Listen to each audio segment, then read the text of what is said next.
What's up, everybody, and welcome to a very special episode of Shapes of Gaming. This is going to be the second Spoilercast we've done, and it certainly won't be the last.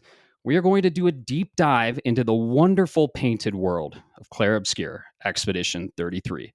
For all of you that have played it and finished it, or people that are curious about listening about it.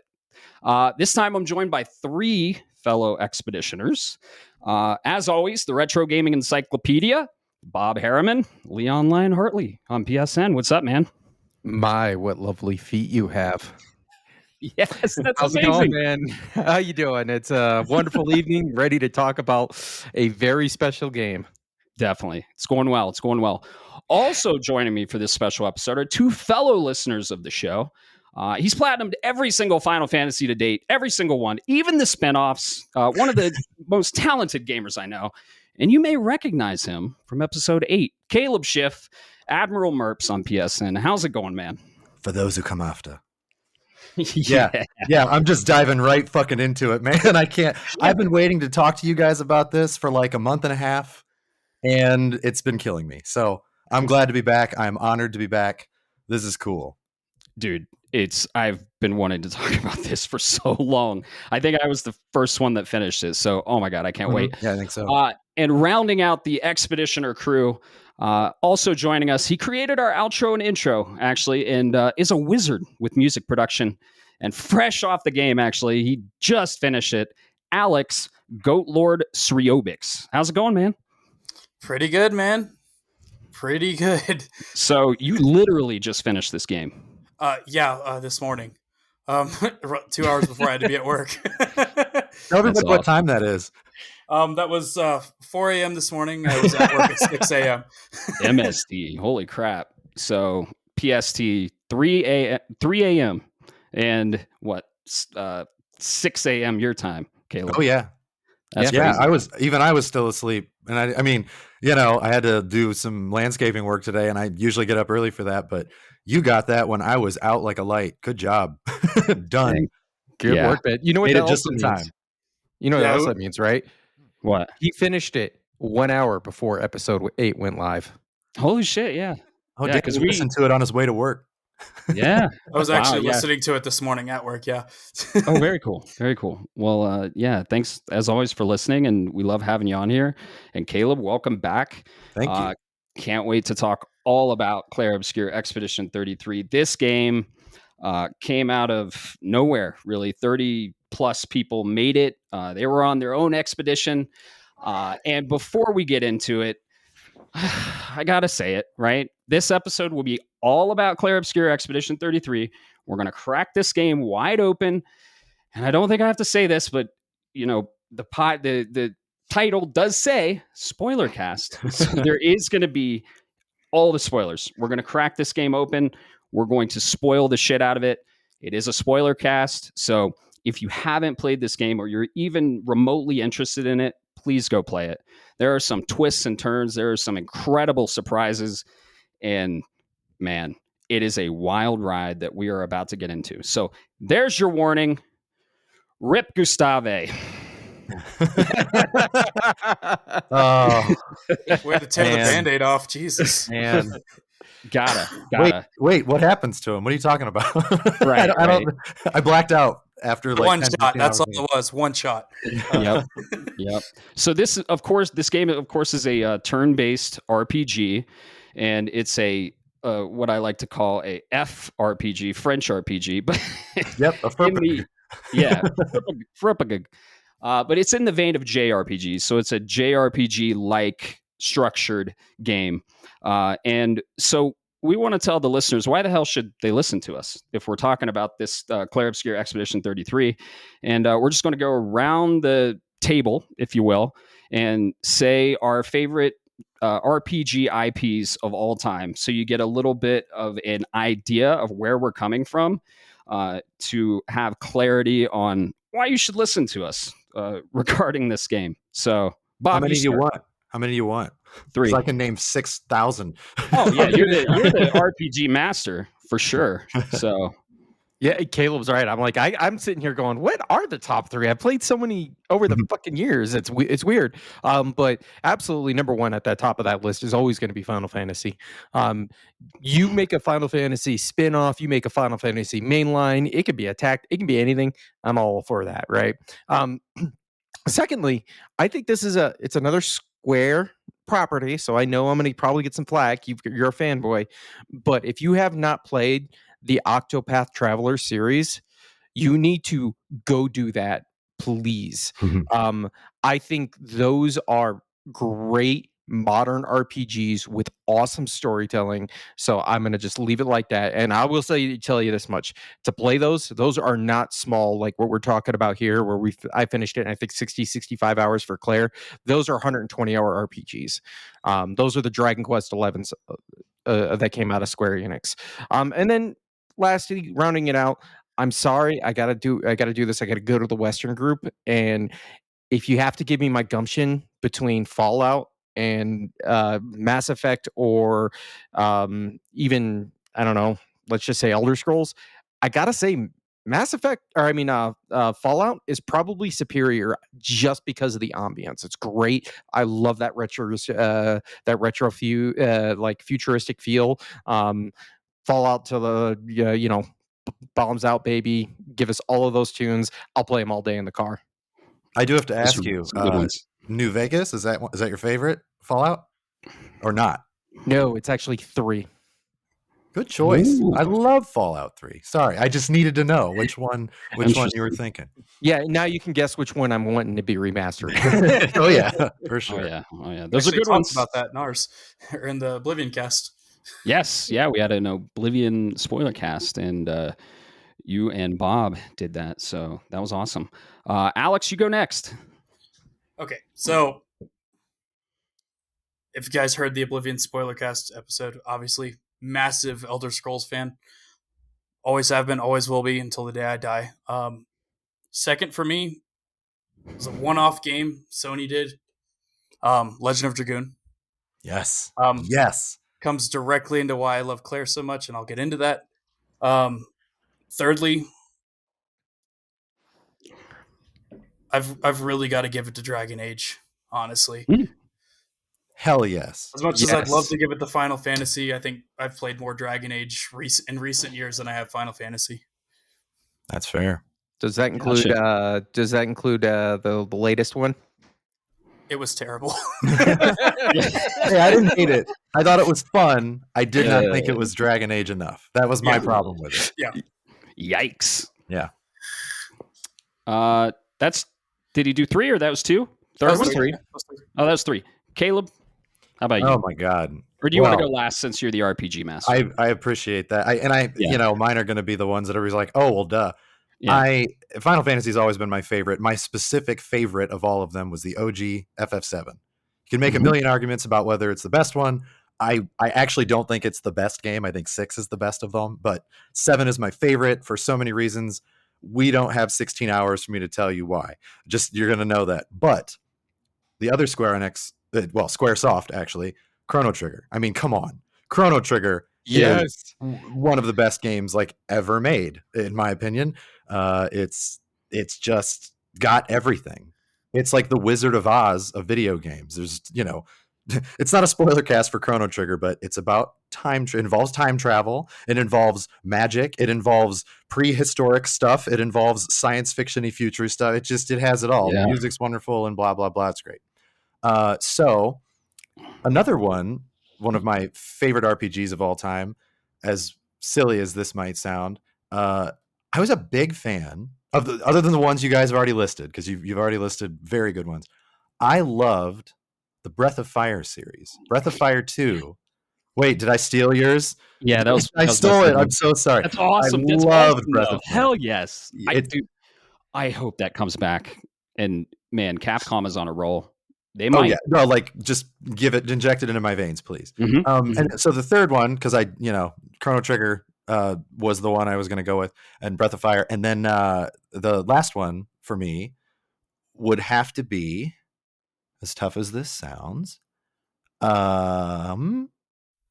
boy, I had it, and then I remembered you said Legend of Dragoon, so that kind of takes that away. Right. Can I just say Clair Obscure? Can I just throw that on? I mean, that's what this is about. It's up there. Yeah. It overtook. I mean, Mass Effect 2 is probably my favorite Western one. I love that one, but I've already thrown out too many games. It's so hard for me to choose. There's so good.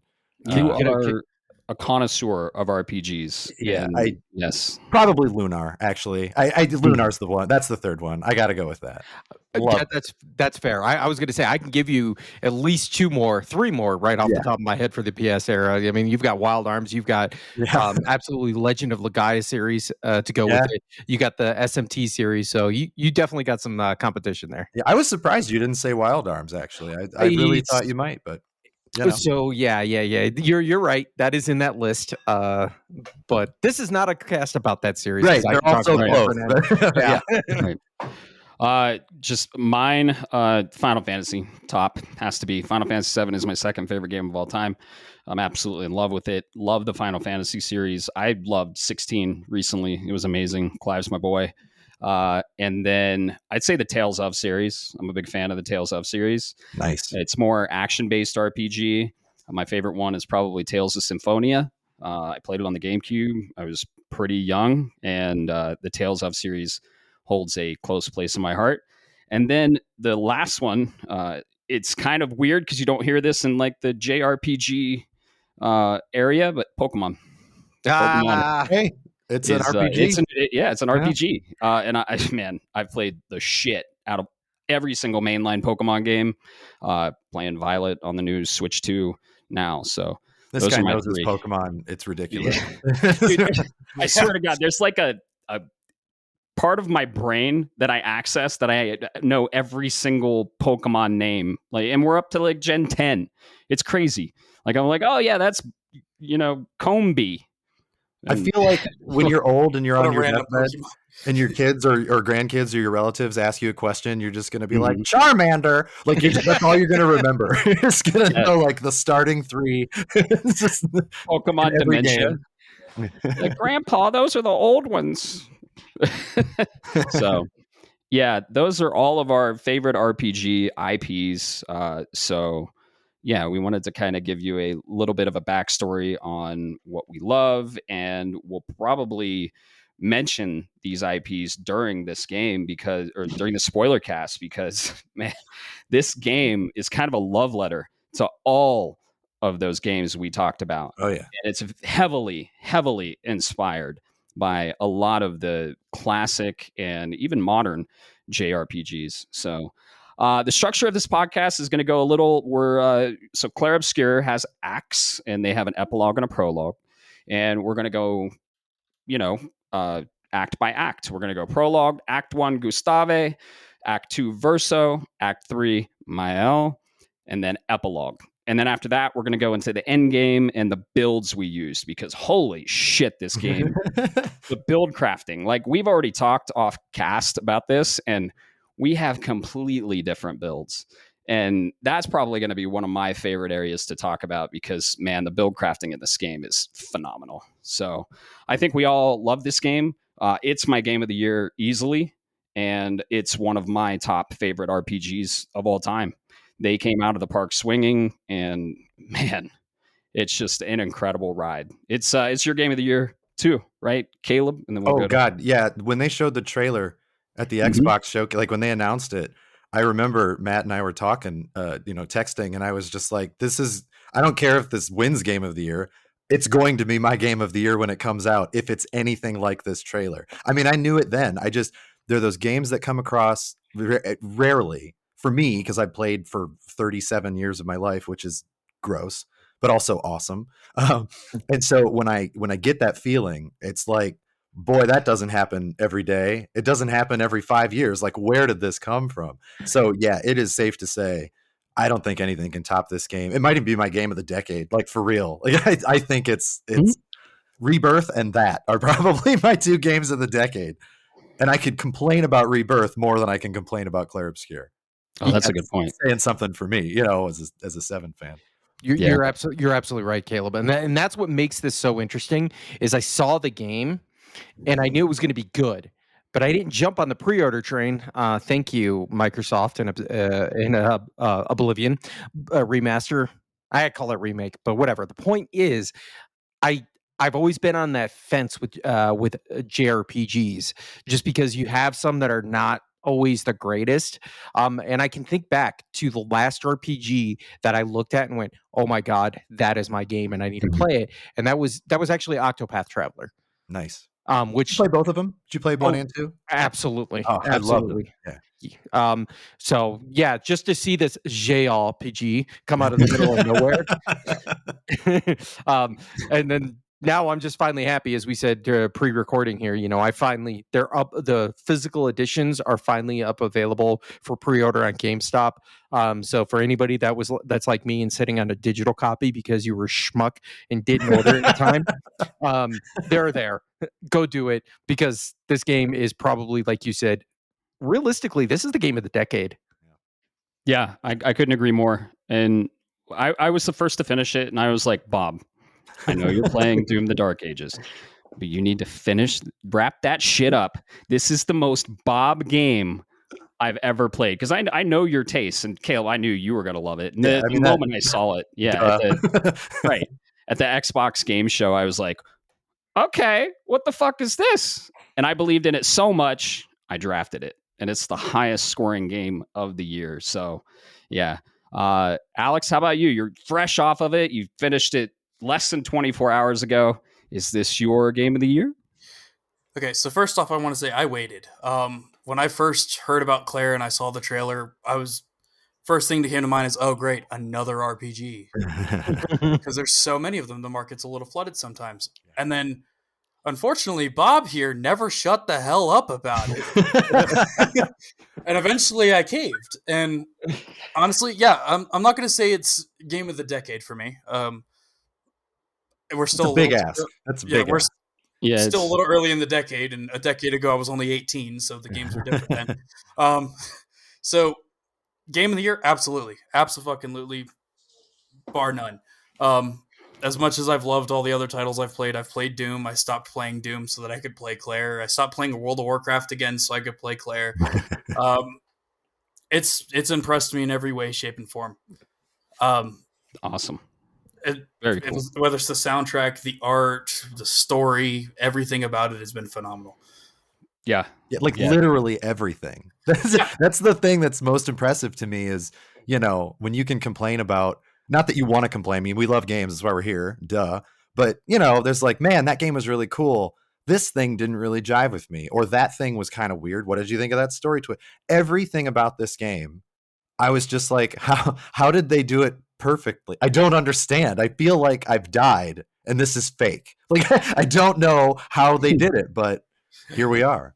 Yeah, it's so well rounded. Everything is so polished, dripping with style. There are some minor gripes, right? Like there's no map in the areas, and they do encourage some platforming in some areas. Platforming is a bit that's true. Yeah, Chestrel Beaches, man. That one you have to climb. Oh, or the volleyball one. Oh my god. Do you want to hate yourself? Do you want to hate yourself right now? So another friend of mine who had gotten a little further than I did, because I was in France when the game came out. We can talk about that later. Otherwise, I would have been there day one, and I probably wouldn't have stopped playing it. But my buddy was complaining about this gestural beach where you have to climb. He was like, good fucking luck when you get there. And I didn't know what he was talking about. So I stumbled upon this beach, and my wife happened to be down here with me because she's not much of a gamer, but she recognizes art and she recognizes beauty, and she was intrigued enough, and that's saying something for her. She doesn't give a shit. She usually just like leaves me to my devices. I did that climb the first time. I didn't fall. I didn't know. I was just like, this is going on forever. And I texted my buddy Nick, and I was just like, so do you want to run into oncoming traffic? And he's just like, what happened? And I was like, you remember that thing you were bitching about? Well, I did it in one try, and I didn't even know I was doing it. And he was like, the platforming sucks. How did you do it? And I was like, I don't know. I just did it. Thank you, Caleb. Because I screwed up that platforming, but that was more less on the game and more on me, because I was like, I'm curious. I was like, hey, I wonder what happens here, and I fell halfway down. But that was because I was dicking around, for lack of a better term. Yeah. But the volleyball stuff can suck a fat fart out of my asshole. I agree 100%. It's terrible. That is terrible. And that goes to, and we can talk about it later, but that goes to why this game fits where it does. And it's so weird to digest into where it fits on my gaming lists of all time or whatever, because there are some things that objectively are not as good as they should be. And unfortunately, you have to be critical. It's just where they do shine, man. It's a 10 out of 10, right? Oh, it's like a 12 out of 10 most of the time. Oh, yeah. It's so good. Phenomenal. It took me about 3, 4, maybe 5 tries. I mean, it was a bitch. It was tough. Like, I'm not trying to humble brag. It surprised me when I did it, because I didn't know that's what people were talking about. I was like, oh, this? No thing. No big deal. But it was a lot. That's impressive, man. I know which one you're talking about. That one took me over 2 hours. So I can't say anything at all.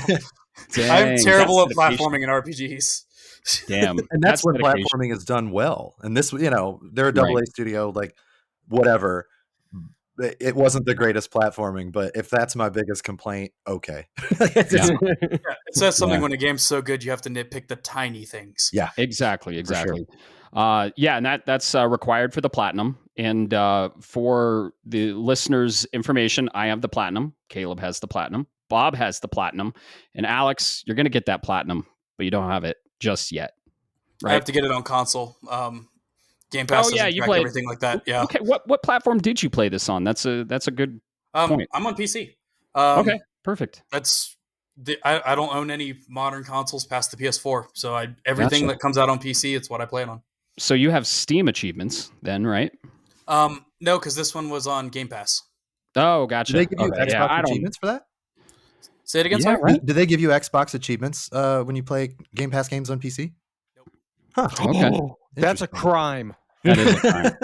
Yeah. I'm not too versed in the PC At least not world, as far as I'm aware. I've never had a pop-up for an achievement for the game. Wow. That's crazy. Dang. Yeah. So this game, you pop it in, right? Or you download it if it's digital. I got it physical. I think most of us got it physical. Yeah. You pop it in and it downloads, and then you launch that app. And you sit there with your controller in your hand. You're like, all right, cool. I'm ready to play this game. Let's go. And then that fucking music hits on the title screen. And you just sit there and you're like, I don't want to press X. I just want to fucking listen to this music. The title screen on this game just got me. It almost like, I teared up a little bit because I was like, holy shit, because I have my shit loud. And I have a system, right? And it's just all around me. And the track on the title screen. There are very few games that I will launch and then just sit there for about 5 to 10 minutes in awe. And this was one of them. I did it with Rebirth too, and 16. But yeah, the title screen was incredible. Did you guys feel the same way? Oh yeah. Oh my God. I mean, it's one of those things where it just set that mood.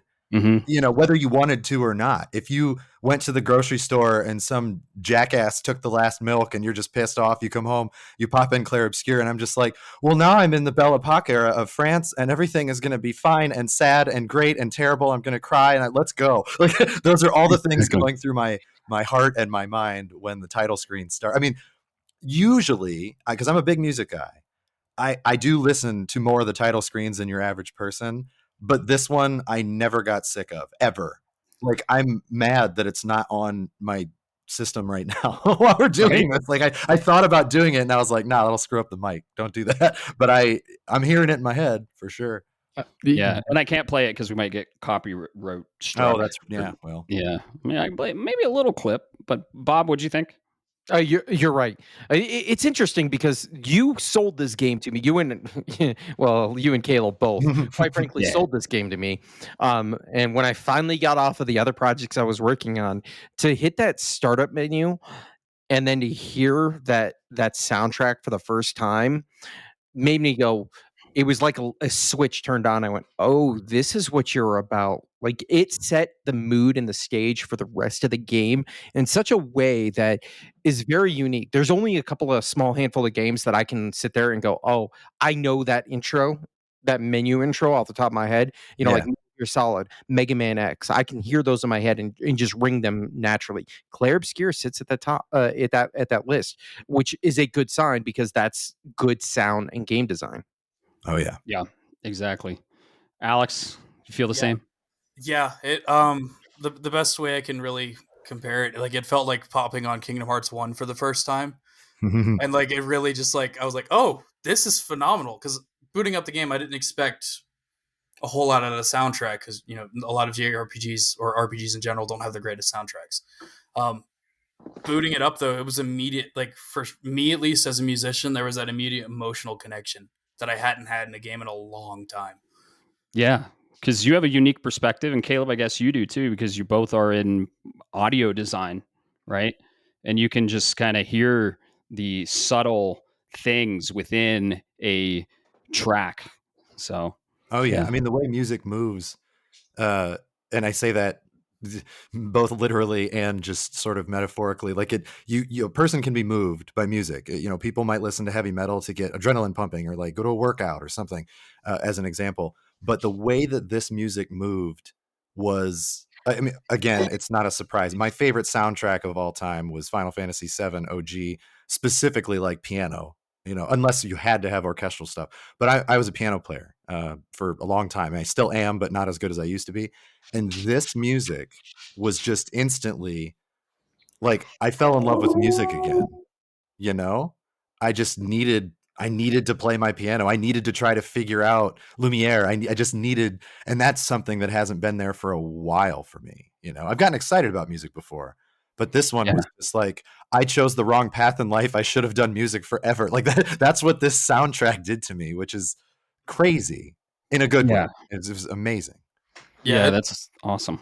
it definitely forced me to pick up my guitar a couple times, and I was like, "How do you play that? That sounds beautiful!" Like Yeah. it was so phenomenal. The everything about the soundtrack is just chef's kiss, honestly. Yeah, that's how you know you have good art is when art is your inspiration. And the main composer of this game was found on SoundCloud. And Like what? the yeah, It's the crazy. I know the lead creative director basically worked at Ubisoft, right? And he was tired of working on whatever they were pushing him, which I can't even imagine what they were pushing on him.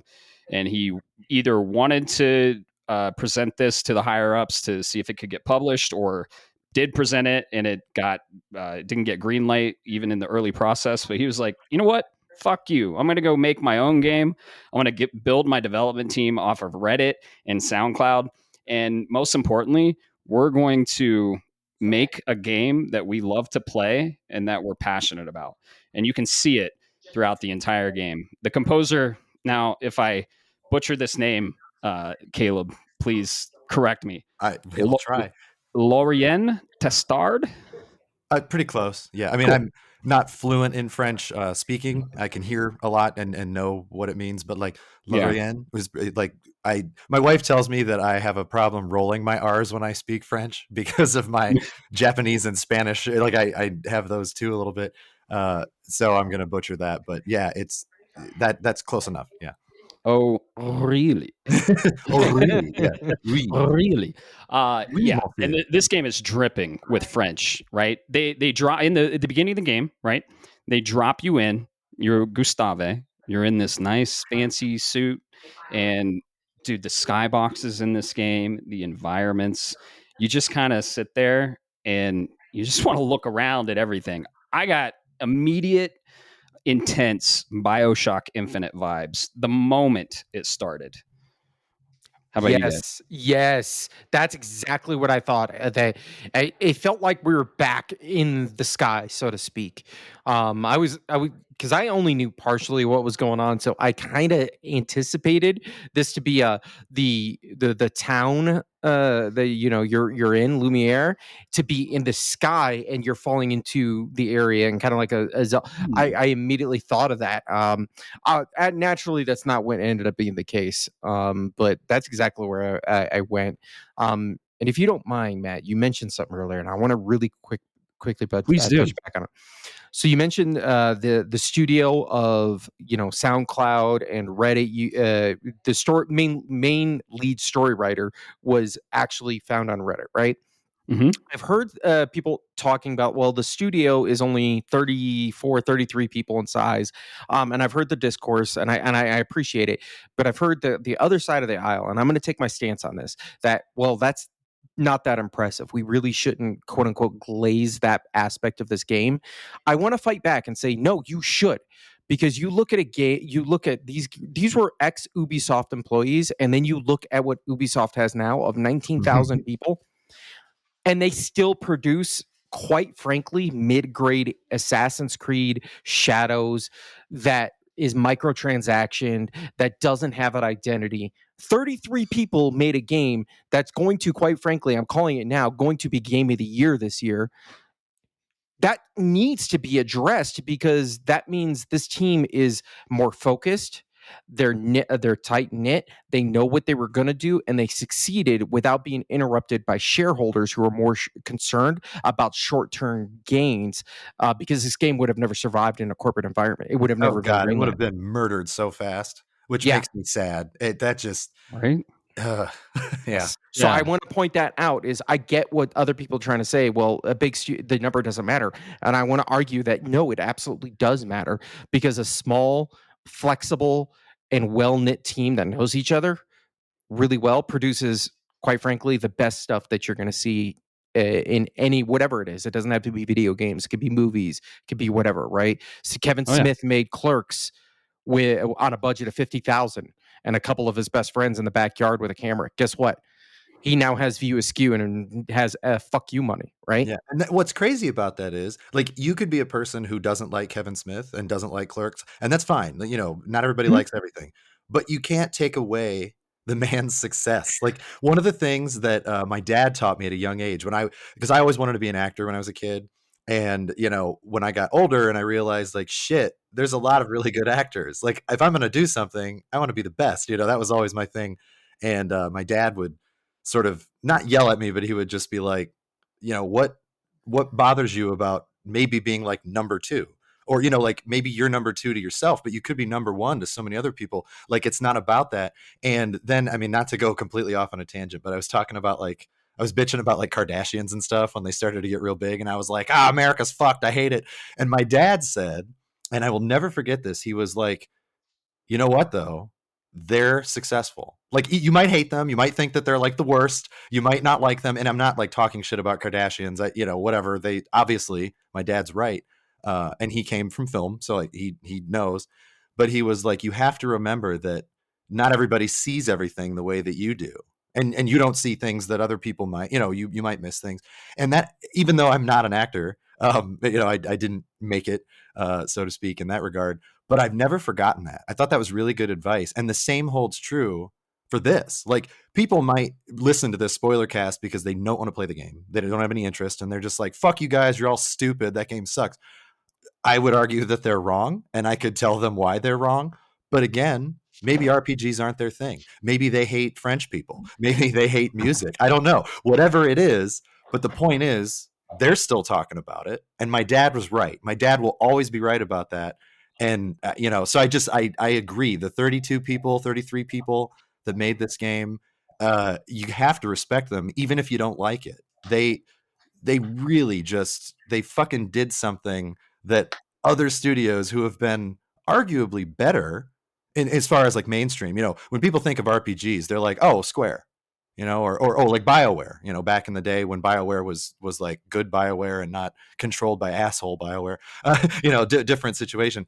But with this, it's new. Everything about it was new. And these guys showed that it was possible. And they fucking hit a grand slam. You know, it just, wow. And real quick, you make the point of why we started this podcast, right? Video games are art, and art is extremely subjective, Yes. right? And there are different perspectives looking at the same piece of art, and you should just talk about it. If you hate it, if you love it, you still talk about it. And that's why I love video games. Video games Sure. are art. And these developers knew that from the ground up.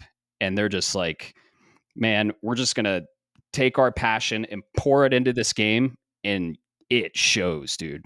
And money be damned. They didn't, I mean, not that they Exactly. didn't care. Obviously, they Yeah. wanted to continue doing that. Yeah. But they were just as surprised as the rest of the world. Like, shit, you guys like this? Like, you know, Right. that was so cool. And shout out to Kepler Interactive and Xbox Games Publishing. Definitely. Right? Yeah. They backed this. They saw the passion in this studio, and they said, you know what? We like what you're doing. We're going to support it financially. And they let them have creative freedom. And this is what happens when you have a small, dedicated, passionate team of individuals that have creative reign on their project, and we get a fucking masterpiece. Yeah, absolutely. It happens all the time in the indie scene and with indie games all the time. Oh, Team yeah. Cherry was nothing before Hollow Knight, and Yeah. now look.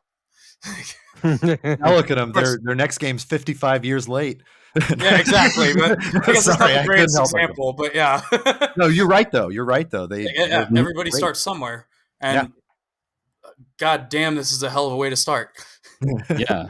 And I don't know if you guys noticed at Summer Game Fest this year, but Jeff Keighley kept mentioning this was only 15 people making this game. It's just like, it's the cool thing now. And I love it. I love it. Quality over quantity. Yes. And like you said, Ubisoft, all these big publishers, all these big devs. I mean, unfortunately, look at Bungie now. They are misstepping and they're focusing on the wrong things. And look what happened with Destiny. They chased money and they turned it into a live service, games as a service, bullshit Fortnite clone. But it launched way differently and you saw the passion. And I want to see more of these games from these small developers that have the intent of, we just want to make a game that's fun and what we want to play. It is that simple. Succeed like this. Right? Yeah. I mean, it is. It's same thing with movies. I think, they always, how can we like milk this for 55 versions of the same thing? And I'm going to leave the MCU out of it because there are comics that go back a million years and there are 100,000 stories. So that's different. But like Lord of the Rings, when it came out, that needed those movies to breathe. There were 3 books. There were 3, that was a reason. But there's no reason for most of these part 1 of 3 or 7. Oh, you never got the end of the story because nobody cared. And it's like the Aragon movies. I know, again, multiple books, but boy, they didn't give that IP justice. And it was like, well, you're making 1 book you're trying to like make it 3 movies. What are you doing? Nobody cares. You're not getting closure. Like you don't go to a movie to say, or think, how am I going to spend more money in 9 months? Like, no, you want that story. And I think that games went down that path in a very different way. A lot of them had sequelitis, but not in a bad way. Now it's just, you get a new chapter and then we're going to give you 55 things to spend money on. Otherwise you won't get the rest of your story. And it's like, I'm not going to do that. Ain't nobody got time for that because I'm old. No, give me a game that's done, please. Thanks. Yeah. Yeah. If you don't, I'll take this from a different angle for you, Caleb, because this is video games are art, and we're talking about from an artistic perspective. Sure. I think from a very logical mindset. So Clair Obscure's team, Sandfall Interactive, has been they're a puppet without strings, right? Oh, yeah. They do not have their objective was to make a great game. There was no objective to make a great game that met market shares or sold X number of copies. Right. And I equate that to, and this is going to sound dark, but it just follow me, folks, is during World War II, U.S. forces were cut off in the force of France. And this is why I'm going to tie it to that because we're talking about France, right? Specifically soldiers from the 1st Armored Division. They were cut off. They did not have supplies. The only thing they had was some communication. What we learned out of that was what they call small squad tactics. So teams of 10 to 12 were more effective than larger organizations because there was no communication channel. So what I'm saying is Sandfall Interactive was given a free leash from Microsoft and Kepler, and they were just told, hey, go do your thing, right? Not go do your thing and then check back in every 3 weeks or whatever their communication and was, do right? it this way that we're not going to tell you. Yeah, right. Do it this way because it creates confusion in the trenches and it reduces morale. They found that's what we studied and found small, nimble teams actually produce greater results because the more you get, the larger it is and the more the communication lines break down and the harder it is to adapt to whatever your objective is. And that vision changes. And I think that's the big key. And that's why I like the indie scene is because you have a small group of people who aren't answering to Phil Spencer necessarily, right? I'm not saying anything bad about him, right? You know, him, Todd Howard, the whole group, everybody, right? I'm not saying anything bad, but they run a business. These guys are making art, and that's a different lane. For sure. Yeah. The thing that I like to say, because I apply it to my music all the time, stagnation kills creativity. If you get used to doing the same thing every single time, and this applies to the JRPG and RPG industry as a whole, if you do the same thing every single time, eventually people get sick of it. So when a game like Clair comes up and completely innovates and flips the whole, even just as much as the turn-based combat on its head, people are interested. Yeah. And the team gave every single little thing as much attention as they could versus a big company like Ubisoft. I love Ubisoft, but a big company like Ubisoft has a whole bunch of people breathing down just the artists' throats, just the sound guys' throats, whereas this team was able to come together and create one collective product. And they were able to do it their own way instead of, you know, Microsoft, like you guys have already said, breathing down the throat saying, hey, how about you, well, this worked in Final Fantasy 13, why don't you do it this way? This worked in Chrono Trigger, why don't you do it this way? We had innovation. That's what makes the game beautiful. 100%. Yeah, exactly. And just the fact that this game was made by such a small team and just with a driven passion of making something they want to play is awesome. And you see it right from the get-go. Oh, yeah. You see it. Just how the hell did we get here? Yeah. Right. Exactly. So yeah, they make you Gustave and you're running around Lumiere and it's beautiful. It's a living town. You can talk to people. Who all found Trash Can Man? Yo, right here, because I am a JRPG veteran.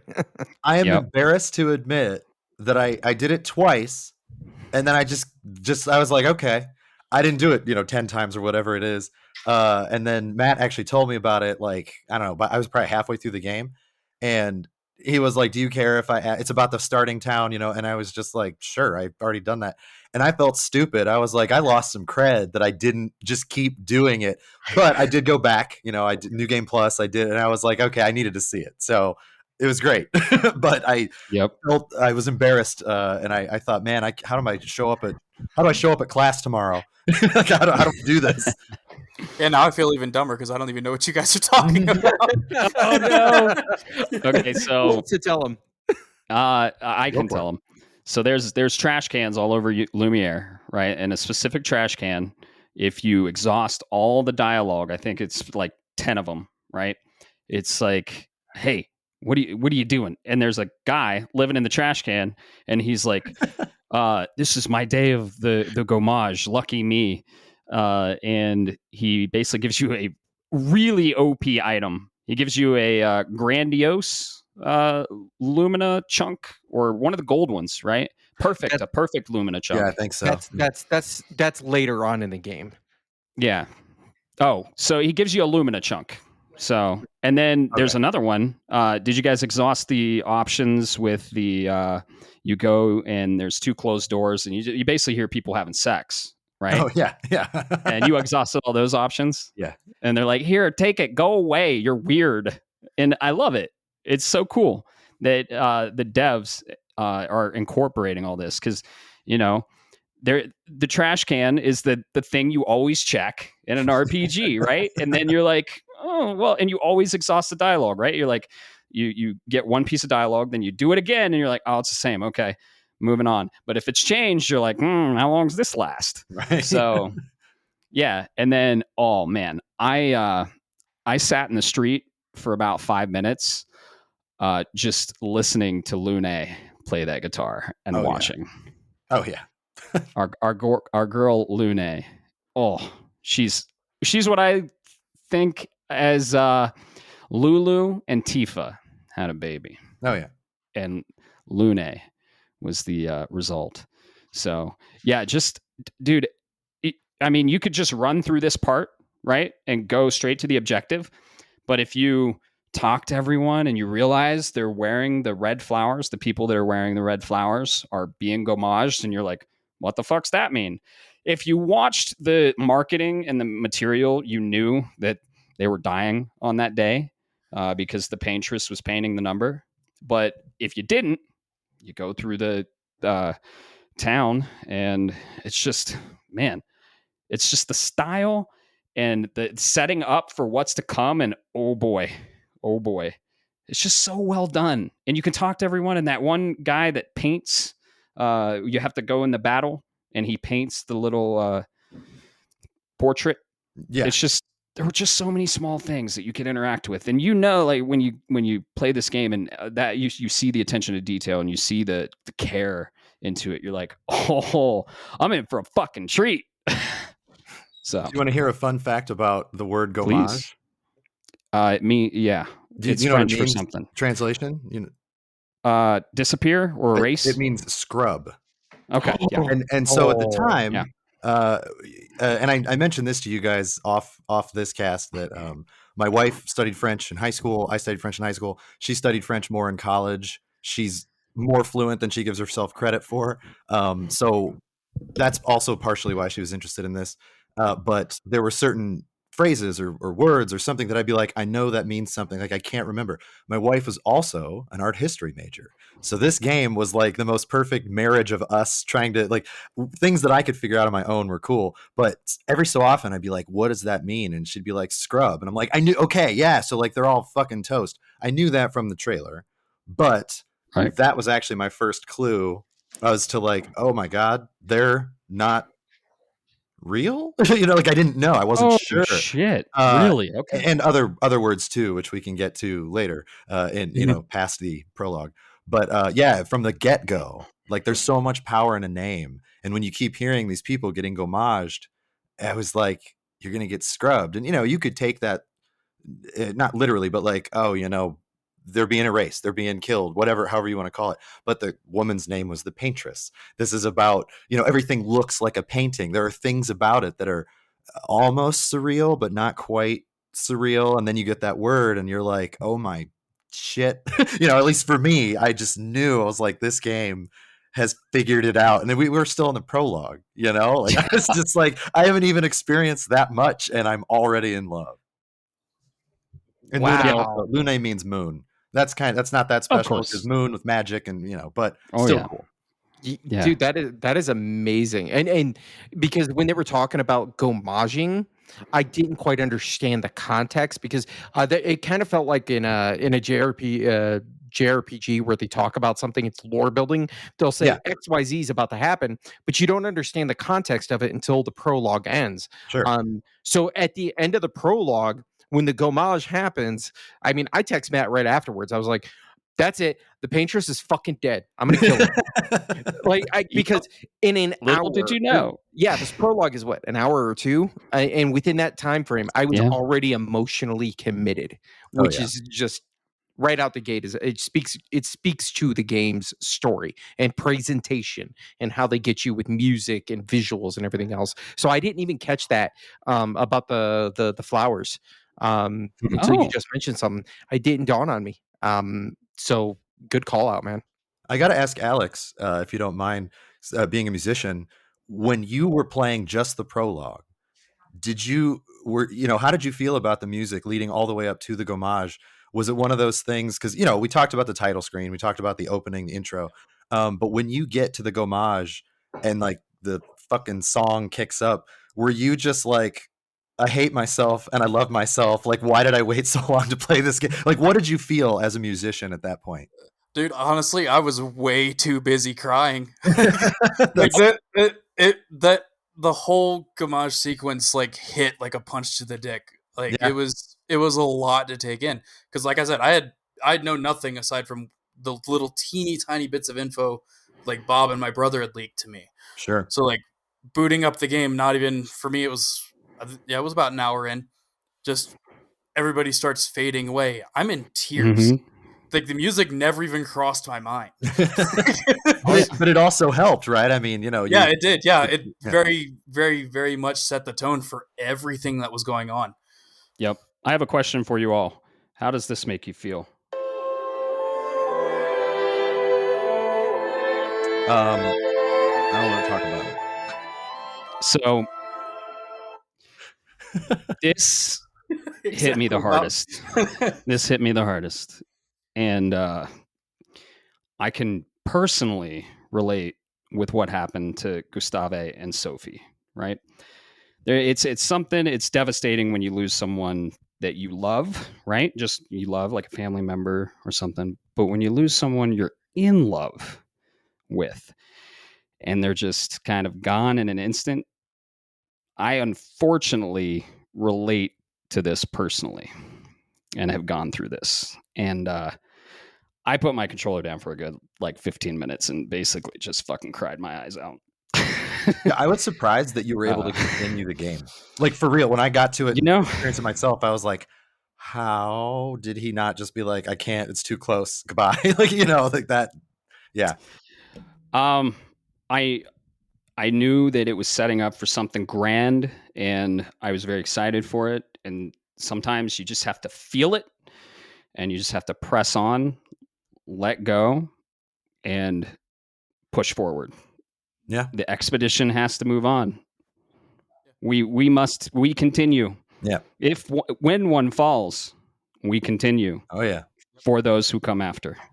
And the theme of this game being resilient through death, and even in the beginning, everyone accepting their death. Like, you know what? I've lived a good life, and just think what you would do with the time you had if you knew when you were gonna die.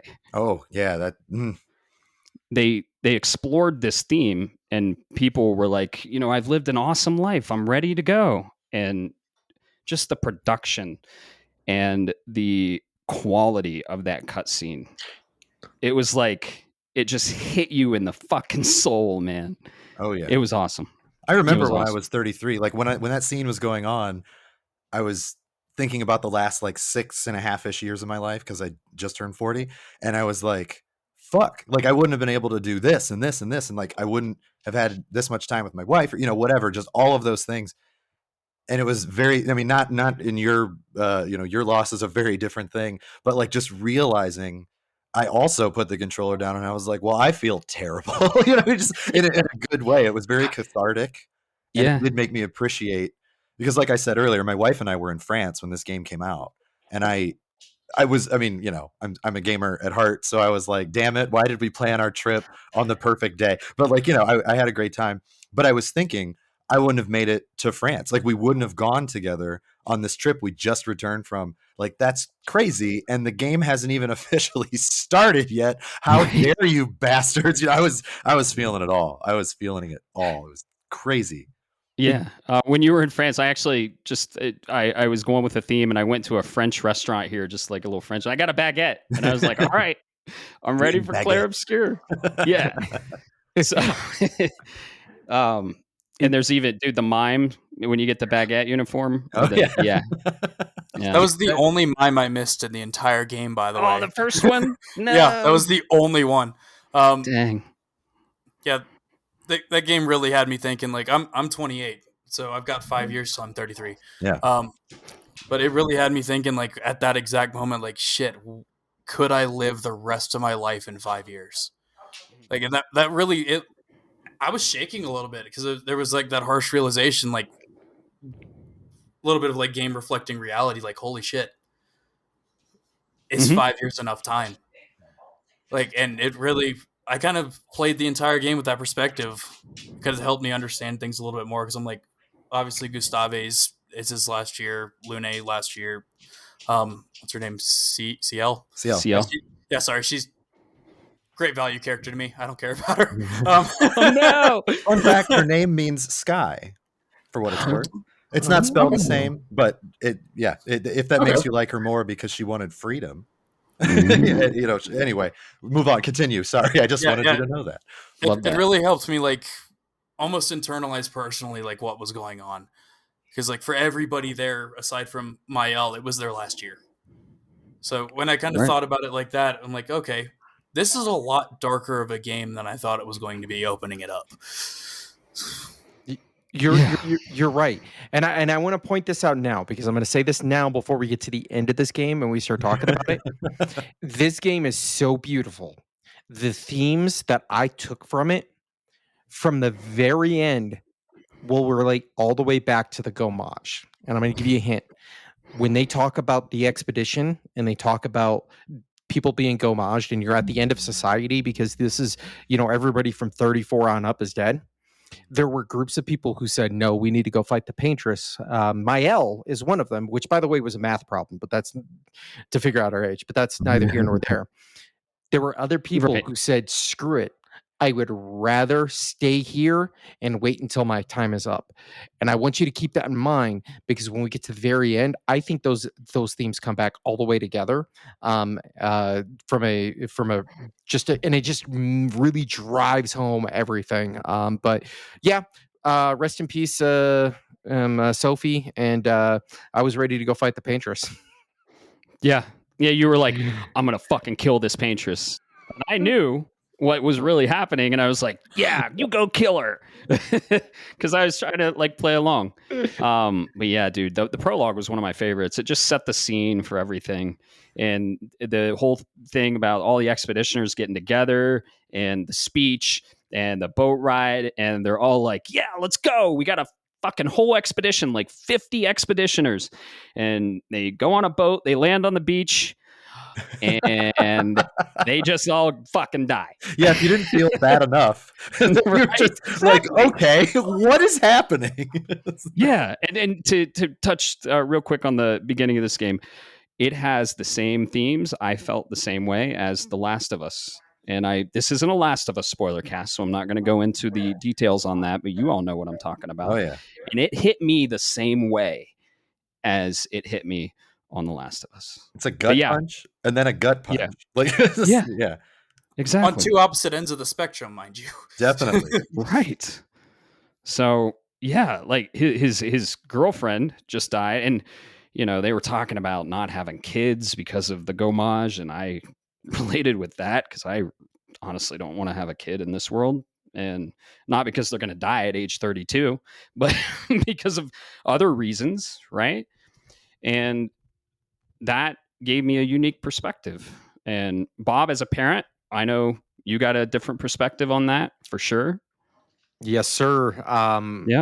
Just to see Mael grow up and take charge of a situation was absolutely just, as a father, that's what you want to see. You want to see your kids grow up to do what they do, but it also instills the worst fear, which is your kid is going to go do something and you have to stop and think about it from an objective standpoint and say, and I get Gustav is technically not Mael's, biological father, but she really is, Gustav is really Mael's dad at the end of the day.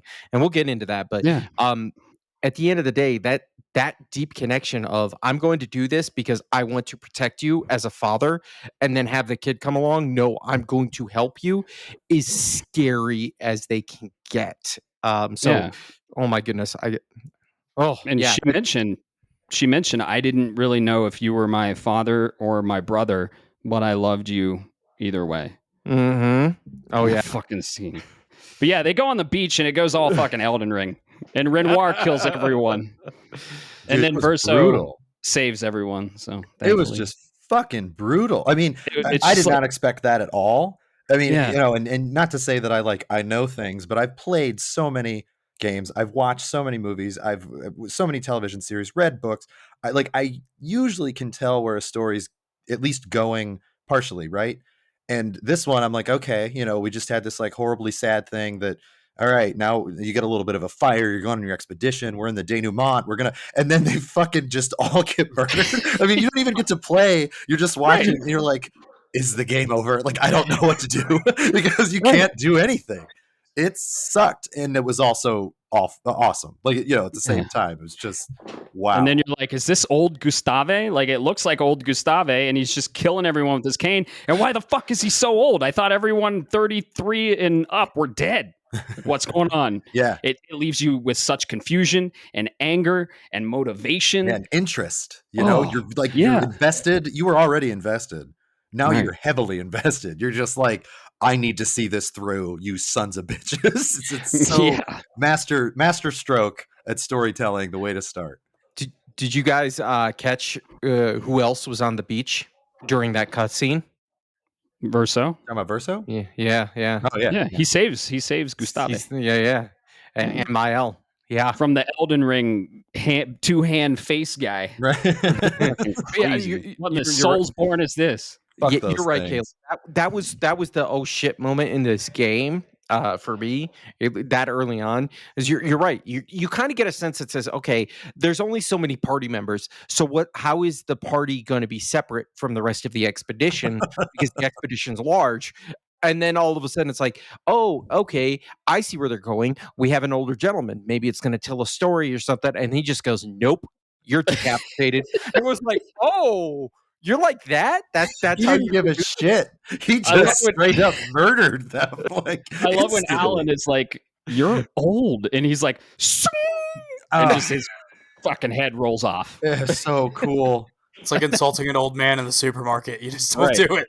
Yeah, like never again will I get mad at Grandpa when he cuts me off in traffic. Never again. Exactly. You're like, I'm not getting my head cut off today. Thanks. You're gonna die now, Sonny. Yeah. The beach scene, dude. You're all motivated because the paintress supposedly painted away your, I'd say, future wife, girlfriend. They were very close, but there was kind of a animosity between them. Like they both had like roles in this world to play, and they were really focused on their mission where they couldn't really have a relationship, but they still loved each other, right? And that was explored with Lune very much. Like she was very focused on her mission because of her parents and being a scientist and finding out what the fuck is going on. So yeah, you 50 expeditioners and there's 4 left. We only think there's one. Gustave gets off the beach and he just runs into a bunch of corpses of frozen stone-like previous expeditioners, right? This game is like, oh, punch. It's just like, oh, you felt bad for that? Oh, well, guess what? And Gustave is like, go ahead. Look, how interesting was it? I mean, in that moment, if you can remember how you felt when you see these corpses, right? And you're like, well, they're still there. So the people in this world don't just gomage when they die naturally. Like you didn't, we didn't know that at the time, like what was going on. And so I remember like staring and being like, are they statues? Like I didn't know. I had no idea. I was like, this doesn't make any sense. And then of course, we find out a little bit later why that is. But it made me think about things. I'm not a particularly super religious person or anything, but in the games world and even in our world, but in the games world, I'm like, are their souls trapped? Like, what the fuck? Like, this is like even more horrible than I thought. Everything is worse the more I play this, and I want to continue, even though I'm upset for them. And I was curious if you guys felt the same way when you saw the bodies. You were like, what? Well, that blood bag of bodies too, Oh, just God. dripping. I'm like, what the fuck is going on? Yeah. I'll take it from another angle for you on this one. And I'm sorry if this is dark. So this is a true spoiler warning because I'm going to talk about some really dark stuff and I don't want to It's a trigger Spoilercast, bro. No. I don't want to cause an emotional trigger for anybody that's a listener. But when Gustave is sitting there and he pulls out that gun and then Lune snaps at him, your moment with Sophie, Matt, that was my moment in the game. Oh, okay. Because I fought those demons before, and to see Lune just go, no, you need to step in line and remember the mission. Do not give up. You're not allowed to give up on everybody else. You're not allowed to give up on Mael. You're not allowed to escape your responsibility because you're in a moment of weakness. Really struck home with me. And if I'm quite frank, if I'm quite honest, I'm pretty sure that's when I pulled out a wedding ring and said, "Would you please marry me?" Like, Yeah. but all jokes aside, that was my emotional depth because I have been there. I've seen my friends there. I've seen my comrades there. So to see him go to that depth, I went, "Oh, I know what that moment looks like. I know what it feels like." And to see Lune come along and pull him out of that snap made me immediately say, "She's in my party 24/7." I'm sorry, she's got to stay there. No, And she quite frankly became one of my favorite characters. it's interesting, and I don't want to push you too much because obviously it's a harsh thing, but um, I've had people in my life gone through similar things. Luckily, I've been able to avoid having that affect me personally. That's a really hard thing. But what I think, and again, this is just purely conjecture because I've never been around it directly. When she like straight up scolds him, when Lune scolds him, I remember, like, I mean, yes, that was a very harsh scene to watch, and in a good way. I mean, it was heavy, and it should be heavy. He just watched like literally everybody who already lost people important to him, and then he just lost 46 at least other people that were important to him 20 minutes ago, 15 minutes ago. What is your mind going through? But when Lune scolds him, I remember thinking to myself, boy, that was like the most perfect way to handle this situation, and, in her perspective, but also for, I'm going to call him Gustav. He might be Gustave. I've actually never looked up which way he's supposed to be I'll look it pronounced, up. but for Gustav, and I, again, not being in the center of anything like that, but from your angle, did you feel that way too? And did she handle that the right way for the situation? Or, I mean, I know every situation is Yeah, different, but yeah, absolutely. Every situation's different, but I will tell you, in the situation where he was away from home, he was he had lost everybody that he was connected to. He was isolated. He saw no way out. He had no way forward because like he didn't know where he was. He didn't have sure, any idea. So to see Lune, a familiar face, who then gave him purpose, gave him direction, because that's where he was at. He had no purpose and direction. So at that point, he was like, well, I guess there's no reason for me to be here. And you can never say that 100%. But right, I think she made the correct call. And what makes that really interesting, specifically because Lune's parents, as we may discuss even more in depth later, is she's a logical scientific mind. yeah. But that shows great emotional intelligence as well. It's it's interesting because I felt right after she scolded him, and I mean, it's super tense. It's a tense moment anyway, and you Yep. don't know how it's going to go because you just saw a bunch of people get murdered on a beach, and you're like, I just wanted to play this French game about beauty. What the fuck, But when she does that, when she scolds him, and again, being a person who's just observing this, his reaction felt so real. Like it just felt like, yeah, I mean, he sort of not really snapped out of it. That's not the right word I want to Mm-mm. say, but I don't know how else to say it. But he just kind of, moved forward from that moment. He didn't really belabor it until, a little later where somebody's like, you want to talk about it? And he's just like, no, we're good. Like, it's fine. Everything, like, for Mhm. those who come after, we got to keep moving forward. Like, I just thought, holy shit, like these people who wrote like the script writers, this is genius. And I'm like 2 hours into this game. I don't even know where we're gonna go from here, but like, can I live in this world? I mean, it's horrible. There's things about it that are horrible, but I'm so glad to hear. I'm not glad to hear that Yeah, perspective, yeah, yeah. that way, but I'm so glad to hear it from somebody who can speak more to it, because I did wonder, that was one of the scenes that stuck out early in the game for me, where I was like, this is just wow. I can't even put it into words.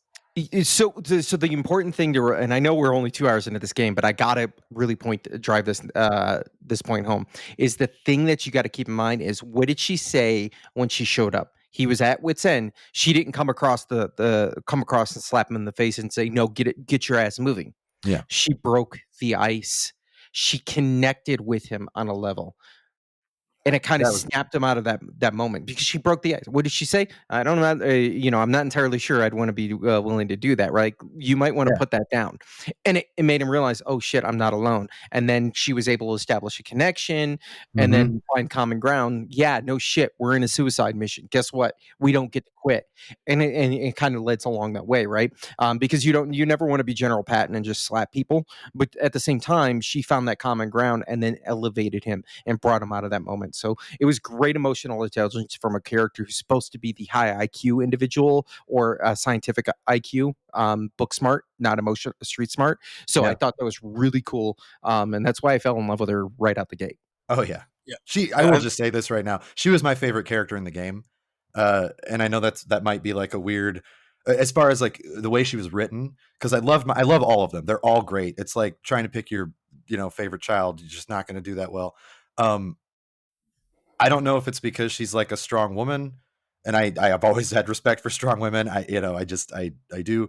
But I don't know if that was the moment for me, but like, man, it was so hard every time I had to take her out of my party after that, because I was there in that moment with her, and I was like, fuck you guys. Can I have a million people in my party? Like, I don't want to pick my favorites. Like, let me just have them all.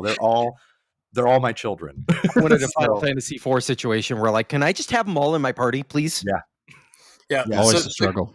So to kind of caveat, or I guess kind of piggyback off it, I think the exact thing she says was, "You probably shouldn't do that, or it'll kill us both." Something like that. Yeah. And I just want to say, that scene was that was the first scene in the entire game, the first of two, where I had to go outside, smoke a cigarette, sit alone for half an hour. Wow. Been there before.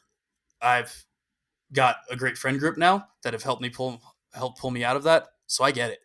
It hit extremely, extremely close to home. As somebody who's lost friends to suicide, as somebody who's thought about that themselves, and it was done beautifully, and it was done in the best way possible. I hate to say that about this type of topic, but right, that's tough. It's the way that the writers approached it was done properly. It was done really well. It really gave you like the first deep dive into, hey, this guy's fucked up. Like, nobody expected anything like that to happen. He survived. He's fucked up. Yeah. It was a very powerful scene, and it impacted me for sure. And Lune coming in, I just loved Lune's character the entire game. She was so focused on the mission, and she did show some empathy there for Gustav. It is Gustav. For a split second. For a split second. But she's always like, it's honestly, when you look at it, she really understood the concept of the needs of the many outweigh the needs of the few, right? And they were going and they're trying to get as much information as they can, and essentially until they die, and record everything and leave their journal for the next expedition. So she's kind of in the mindset like, well, we're on, like Bob said, we're on a suicide mission. What are you doing? And kind of connected with him first, and was like, okay, now what are we going to do? And then they see that 33 on the tree, and you're like, now what the fuck is going on? Right. I have Mael. Like, okay. So apparently Verso did that, and he had Mael. So she's the only person, Lune is the only person that I think has come closest to solving the trolley problem. Really, where she just handled it so much better than any argument I've heard in my 40 years on this earth. And I went to college. We talked about crazy shit all the time, and even outside of college. I've heard this, that, and the other, but that's the closest in anything where I was like, fuck, she's right. Like, it's wow. You know what she did, right? She used psychology to an effective manner, because the mission of the expedition is to kill the paintress, right? Yeah. But that's not what she told Gustav to do. She said, get your shit together and we're going to go to the rendezvous point. because they're reaching the rendezvous point at that point in time in Gustav's mind was more achievable than taking out the paintress, because he was like, I don't know. He's at a point where he's like, I don't know how the fuck we're going to do this. We just all got wiped, right? But I can make it to the rendezvous point, and then making it to the rendezvous point is the next step to doing X, Y, Z. So this is why I love the writing in this game so much. Yeah, and she's driven by the mission, and Gustav is driven to find Mael out of love and emotion, right? So you have these two very differing perspectives of their intent and objective and what's driving them. So the driving behind, or the driving force of love and emotion, is essentially the basis of the entire game. Honestly, it's the entire story. Yeah, and family. Summed up in 2 words. Oh, I wanted to ask you guys before we started, and I forgot. If you could limit, how do I say this? If you wanted to describe this game, what it's about in 1 word, and it's difficult, do you have anything that comes to mind? Yeah, easily. Death. What's your word, Matt? Death. Death. What's your word, Bob? Acceptance. What about you, Alex? Grief is the one that grief is the one where I'm like trying to describe this game to, my niece or somebody who's important to me, that they're like, oh, you're always playing weird shit. What is this? What's it about? And I'm like, I don't want to tell you, because I didn't want to say grief because I don't want them to know.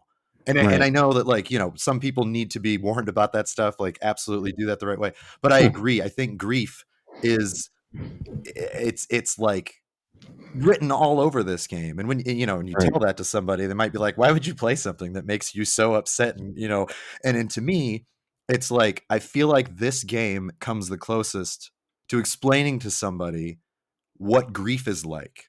Like for somebody who's never experienced it, like a child. Not that a child should necessarily play this. I think the games should be made for all ages. Like, that's great. Feet, But this one is like, I hope you're mature when you play it, so you understand what they're going through.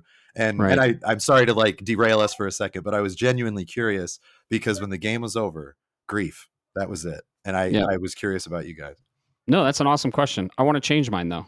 Existence. Oh, yeah. Well, because that theme also fair. Yeah. What does it mean to exist? Yeah. Right? Yeah. So you go through Spring Meadows, which was awesome. Every bit of it. It's just kind of the intro and the music, and you get into the combat. Oh, you get to play finally. Play, right? 2 hours in, I'm an emotional wreck, right? Yeah, exactly. And now you get to fuck shit up with your sword and your gun and Lune's magic abilities. And man, the combat, it just shines in this game. It's incredible. Just the parry system, it's so unique. We'll get into the combat maybe Endgame.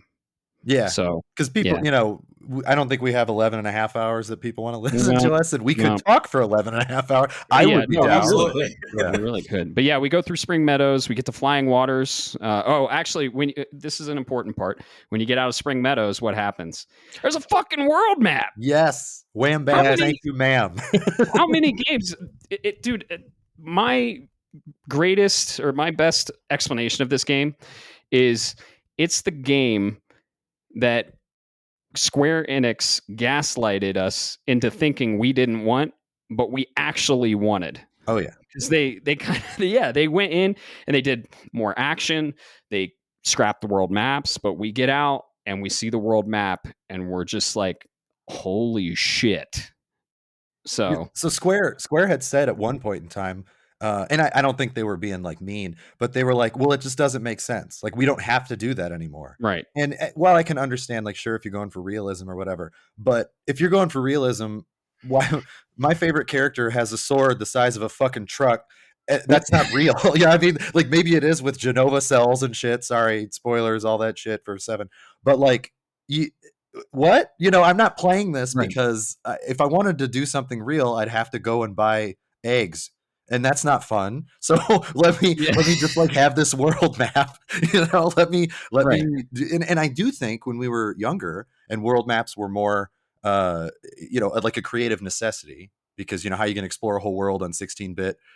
You're not really going to be able to get fully 3D towns and stuff that are to scale. But it let your imagination sort of fill in the blanks, and that's something that this game did while also keeping things somewhat grounded. I mean, again, masterstroke. I don't know how the hell you guys did this, but when you've got something that lets me fill in the blanks on my own, and then you tell me the other important stuff, the world really comes to life. I don't know if that's just me, the way that I take stories, but I thought, like you just said, you get to the world map and you're just like, well, fuck me sideways. Look at this. Like, I knew about it in the trailer, but Right. being here now is just like, thank you so much. Exactly. Like, it's like tears of joy for something as simple as I can just walk back there and then I'm in the zone again. Like, this is Right. great.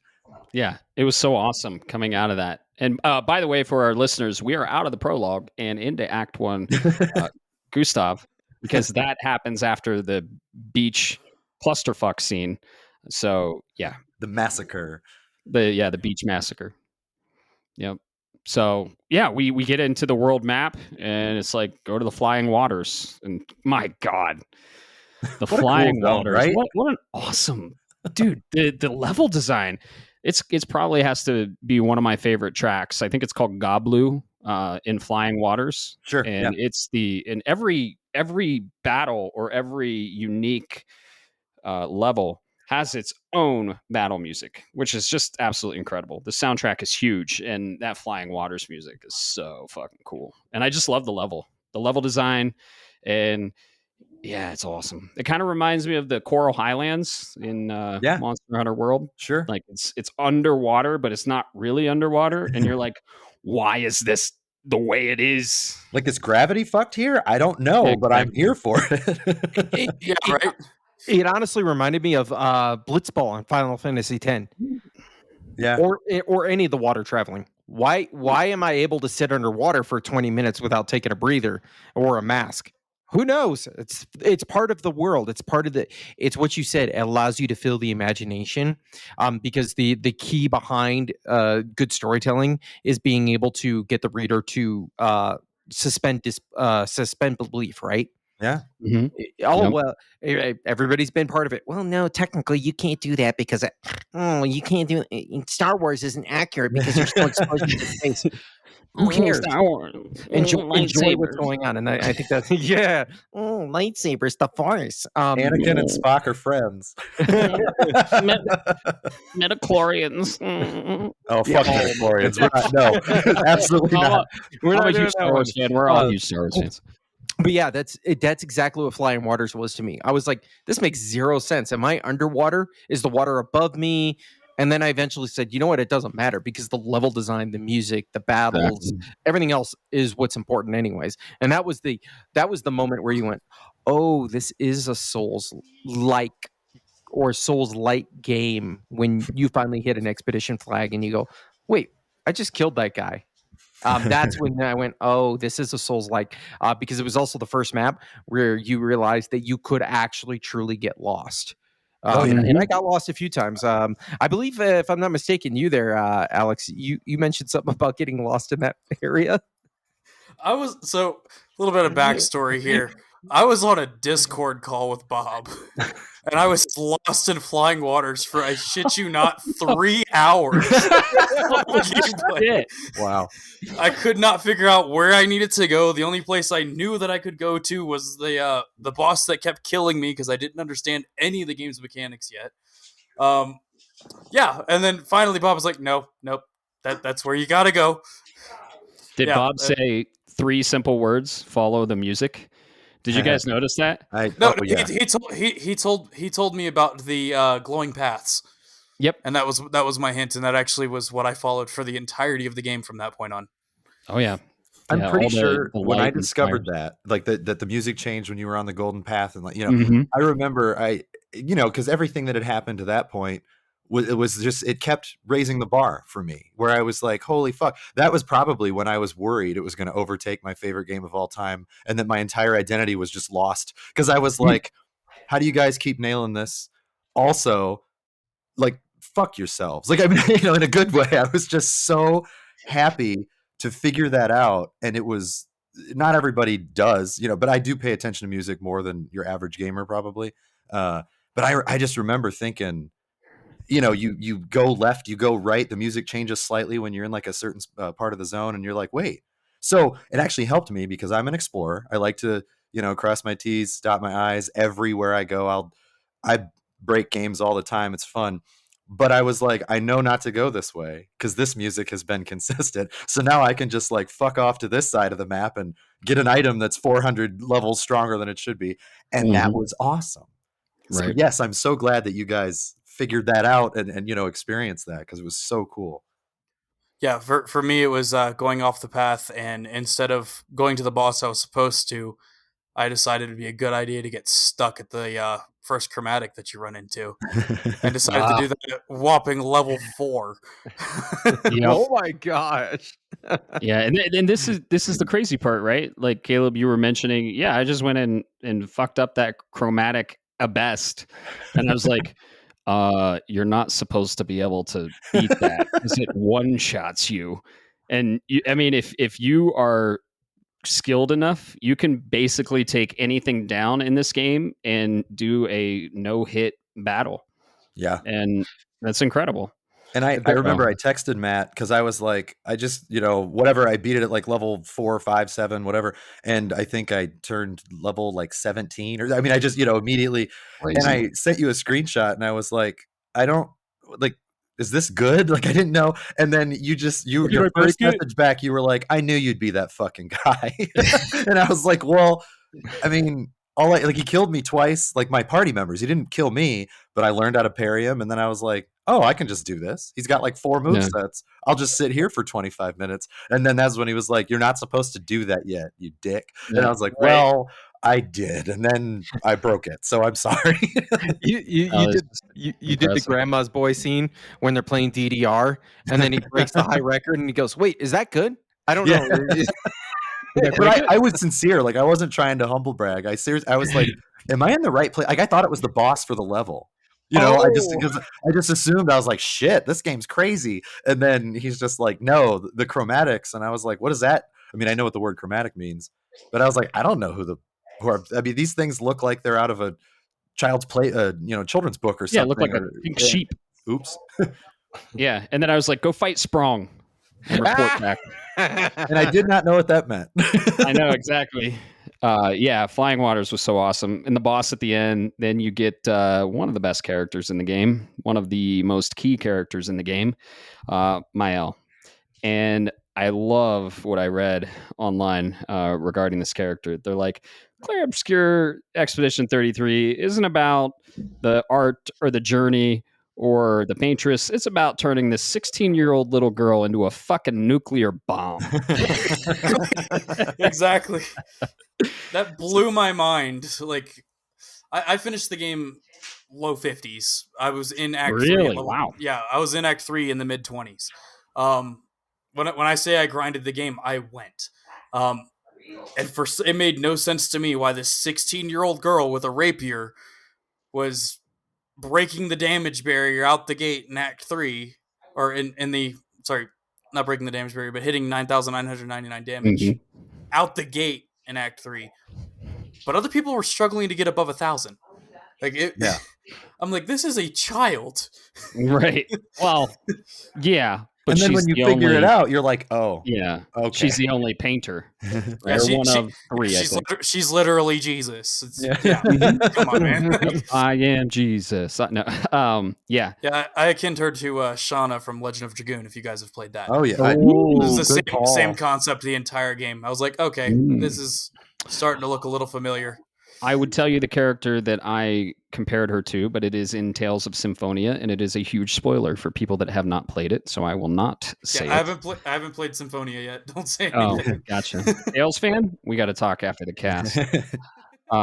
Yeah, so we get Maelle. We got our 3-character party going, and we get to the Ancient Sanctuary. There were some really weird enemies here. Just like, why are these puppets attacking me? And they're making weird noises. Remember the Ancient Sanctuary? Right before the Gestural Village? Oh, yeah. Yeah. Wild. Like, yeah, what? I've got a take on that one. I was still on the call with Bob on this one. And I swear to God, for me, for some reason, the single hardest boss in the entire game was the ultimate Sakapatate. I died over a dozen times trying to do that fight. Meanwhile, Paintress, first try. Like Shit. there was a super boss that I did first try. We'll get into that one when we get to the Which super boss? Clea, first try. Yep. Yeah. Did that when I got home from work today. I have a story on that one. Nice. Bob was here for that story. Yeah, those enemies were just weird, and there was like a trebuchet, just like fucking you up. And then it was really cool because they showed you like you can do your long range shoot attack, and you could just break them. It's crazy, and just render them useless. And every time they died, they would just barrel into you. I know, dude, I died from one of those. Like the timing on that was a little tricky. So that's what I want to say. This is one of those. So this game has inspirations, right? We're talking about BioShock Infinite. I'm convinced that the design was BioShock Infinite, right? This I think was a Final Fantasy inspiration. And Caleb already knows where I'm going with this. Yeah. And you probably too, as Matt is when you're dealing with a certain enemy. And when you kill it, particularly in Final Fantasy VIII, oh my God, that thing drove me up a wall. You get hit by meteor. You can kill it, but it still says, guess what? I get one more attack, and it's going to be the entire party. I saw that and went, oh, this is a behemoth. That was my oh my gosh moment. Spoilers for Final Fantasy, but it's happened in like 4 of the games. So, but yeah, that was that when they suicide in and then they just blow out your party. You're and full disclosure. For me, I always dodged it. That was the one thing I could never get the timing down on.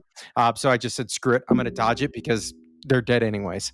What would you do if I told you that in French, Sakapatate meant behemoth? Oh, it doesn't. I'm just fucking with you. It doesn't. I was like, there's no way. It sounds like sack of potatoes, man. There's no way. I had to. I'm sorry. Well. I had to. you sold that so well. I thought Thank you were. You really did. Yeah. You know what? Hold on, I'm going to look it up. Yeah, but I don't know if it means anything. I have no Holy idea. shit. Wait, what? According to what I'm getting out of this, holy shit. You guys want to know? I just Googled it for their listeners. It means bag of potatoes. Oh my God. Sack of potatoes. I should have known that actually. I mean, really, I thought about it. Yeah, that. Wow. We'll get to them, but that explains a lot of the characters that we meet later on. Do you know how to say sack of potatoes in Japanese? It's being it's soka potato. Yeah. Anyway, soka potato. Actually, I did want to ask you, Matt, for just a second, not to backtrack, because I do like the pace that we're going because it's a game. We gotta get to the meat, right? What did you guys think of the mansion where we found Mael? Like the first time you went. I wanted to touch on that. The moment I get in there and hear that track, one of my favorites in the games. Very cool. And I was like, okay, so this mansion is kind of the anchor of this world. And I knew it was special and I knew it didn't belong. And I immediately thought, this makes things interesting. And this is out of the reality I think we're in and in another reality. So yeah, the mansion was awesome. I love that track. Okay. And then, what about you, Alex? I'm curious. I mean, just get a round of everybody and then So the mansion actually pissed me off because I wanted to open up every single fucking door. Yeah. I was like, it's like, oh well, obviously to get Mael leave, but I couldn't open anything, and it pissed me off. Lo and behold, later on in the game you can, but that's beside the point. It's the soundtrack though, phenomenal, and for me it didn't I didn't quite put together anything just yet out of that until I saw it again later on. Mm-hmm. Oh, for sure. Yeah. No, I was similarly. I was just like, the fuck does this mean?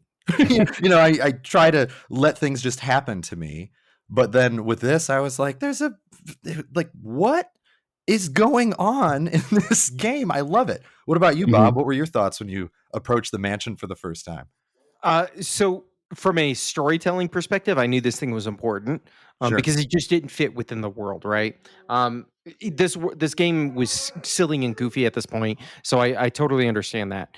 But it was my moment that went, my JRPG instincts kicked in, and I immediately went to the dining room area, and I was walking along the walls. I'm inspecting every aspect of this. I don't know if it's my JRPG or my tabletop RPG background, but my combination said I have to inspect every little thing with detail. And then I found the candlestick, and I went, "Oh, you can turn a candlestick." And then I turned that, and then I was like, "But I heard a click."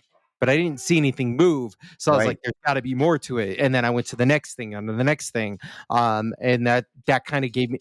That's when I knew not only was this a good game, this was a JRPG that gave a callback, because that is a callback 100% to classic JRPGs, where you're like, oh, this is just a story beat, and then you miss something because you didn't move the candlestick, right? Yeah. And then, of course, Matt gave me a hint later on that I didn't think about, where he's like, just channel your inner Mario 64. That's the same hint that Bob gave me, actually. Excellent. I love that my hint transcended Yeah. two people. That's awesome. When you go through the mansion as Verso, did you catch that? Did you catch anything in that dining room? Maybe a specific bed? Did you guys catch that? No. It was a dog bed, and it said, Oh. "This is Minoko's bed." So Minoko is painted from the dog. yes, He's your best friend. so I didn't catch that. But the one thing that Yeah. I didn't catch, but I noticed afterwards is, which room do you find Mael in? What do you mean? Alicia's room. It's in Yeah. Alicia's Oh, yeah, room. yeah. Yeah, you find her in Alicia's Yeah. room. Yeah. Yeah. And of course, you don't realize it until later, but it was like a whole. Oh, that's right. Yeah. Yeah. Yep. Yeah, for Yep. me, it was noticing Foreshadow. that their theme songs were exactly the same with Yeah. different words. Yep. Yep. And dude, their eyes were the same. Alicia and Mael, their eyes were the same. And I was like, they're connected. I thought it was more of time travel, but I I didn't mean, know. Alicia only has one eye, so I guess they're kind of the same. Right. Yeah.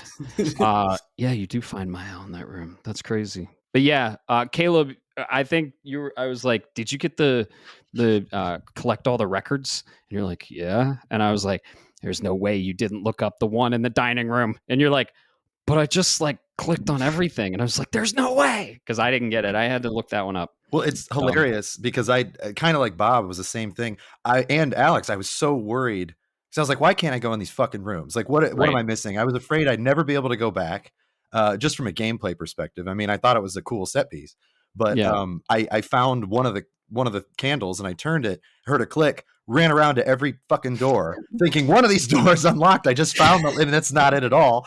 And then Right. I found another one, and then I just got mad and left because I couldn't figure out what it did. And then I think there are 4 of them, right? Yes. To unlock the way. Yeah. I naturally had found the 4 like throughout other visits when I was just pissed off, but I still didn't know what it did. And then I discovered that little alcove, had no idea that they were related. like none at all. And so when Matt was asking me, I was like, fuck you, I turned candles. What are you talking about? Like I had no clue. And yeah, so that was fun. I was like, I'm gonna flex my RPG prowess and just click on everything except Thank the you. trash guy 10 times because I am old and nobody's perfect. I'm You know what? convinced, by the way, that you said the trash can guy. You mentioned, you remember the door in the prologue where the people are banging. Spoiler for Borderland, for another game. I'm just gonna give me 15 seconds. I think that's a reference to Baldur's Gate 3. Oh, I Yep. hope it is. Yep, I actually agree with you on that one. Okay. All right. So you know what I'm talking about, gentlemen. All right. Oh yeah, for sure. Was it Asterion banging the bear in there? No. No. I didn't play Baldur's Gate 3. I just Right. saw like hair So banging. there's a door, and they tell you to go away, but because it's Yeah. Baldur's Gate 3, you can break down the door or lockpick it. But when you Mhm. do, and this is going to sound vulgar, but I don't care. It's a bugbear banging the fuck out of an ugly ass 300-pound troll. It's Hell yeah. nuts. It's it's nuts. nuts. I mean, you're just like, okay, I deserve that. I broke the door down. That's on me. Oops. This was another one of those. This is why I'm calling these out, because this game has inspirations, and that was another one. But yeah, Yeah. that manner, rolling this all the way back, Caleb. I'm so glad you were just like me, because I thought I was crazy for a minute there. I was like, I can't be the only one who did this, right? So thank you. Of course. I didn't even notice the candles. I'll be completely honest. When I play RPGs for the first time through, I tend to just speed run, and then the second time I'll go through and I'll go and do everything, Sure. which is what I'm in the middle of right now. So like I got to the manor, couldn't open up any of the doors, I left. Yeah. Yeah. The manor was incredible. I loved the music the moment I got in there, and I just wanted to explore everything. And yeah, I tried every door, right? Yeah, you get out of the manor, and you get out of Ancient Sanctuary, and you hit Gestural Village. This place is crazy. You meet the Gestrals; they're so fucking funny, and you're like, okay, now we have walking, talking paintbrushes. I mean, it makes sense to the theme, but why? It was awesome. I know, it's great. I love it. Yeah, Jester Village was awesome. And then they're like, oh, go to the chef's house. And you're like, oh, chef. And it's just because they can't spell, and it's the chief's house. And if you look at the sign later, when they get corrected, they corrected it and they put an I in there. Oh, Did I you guys missed know that. Yeah. Yeah. Is that a reference to the Snickers commercial? Maybe. You know what I'm talking about, right? Not really. All right, so back in the late 90s, I want to say early 2000s, there was that commercial of a guy who was doing he was painting an end zone in a football field, and he was painstakingly painting it out. And then afterwards, he finishes and he's looking at his work, and some dude walks up and says, nice work, but who are the chefs? Because he was supposed to write Chiefs. Oh, interesting. Okay. That wasn't how I call out. correlated that one. I actually thought of the original Oblivion, because there's a whole side quest for the Fighters Guild where they scribble the corrected name on a sign. That's what I thought of when I saw it. Nice. I Yeah, that's did- the beautiful thing about this game. I did want to bring this up because I don't actually know if this was their intent, but do you guys know what? I'm probably going to pronounce it wrong, and my wife's going to yell at me. I think it's pronounced gesso. It's an art style of art. Do you know, any of you know what that means? You ever heard of that before? I've heard of it. Okay, so I guess it's not a style of art, but it's used in a style of art. Typically like sculptures. And so I thought gesso, like, is it close? Because they're like little sculpted things, like they're people, but they're not like human. And that was another one of the hints early on where I was like, we're in a fucking painting. Like there's something like this world, because the rules don't apply. We're underwater.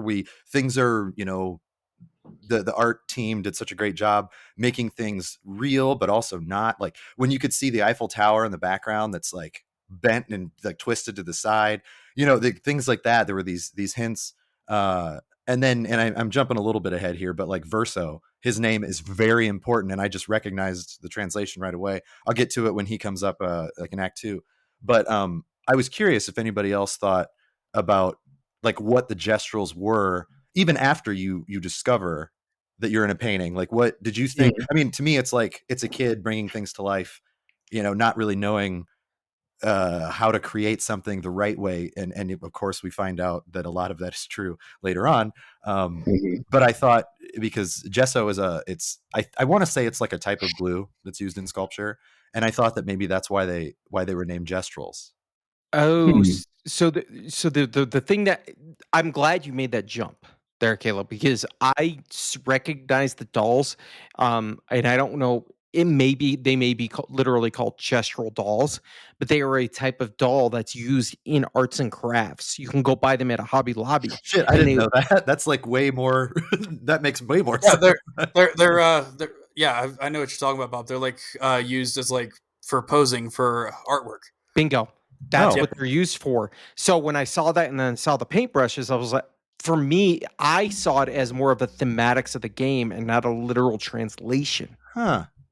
Yeah, I did get stuck on translating a lot of things. I will fully admit, from the soundtrack too, because a lot of the things they say, I wouldn't recognize every word because I'm not fluent. Like my wife is very fluent. But also, little fun fact, I'm gonna get the I can't remember all of it the right way, but they in one of the songs they say things like dim sum tum, or like it's like little words, and I'm sitting there hearing it over and over. I'm like, what the fuck does this mean? And so I called my wife downstairs and I was like, what are they saying? And she would recognize the phrases that were actual translations, you know, some of the stuff that I would too. But she was just like, it's fucking gibberish. I don't know. So then after the game, like way after the game, I looked it up and I was like, oh, it is just like gibberish. It's just like when people sing in a choral, in a choir, and they're just saying like fa la la la, like that doesn't really mean anything. You could argue that it means notes like fa and la, but like they were just saying words to sort of make the syllables and the cadence of the song move on, and then they would say things that were translated. But I felt so stupid because I was like sitting there for like 20 minutes like, what are they trying to tell me in this song? And sometimes it helped, other times it didn't. But I definitely focused a lot on translation things because they kind of tell you a lot of the story in a good way. I mean, it's not so much that they're just ruining it for you, but it's enough if you pay attention that you're like, wow. So I was curious if anybody else, you know, did that for certain locations or things like gestrels, things like the gommage that I mentioned earlier, meaning scrub. You know, just wondered. Yeah. So to backpedal a little bit, specifically the dolls Bob's talking about, those are called Gestalto dolls. They're little mannequins used for sketchwork. Which is why, by the way, which is amazing. Which, by the way, I'm going to ask this question. I'm going to to the group, but I'm going to ask you first, Matt. Did you catch the reference to the notorious meme in the Gestural Village? Oh yeah, the one where he's sitting in the fire and he's like, "This is fine." Greatest point in the game. Yeah, no questions. I only asked because that was my point in the game where I went, okay, so they're telling a serious story, but they're not willing to always take themselves too serious. This is fine. Yeah, I was over at your house and you showed me that, and I was like, I gotta play this fucking game now. I hate to say it, I think that was the turning point, was the meme. Yeah, I was sitting down here by myself. For listeners, I have a basement that's like semi-finished for my game room. So I was sitting down here. My wife had gone upstairs to like shower or something, and I ran into that. And I said to nobody because I was by myself. I just said, I fucking love this game. Like, because it was perfect. And again, like to compare to other classic RPGs, they, back in like the Super Nintendo days, more than anything else, they also had fun. They had a sense of humor, and I think a lot of RPGs now, and it's not a slight when you're playing something like The Witcher, or maybe that's a bad example because they have a great sense of humor too, but they take themselves so seriously, and they're too afraid to have fun. Older Final Fantasies had fun. They would just have ridiculous things that would make you giggle. Like, oh, this is fun. And it doesn't ruin the game. It doesn't ruin the mood. It actually adds to it. And so when I saw what you're referring to in Gestural Village, I was just like, God damn it. Thank you. I fucking love this game. Yeah, it was awesome. I definitely picked up that meme. It was crazy.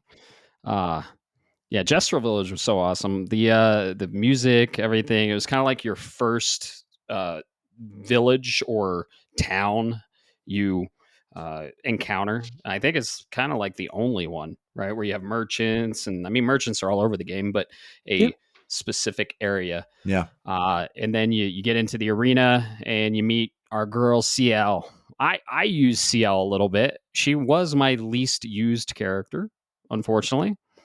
I thought she was really awesome. I thought she had a really cool story, but you find out she's alive and she's like, oh my God.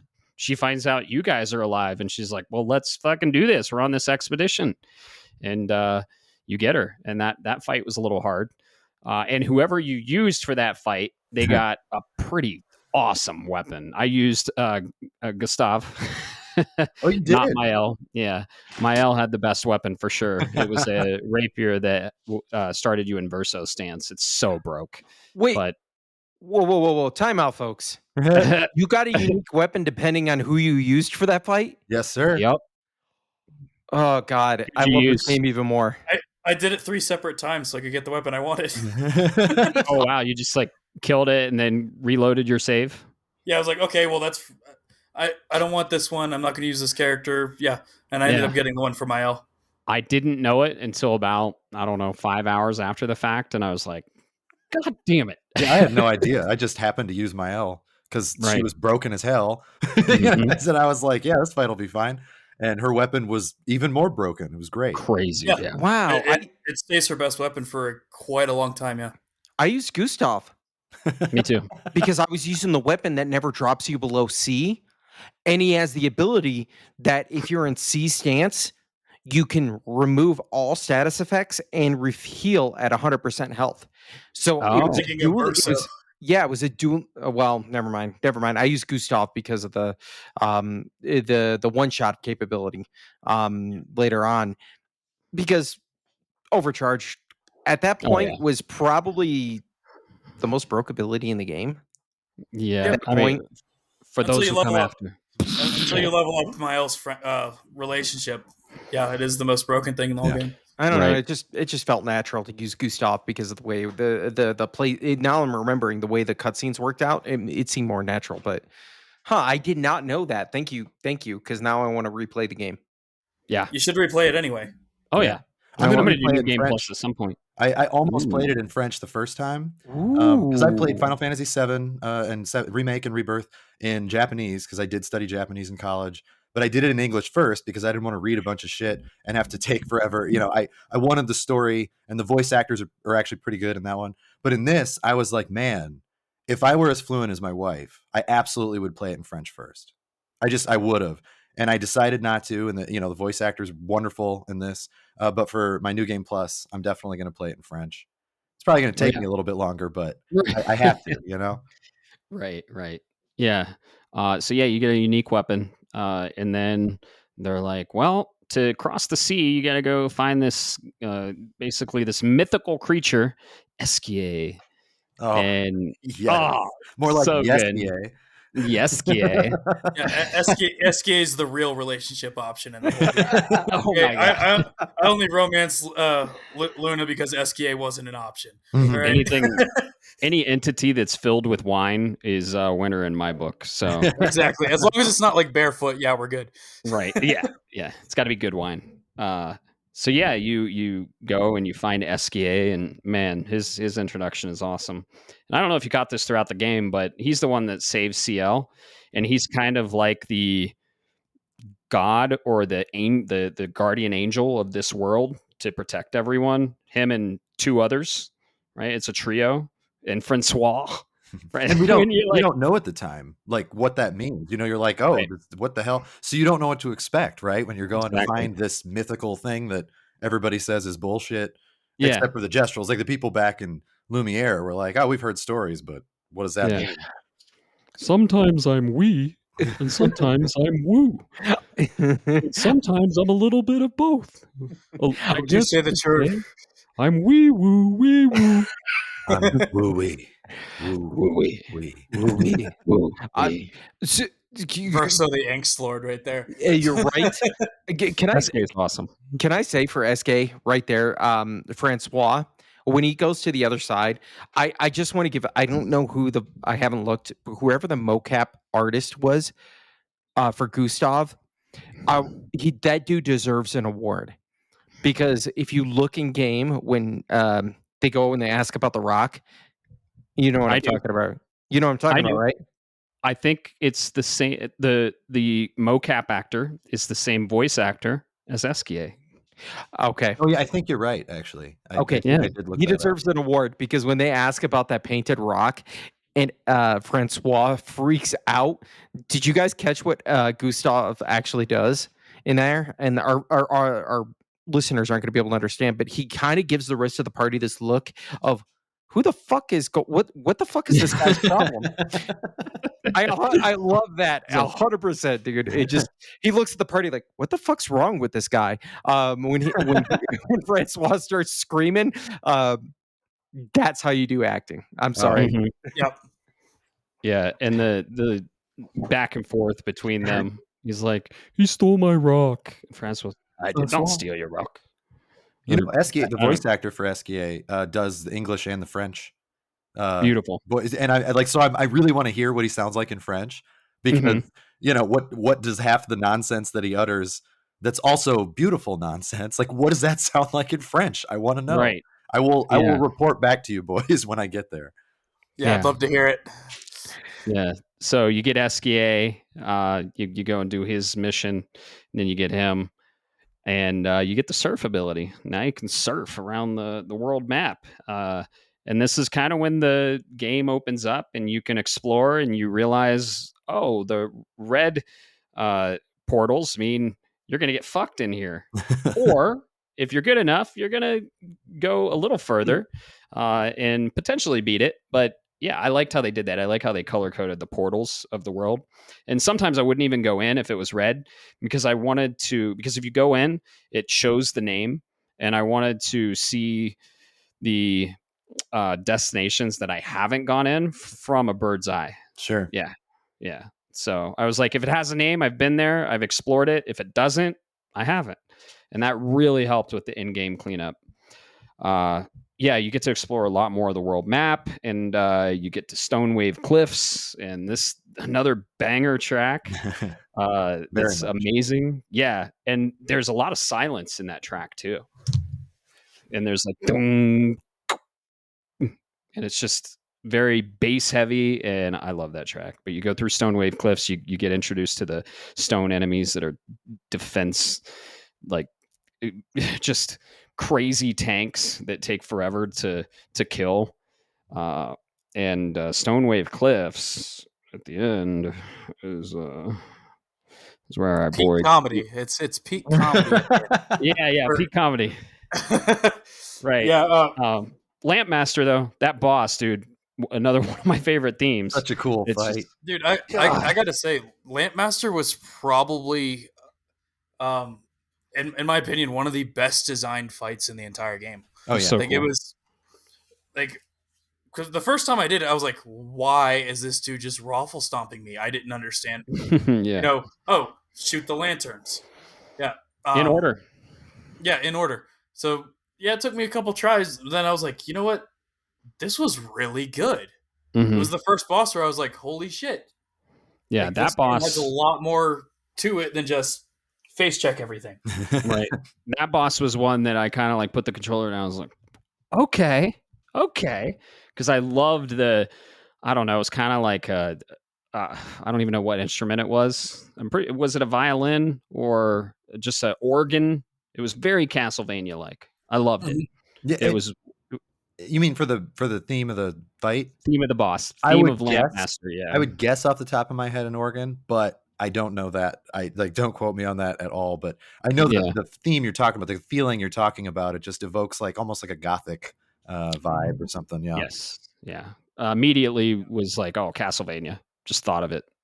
So beat it kind of give me like the bloody tears feeling. Yeah, actually, now I'm thinking about it. Oh yeah. Yeah. Yes. Oh, exactly. Good call. Yes. Bloody Tears is peak. So yeah, then you fight the Lampmaster. You think you beat him, and then it goes into that cutscene, and you see Alicia. You don't know who she is yet, and you see Renoir. You don't know who he is yet because when you fight him, it's like it says old man. But yeah, he traps Mael into a paint cage, and our boy Gustav stands and fights, and he just fucking kills him. He aeriths that guy. So I was like, I compared it to like playing Final Fantasy VII, and if it's like Cloud got killed by Sephiroth and was replaced with Zack. Spoilers for Final Fantasy VII, by the way, folks. Oh, yeah. Whoops. Yeah. Spoilercast. I mean, all right. Look, The game's been out for 30 years. Okay, yeah, it's had plenty of time. There is a statute of limitations, and I think we've reached it. I agree. You know how I knew it was real, Matt? What?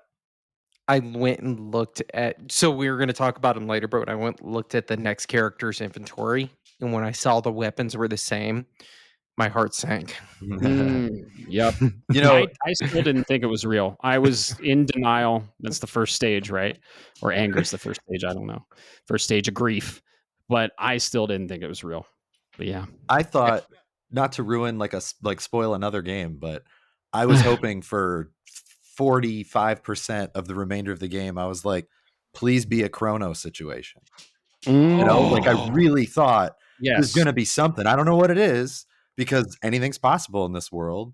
Like the further you get, the more you like learn things. And I was like, there's got to be a way. Like there's no fucking way.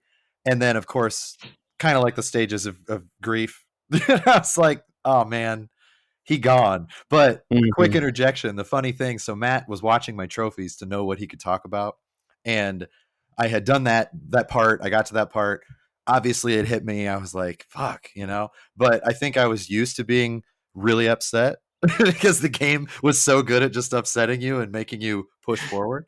That's true. And I don't remember if my wife and I had to go out to like dinner with friends or whatever it was, but on PlayStation Network, he had messaged, do you want to talk about it? And in a group with another guy. And I didn't see it for like, it might've been like a full day. And then the next day, like I saw another message from the next person, and the other guy just said, "I think he killed himself," and I was just like, I mean, it's kind of how I felt in that moment. Like that was rough, man. It was absolutely rough. But it put me down. Yeah, you know, it was a downer for sure. Yeah, Bob and I were at Metric last week, and I was like, I don't care what happens. I just want Gustav to finish his mission. Like, I wasn't even at Stone Cliffs yet, and he's like, "Keep playing the game, buddy. Keep playing the game."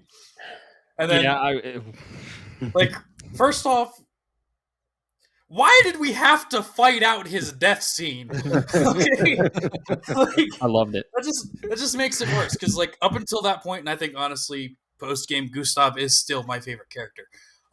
Like be all end all, like yeah, Luna's awesome, but Gustav is my favorite. No, that's fair. He's awesome. He's a wonderful character for sure. It's far better than Verso. Anyway, to make you play out the fight where you know he's gonna die and then just kill him anyway. Like, come on.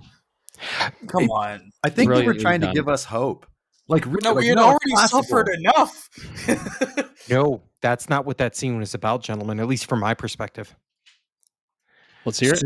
So that scene, first off, I'm going to say, I knew Matt was stalking my trophies because I played that scene and immediately went to bed. Like I was impacted that bad. I went outside, smoked a cigarette, and went to bed. Like I was devastated. And then I got a text message. Want to talk about it? This bitch, he's just like trolling people. No, I really wanted to talk about it, like we're doing right now. Like I experienced that a week or 2 weeks before, and I didn't have anyone to talk about it. So I was like, right, you know. So Gustav is talking to Mael early on, previously about this, and they were talking about it, and he goes, "No, if I see that fucker, I'm running." But he didn't run. He didn't run because he was protecting his child. Oh yeah, wonderful moment for him. It was so badass. That was his last stand because he at that point he valued Mael's life, and he didn't understand what Mael really was all about, right? Mm-hmm. He valued Mael's life more than his own, and as a parent, I feel that. So that's so. Out of all of the scenes, that one right there probably wrecked me the most. I turned off the PlayStation, my PlayStation, and went and had a cigarette and went to bed. Like I spent 2 days processing that entire moment. Was like I can't believe I like just from all of the different angles that hit me hard. But yeah, he was protecting his daughter at the end of the day. The crazy parallel on this, right? You said Gustav was protecting his daughter. But so was Renoir. And we're going to get there. We're going to get there. Spoiler alert. You didn't know. But they had, this is a spoiler cast. But they had the same objective, right? Yes, they did. And I mean, he was even protecting Alicia, which, one and the same. Let's take a moment of silence for Gustav. For those who come after. Awesome. Can I break the moment for just a second and say, just a quick interjection? Did you guys know that Andy Serkis was even in the game? Yes. Before you played it? Yes. No, I didn't look up anything. I mean, we saw the first trailer, and I was like, I'm not watching a single thing because this game is very special to me. I can just feel it. And so when we get to that scene, I went upstairs, wherever we were going, I was obviously devastated. But I was trying to like make myself feel better. And I looked at my wife and I was like, pretty sure that was Andy Serkis. And she was like, who's Andy Serkis? Like, she didn't know what just happened. I mean, I told her about Gustav, but she doesn't know Renoir. She didn't know any of that shit. And she was like, do you want me to look something up for you? And I was like, kind of, but also kind of not. Like, I want to know, but I don't want to know because he's a master voice actor. He can voice anybody. So if he's like multiple characters in the game, I didn't want her to be like, no, he's, a painter. Like, I had no idea. So, but then she looked it up and she was like, what did you think his name was? And I was like, Renoir. And she just nods at me. Just like, no. And I'm like, what are you hiding from me? Because I wondered if there were, at that point in time, I actually wondered if there were multiple versions of characters. Again, French stuff that I heard in the songs, and then knowing Verso's name, like learning it, I was like, oh, that translation means back or reverse, like the other side of something. Mm-hmm. And so I was just like, mind blown. Like, I don't want to know more. But Andy Serkis, man, like that dude is just Killed it. I mean, they were all awesome. All the voice cast was great. But Andy Serkis, to play that kind of a role and sort of have multiple of the same character, if you will, that's kind of complicated. But the dude is just a legend for a reason. And like the fact that they got him as well, as a villain. I'm not going to say the villain, but like as a villain. Right. And you still, by the end, you're like, I get it. Like the performance he brought, just, I'm going to say wow 6,000 times during this podcast because that game is just wow. It's incredible. Yeah. If I can, because you said the voice acting, I want to roll back just a little bit as a one last moment for him. My favorite Gustav moment right before then is when you meet SKA and he gives him the password. Yeah. Yeah. And then, get out of my way. And then you don't have to yell it. And he's so confused. He's like, what do you mean? No, and then apologizes afterwards of, I'm sorry I yelled at you. Yeah. And Gustav was so just nice, and he's just like, get out of my way. And he's just like, and he's like, well, I don't even know the password. You don't have to yell at me. Incredible writing. He's going to give the password, and everybody looks at him and goes, right. It's going to be you, right? And he's like, fuck, why me? But rest in peace, Gustav. Oh, Gustav. And you were like, oh, Gustav's my favorite character. I can't wait to. And I was like, yeah, just wait till you max out his skill tree. It's awesome. Yeah. I wanted to build it up, right? Because the impact of the game and I don't know, the sadness and the feelings you feel, if they're more impactful, you resonate and you connect more with the game. And yeah, Gustav death put me down for a while. Dude, I was like, ooh. There were a couple times with this game I just had to put it down and really just, cry in the shower and think on things. No, it was like when you step back from this game and think back on it, some things come to light and you really start understanding the tones and the writing, and you just kind of have to process what just happened, because they just do a 3-punch right in the prologue and act 1. It's just like boom, boom, boom. And it's just, you got to step back and you really have to process like what the fuck just happened. So yeah, I thought with Gustav's death, I thought it might have something to, I thought Renoir was Gustav older, and I thought there was time travel involved. And I was like, oh yeah, they'll bring him back. It's fine. Yeah, that was my initial thought too. Yeah. So, and then, when we get to Act 3, I definitely thought Gustav was coming back then, but nope. So, yeah, he dies. We all hope so long. Yeah. When he dies, my favorite character joins the scene.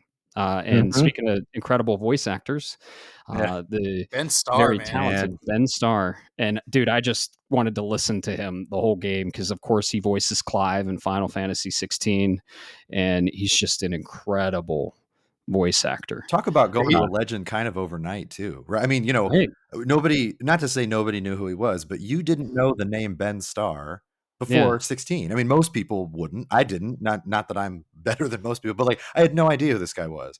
And I remember thinking, you voice a brand new Final Fantasy protagonist, I'm going to pay attention to you no matter what. So you better be on your game. And boy, he brought it in that game, obviously. So when he was cast in this, I was like, well, yeah, I'm there. And of course, when he brings Verso, I didn't know he was that character. Actually, in the initial trailer, I thought he was Gustav. I did. I like the guy we see in the trailer, and you hear Ben Starr's voiceover of, for those who come out, like he says all the shit, Expedition 33, everything. And I was like, well, that's the front man. And then I learned it was Charlie Cox very quickly. And I was like, well, where the fuck is Ben Starr? Like, I had no idea. And then, of course, he shows up. And I was like, oh, my God. Now the game, like every time I turned around, the game began again. It was just like, now the game begins. Exactly. Ben Starr. Just, Ben Starr did the voiceover of the reveal trailer when he's like, the paintress is painting. Yeah, he was the voiceover for that. That's why I thought he was Gustav, because I thought Gustav was like telling people in Lumiere. I mean, again, this was like the first trailer, so who knows? And then they brought in Charlie Cox for that Daredevil. Yeah. Like, he's super famous and big, and you're like, oh, there's Gustav. There's no way they're going to kill him. Right? Well, that's why I don't want to glaze too much onto Ben Starr, but keep in mind he got to the fame too, right? Yeah. He got to fame because of Final Fantasy 16. Yeah, but let's be honest, he was opposite to Ralph Fiennes. In this one, he's the opposite to Charlie Cox and Andy Serkis. Great. Not only is he a great voice actor, he's a great voice actor that stands out amongst some of the best.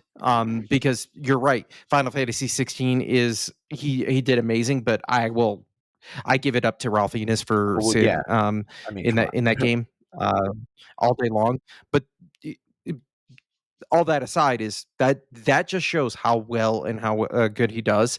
And I kind of jokingly say with my wife, I'm like, you know what? I'm not gay, but if I was gay, Ben Starr's the guy, right? Ben Starr's kind of the guy. Yeah, for me, it was like every time Verso spoke, like I felt like my eardrums were being made love to. I was like, shit, that's a seductive ass voice. I have bad news for you. They were, and your ears are pregnant. Yep. I believe it, honestly. Yep.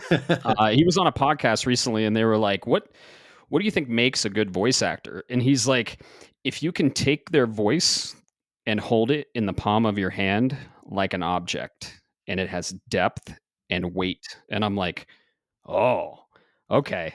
And I listened to that, and then I listened to some of his work, and man, it's just the gravelly, low, very articulate, and he's like, dulcet tones. Yes, I'm Verso. It's crazy. I can't replicate it, but yeah, Verso is my favorite. Go ahead. So now nobody can replicate that voice. Yeah, it's a little English. He's like, I'm Verso. Maybe a little, but yeah. Anytime during the campfire, I would want to initiate those conversations and get the relationship levels up, and just incredible writing, and it delved into all their backstories. In Verso was kind of the keystone to all that, and he's from Expedition 0, which is so cool. Like, why? How are you like 30 years old, and why is your hair so glorious? Yeah, I loved Verso when he came in. You're just like, who the fuck's this guy? Where'd Gustav go? Wow, I love the new guy, but I miss Gustav. I'm so conflicted right now. They kill your favorite character and replace them with a better version, and you're like, how did you do that? Right? Like, it shouldn't be legal. And that still managed to make you cry over Gustav too. Yeah. I want to know. I was like, where did this French Aragorn come from? Like, that's really what I thought. I was like, like Aragorn's my favorite character in the Lord of the Rings, like just hands down for me. And I was just like, I'm so sad right now, but like, who is this guy? And I will admit, I know Matt's going to be upset with me. Verso wasn't my favorite until like much further into the game. I just thought, you're not him, get away from me. Like, it was like going through a bad breakup, just, get off. No, you're not my team. He's obviously very strong. All the characters can be very strong and broken if you build them that way. but I didn't. The only reason that I kept him around was because Ben Starr did such a great job. Otherwise I would have said, fuck this guy. But yeah, he wasn't. He grew throughout the course of the game on me. But right away I was just like, what, Aragorn? why are you French? Get out of here. Yeah, and they kind of make you like question his motives, and he does have some questionable motives. Oh yeah. And hate him in the beginning. I was talking to Bo, our friend that we were talking to during this game, and he's like, I hate Verso, and it was right after Gustav died, and I'm like, keep playing, and he's like, no, I still hate him. He's a douchebag. I'm like, keep playing, and he gets to around Act 3, and he stopped, and I was like, so what do you think of Verso now? And he's like, okay, he's kind of growing on me. But yeah, dude, it goes right into the Forgotten Battlefield. You go and they give you a tutorial on his awesome fighting style, the grades and everything like that. He's so strong. He does replace Gustav as a stronger Gustav. He is stronger. And yeah, the Forgotten Battlefield was so cool. The boss at the end, the Duelist, probably. Yeah. and then the cutscene we get at the end after you beat him, just amazing. What? Cancel that one. I cannot talk about that cutscene, man. Yeah, it's peak action. Oh man, and Duelist, or however you pronounce it, that's a hard boss, and you're like, get it. They just taught you Verso, and they do send you through a gauntlet through the Forgotten Battlefield, and you're seeing all these corpses, and you're like, what is going on? And yeah, that was a really cool level, and that's when I really was like, oh man, Verso is my guy, and he's staying in my party. And him and Lune, I know Lune is your favorite character, Caleb, so I won't dig you for not having Verso as your favorite character, because Lune is my girl. But Verso and Lune were pretty much always in my party. That's fair. Oh, go ahead, Alex. Yeah, my party the entire game up until Frozen Hearts, because I felt the need to swap out. Was Lune, Verso, Mael, and then Frozen Hearts I put I'm gonna butcher his name, Minoko, in replacing Mael. Yeah.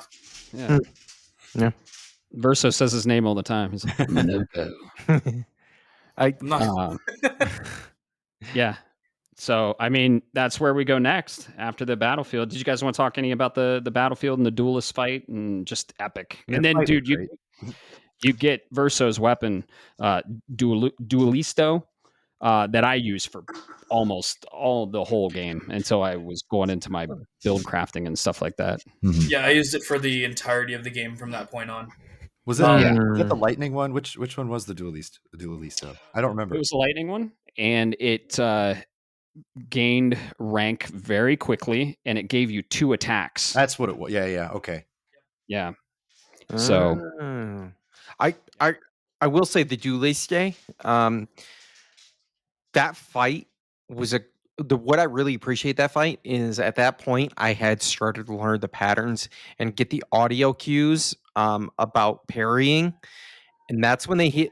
You know which attack I'm talking about, where he hits you once, twice, 3 times, and then he jumps up in the air and he charges. And I was like, oh shit, I'm ready to parry. And I parry, and then he hits me with a gradient attack. That was my, oh, you son of a bitch. From a game design, I absolutely loved it. It only got me, the first time.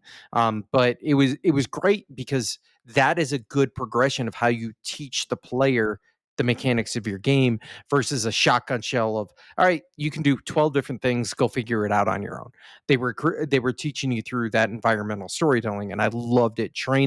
That fight was probably one of my favorites.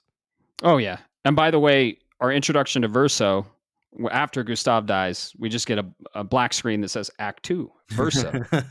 We're in Act 2 now. So after the battlefield, we basically fight the duelist, right? That's I think that's how it's pronounced, but I would have to ask my wife.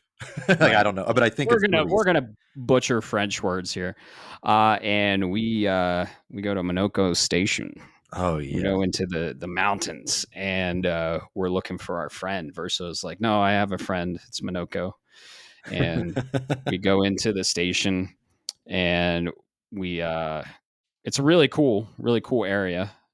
And we meet Minoko.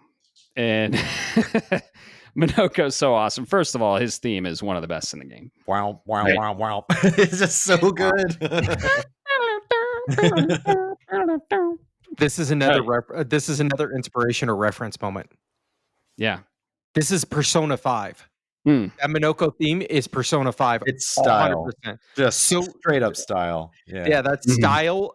As soon as I heard that saxophone break in, I almost wanted to shut down the game so I could go install Persona 5 again, because that's one of my top favorite like soundtracks out of a video game of all time. So I just immediately went to it, and then of course I'll let you lead into it, Matt. That was one of the many reasons why Minoko was easily my favorite. Oh yeah.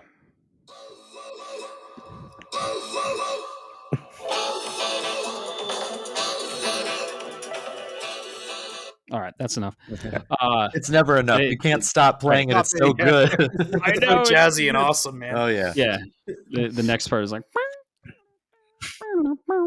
it's I'm crazy. pretty It's sure awesome. when I heard that the very first time, I think again I was down here by myself and I was like, how did they fit fucking jazz into this game and make it awesome? Like I just, it just kept happening. And then of Right. course, I actually my favorite animal are monkeys. Just fun fact about Nice. me. And so Minoko is almost like monkey-esque gestural. There's some, he's not a human. He's just his own thing. But I was just like, oh my God, is this my new favorite character? And I loved him very much. I really did. Again, I love strong women more, I guess. I don't know. But like he was in my party, I think, for basically the rest of the game. He was like Yeah. my guy. 'Cause part of it was I wanted to learn all of his skills. It's still the gamer in me, but I was just like, I love him and I want to hold him and I want to lead him everywhere and I want him to protect me in times of danger. Yeah, And he he's- was Go he ahead. was in my party for all of like the really random like hard fights. A lot of the chromatics he was in my party for just because like I needed somebody else that could break. Yeah. Because the way I built Luna, she couldn't break. Verso took too long to get up there, so he was able to do it out the gate. So Yep. he stuck around for all the chroma fights.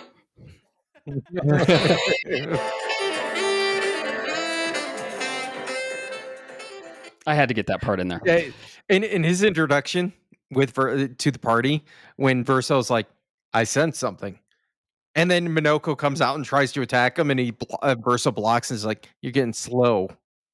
Yep.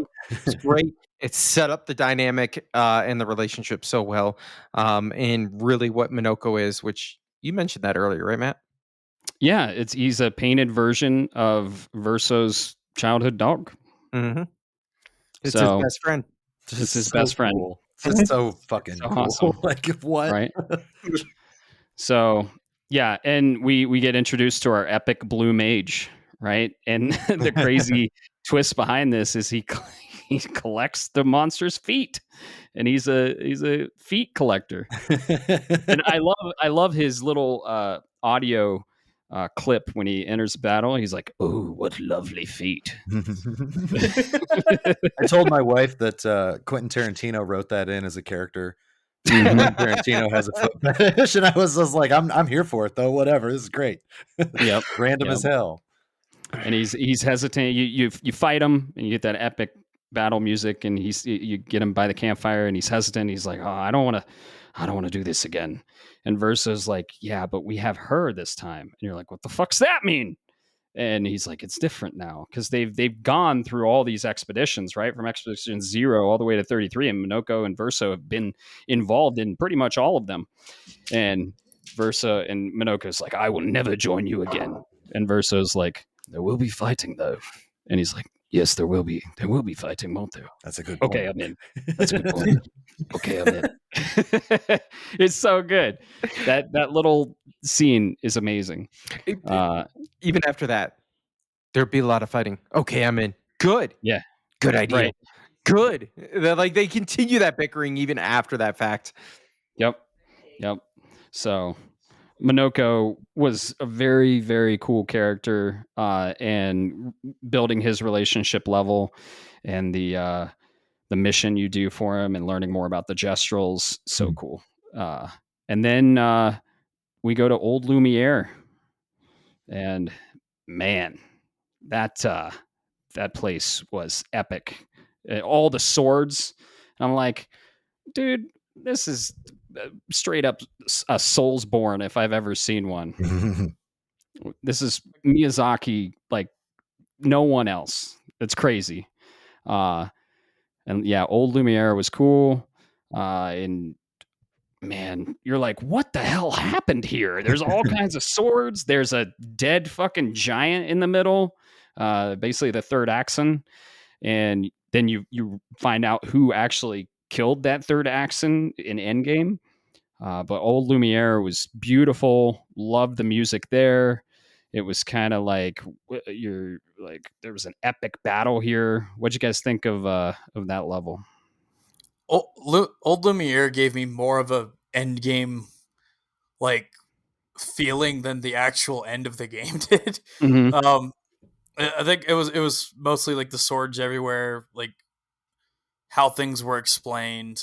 Obviously, all the plot twists that nobody saw coming. Like it had a big, huge, grandiose feeling about it, and they're like that's where the story, in my opinion, at least, really started to come to fruition. Right. I spent a lot of time in Lumiere before I finally left. Mm-hmm. I It was has some nervous. cool enemies too. I was nervous the whole time. Enemies. Like it was almost like not quite the same thing, but like if anybody's seen The Dark Knight, that feeling of the Joker when he's not on screen. You know, you're nervous the whole time that like what the fuck is going to happen? Like he's going to something because he was such a good Joker and you know, it was filmed really well. But I felt like am I near the end? Like I'm not sure. Right. You know, like you said, Alex, it did feel more Endgame than some of the Endgame stuff. And not that that's a bad thing because the Endgame was very strong. But this was just like, I feel like some shit's going to go down and I don't know if I'm ready for it. You know, like that was I was hesitant to continue. You know, I just didn't know, should I? And I do think that was intentional because again, it had been a while, at least for most of us, since a really awful, sad, horrible event happened. And I'm just like, who's going to die next? Like, I'm just ready for it now, but I'm not. But I did think the level design was really cool. I like the golds. I mean, you know, all the levels, you said it earlier, all the levels are very unique. They another home run out of level design team and everything.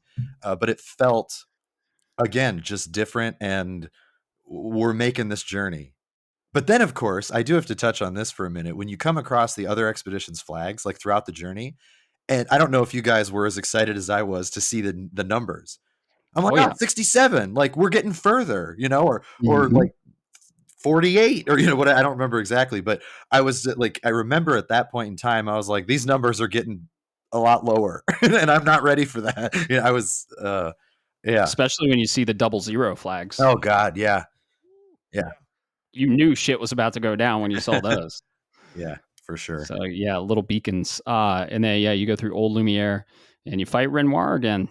And pretty tough fight. I didn't have a problem with it. And you see the mansion in the background, so you're like, oh, what's going on? And then he's like, we gotta get there. And it disappears, and he's like, shit, we can't go back. And you're like, what is going on, Verso? What aren't you telling us? And you eventually you're like, okay, well, if you want to fight the paintress, don't go near her because there's a huge barrier that'll zap you, basically. And if you want to know how to get that barrier down, you have to kill 2 Axons. And you get to choose. There's Serene and Visages. And these Axons are the painted versions of, what was it? The paintress, his wife, and Aline, and Verso. So, and Verso, when you realize that the Visage's boss is the painted version of Verso and all those masks, you're like, Propose a question. What? Are you sure the Visages are the paintress in Verso? Or The Axons? Yeah, the Axons. Or are they Or- somebody else? I'll let you. Yeah. I'll let you think so- about that one. I don't know. So I think they said that. know we know which one is like, because there's 4 axons. We know which one is Clea. Yep. Clea was Yes. the one that Simon shot down in Old Lumiere. Right. The Visages are interpreted as, at least how I see it, they're interpreted like, I see them as like original real world Verso, because he didn't want to be a painter, he wanted to be a musician, so he lived his life behind a mask. Yeah. Yep. Yeah, there you go. And then Serene was how Renoir interpreted his wife Mhm. prior to her entering the canvas. There you go. Thank you. And- I wanted that exposition in there. Yes, there are 4 accents because Alicia has an accent too in the Yep. Reacher. Yep. Yep. And the Reacher. Oh, That fight sucked. Yeah. Yeah. Yeah. Dude, Serene, that level, that vocal track in the background, just those vocals, my God. And then they started getting more complicated and louder the more you got closer to Serene. That was So, such a cool design. Like the whole so cool. thing, the set piece. I called it a set piece when I was playing Yeah. it, trying to describe it to a friend of mine who was never going to play the game, and I was like, I got to talk to somebody about this thing that's like here in my face right now. And I was describing what we see, how you're traveling around this zone, let's say, and she's just dancing in the background. And it's like, I don't know. I mean, it was an artistic piece. And then, like you said, the music just gets louder or more complex, like the closer you get to her. But, I mean, that's a pretty big level. Honestly, like even if It you is. steamrolled it, it was a big level, for compared to what we had gotten before. Even if you didn't explore, it was pretty big. And I remember yes, I was that guy. I went there first instead of the Visages first because they told me it was harder to go there. And I was like, yeah, all right, let's see. I did it because duh. Of course you did. It was same. such a cool zone. That might be my favorite designed level. Not necessarily because of the music. The music was awesome, but I just love the idea of this like breathing world. Kind of like when you see things in the background in the rest of the game, you're getting closer to the paintress when you're at the campfires. You see she gets like bigger and bigger as the game progresses. Yeah. But that one was almost like, one place that did it in real time almost. You're Right. traveling down and getting closer. And then of course, when you like go up to her and she's fucking huge and you're just like, how am I going to deal with this? And the fight was super cool. Music was super cool. She was, beautiful in this bedazzling way. And of course, a lot of the mobs in that zone sort of, I don't remember if it was a specific charm, but that's what they were supposed to do. They didn't live long enough when they fought against me. So I don't Right. know. But like, They were glass cannons. yeah, it was such a cool idea, and it was very unique. It was like every other zone in the world in the game, super unique. But that one, I loved the color palette, I loved the feel, I loved the music. It came together in a way that was like, I mean, for me, it was serene. There was something about it that was oddly calming, and obviously, Right. her name is similar to that, giving you comfort. And I was just like, man, there's such power in names, and like I don't know how they keep surprising me every time I go somewhere. It's insane. Yeah, they just keep one-upping themselves. Yeah. It's just Yeah. crazy. Yeah. I don't know how like I said, I played the whole game on PC. I don't know how serene that whole zone looked for you guys, but with the ray tracing on, I had so much like it's almost like when you're looking into the sun. Or like when it's a sunny day and you're driving the car around. There was a lot of that, and it just brought so much to life in that zone for me. Because there was this like bright glare everywhere if you looked towards her. Oh yeah, and especially when you get on the discs and the light shines on those dancers. Oh yeah. Yeah. It was incredible shading and incredible lighting. I it didn't looked know if gorgeous. you guys got any of that or not, but Uh, god damn, it was so gorgeous. we all 3 played on the PS5 Pro, so it ran just beautifully. So PS5 Pro with OLED TVs. Oh yeah. oh, yep, exactly. I went to Visages first. Dude, when you go through that level, I was getting that callback to Ocarina of Time, and Yes. Sure. yeah, getting the stones. So, and it was the same color palette too, right? Red, green, blue. And it was awesome because it's anger, sorrow, and sadness. And just that was my favorite of the two. I loved Visages. And the boss fight at the end, just one of the biggest bosses you've encountered so far. And it was just like, how the fuck am I going to parry these attacks? This guy's like the size of a freaking small city. Yeah. So, yeah, I really like that level. Anything else we want to touch on with the 2 accents to get the sword the curator asked for? I forgot to mention that we got the curator in the mansion, and he's the one that says, "Hey, I need this chroma from these accents to create the weapon to break the barrier." Mm-hmm. So, I will say, just you can interpret it because this is the way the game is at the end of both Visages and Serene, you do the boss fight and then you finish the boss fight, right? Which, by the way, both of them are amazing. One is audio, one is visual. Like you can talk about their artistic interpretations. Is if you mentioned talking to individuals in the campfire in extending their story. You got to think about who actually finishes off each of the Visages. Yeah, at the time, Caleb I had saw no smiling. idea. So Yeah, at the time, I had no idea how symbolic Luna finishing off Serene was. In all honesty, yep, yeah, because of that side quest. Yeah, then when I did the side quest last night, I was like, "Holy shit, it makes sense now." Like, yeah, emotionally, based on Lune cannot be charmed, essentially, Right. because she's a woman of science and logic. And then Love that. Ciel with what she's doing and removing the masks and revealing who you really are and staying true to yourself.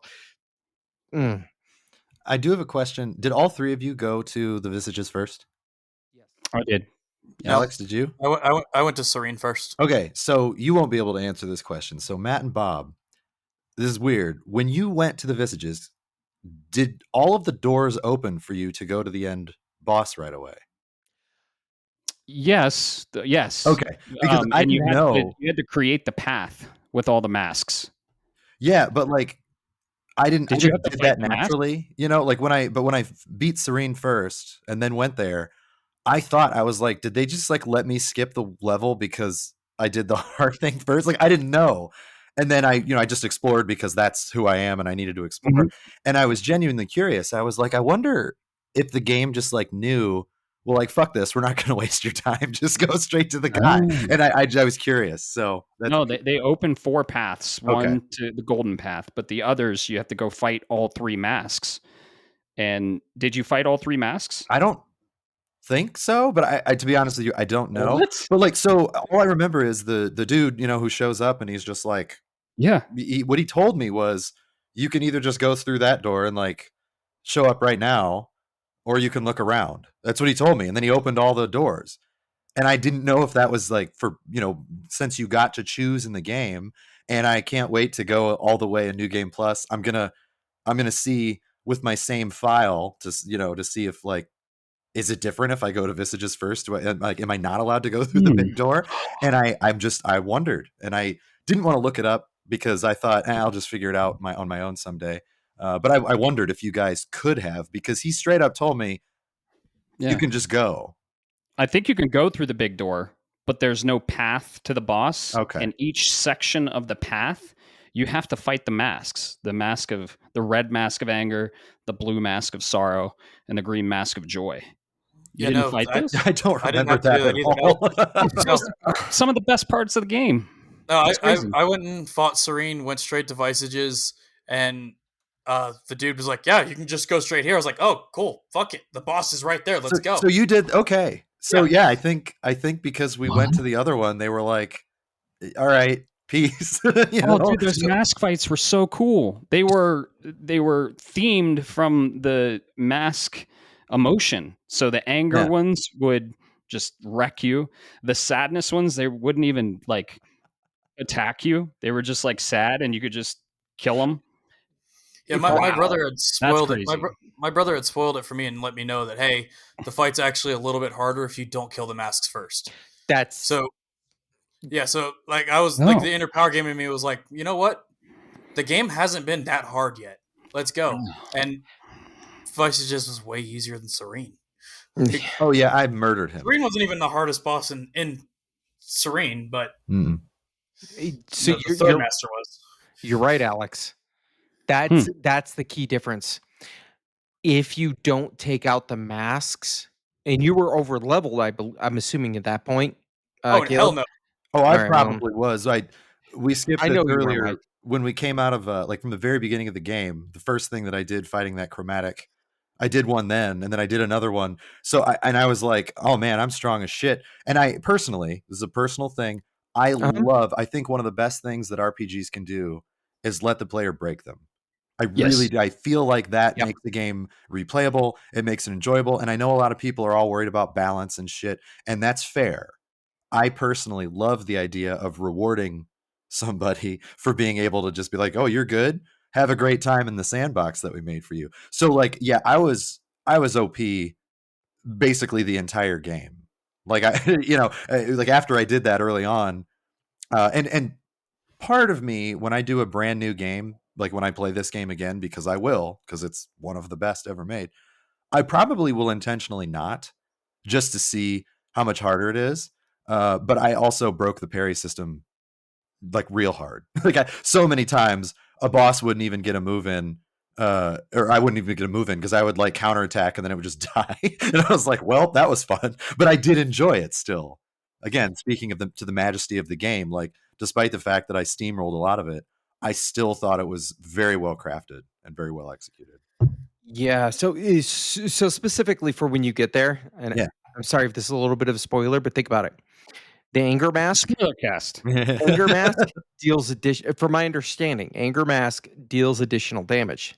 Sure. Sadness hits you with, and I don't remember the status effect that allows you to not get AP. Oh yeah. Exhaustion. Yeah. Happiness heals the boss. Heals. Yeah. I don't know. Yeah, It it's just makes awesome. me I can't happy. believe you guys. I So can't believe you guys didn't fight the masks. Right? crazy. That's what I'm saying, Matt. Thank you. Huh. Yeah. No, just blasted that bitch. And what drives me up more of the wall for that is do what you want, guys. That game provided you two different options, but they literally, Verso literally says, well, you can't find one because he's in a mountain. Another one's dead. All right. Well, we've got two. I would go to this guy. He's going to be a lot easier to kill. And then 50%, apparently the outlaw averages is 50% of people didn't listen to that dialogue and just said, no, I'm going to go to Serene next. Part of it for me is the fact that again, Matt was very generous when he introduced me and saying that like I'm one of the best gamers that he knows. And I appreciate that. That's very sweet. I'm not bad at games. Like I know that. I'm not a speedrunner. I'm not a world first of anything, but like I don't know, in a different life, maybe I could have been. I'm not really sure.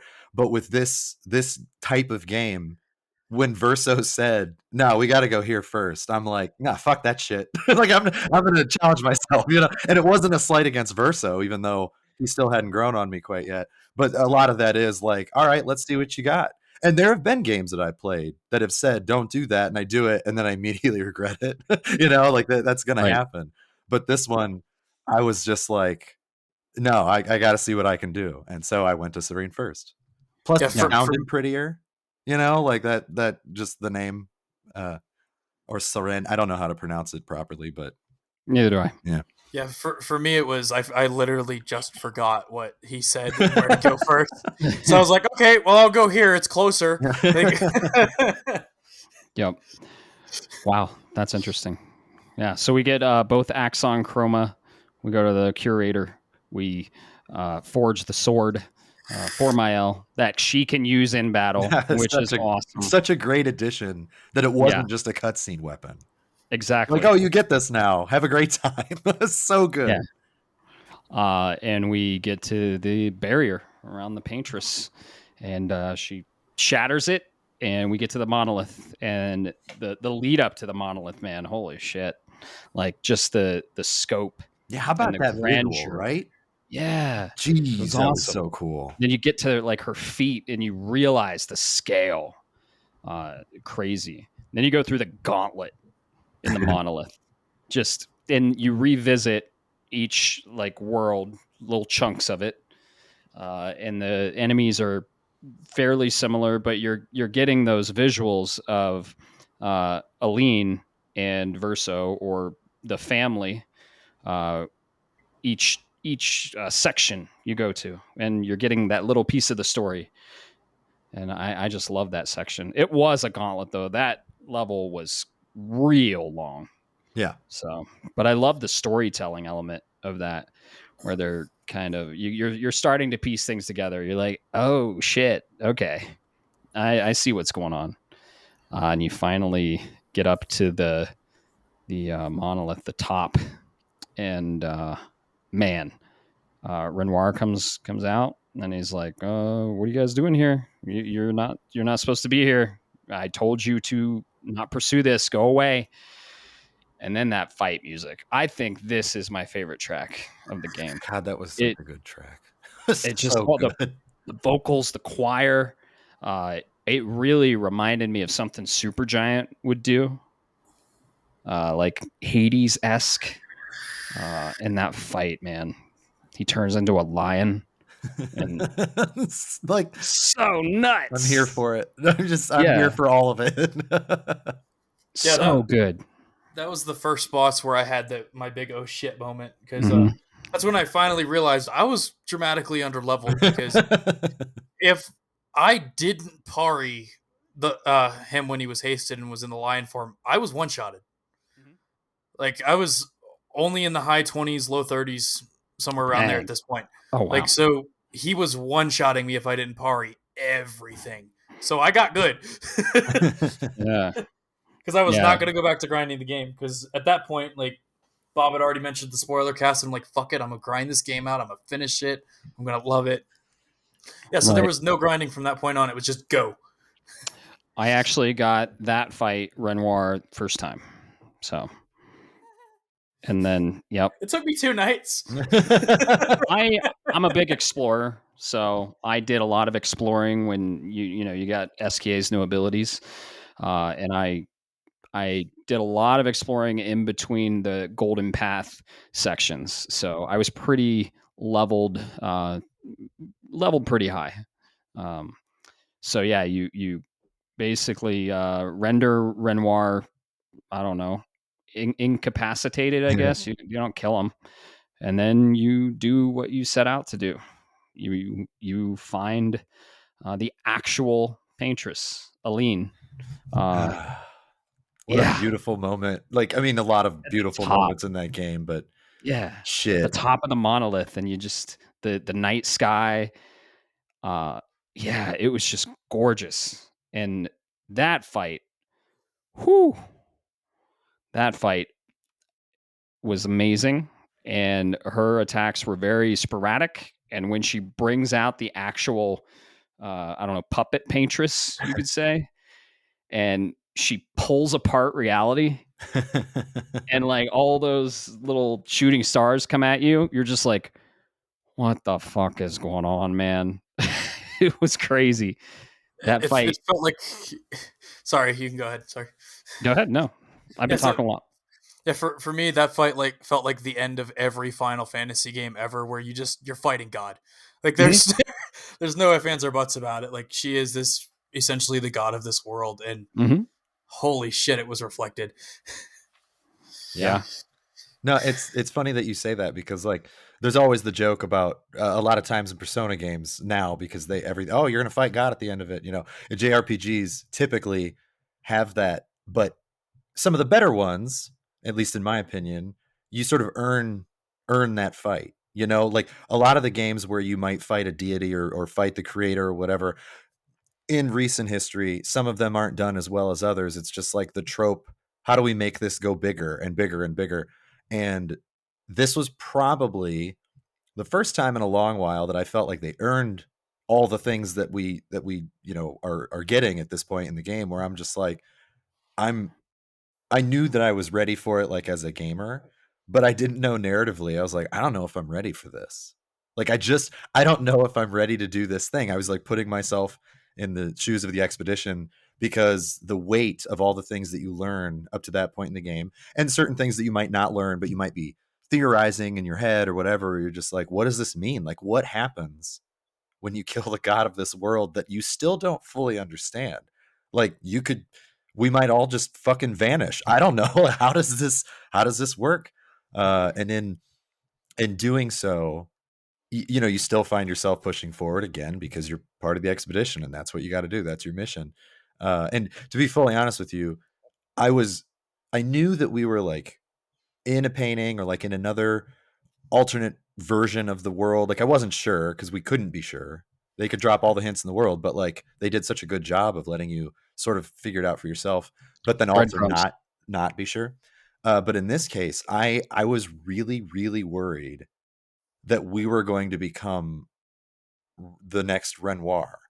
And our job in the like end game, post game, I was so scared that it would be my job to kill Expedition 32 and I wouldn't be able to do it. Like I was nervous because I was just like, what could this mean? And I mean, I'm not upset that that wasn't the case, but part of me like secretly hoped, like, are we going to go there because they've gone other places? I'm very happy with where they went with this game. I mean, I am. It was so good. But that was the moment in this game where I was like, I don't know that I want to continue for real because I don't know what it means. What does this mean? There's a reason that Verso has been trying to like break the cycle and won't tell us everything. And when Renoir is saying like, I'm doing this for your own good, you don't know, like killing them is a sympathy or, you know, all the things that he would say. And I was just like, I can't become the next Renoir. I can't fucking do it. I can't ask Maelle to do that after Gustave died. Like all the things are going through my head while I'm fighting the paintress. And Right. you know, the gamer in me is like, let's see what happens. But like the human in me, I was like, I don't know if I can process this. You know, it was very heavy and I loved it. I think that they nailed what they did. But part of the magic of a good story is also being able to tell the story without ruining it. You know, like foreshadowing exists for a reason. And a lot of the things that were foreshadowed in this game were coming to fruition in this fight with the music, Yeah. with the visuals, with the paintress herself. And it's just like, holy shit. You know, I mean, a lot of the game was holy shit. And again, what, 33 people made this game? 32 people and a dog? You know, like, come on. Yeah. Just, wow. That's amazing, dude. I didn't put it. That was your Final Fantasy X moment, Yeah, then. it really was. It was. Which is amazing to hear. For me, it was a more literal translation. So then this will come back to later when we get to the end game, right? When we Sure. get to the final stages. But Verso was literally trying to destroy the world that was being created. Like in his mind, I had an idea I didn't quite understand, but Sure. conceptually I understood that destroying the paintress was going to destroy everything, right? Mhm. Yeah. Break something. Break Right. something. And I didn't understand conceptual, like from a literal sense in the of how the story was going to tell that, from a mechanical standpoint, should I say, of how that was going to happen. But I was more of on the side of Verso of no, let's break the cycle because breaking the cycle is a theme that you see in a lot of RPGs and video games. So I didn't I guess I didn't have that French artistic mindset and background. I'm more of a German guy myself, so it didn't dawn on me. I just thought the backdrop of paintress and painting and everything else was just more of a way to tell the story versus less more into a literal sense. Yeah. Well, I wanted to ask Alex actually, in this point, specifically as a musician, um, because I mean, we're all creatives in our own way, or we all used to be. Like, I mean, I'm not as creative as I used to be. I fully admit it. But a lot of times, some of the best art comes out of grief, sadness, despair. I mean, some can come out of joy, some can come out of great. Like, you know, art is everything. Um, but for me, I was picking up on the themes of grief very early on, and not just the literal stuff like Mael losing Gustav, you know, and then being worried about losing all the other people and everybody dying and everything being miserable. Um, but in this fight specifically, I think that might have been my turning point where I was like, I thought this is a story about grief on a grander scale than we could ever imagine. I think that like when I was approaching the monolith that last time, for the official, the scale being ridiculous, I'm fairly certain that was my moment where I was like, this is about grief.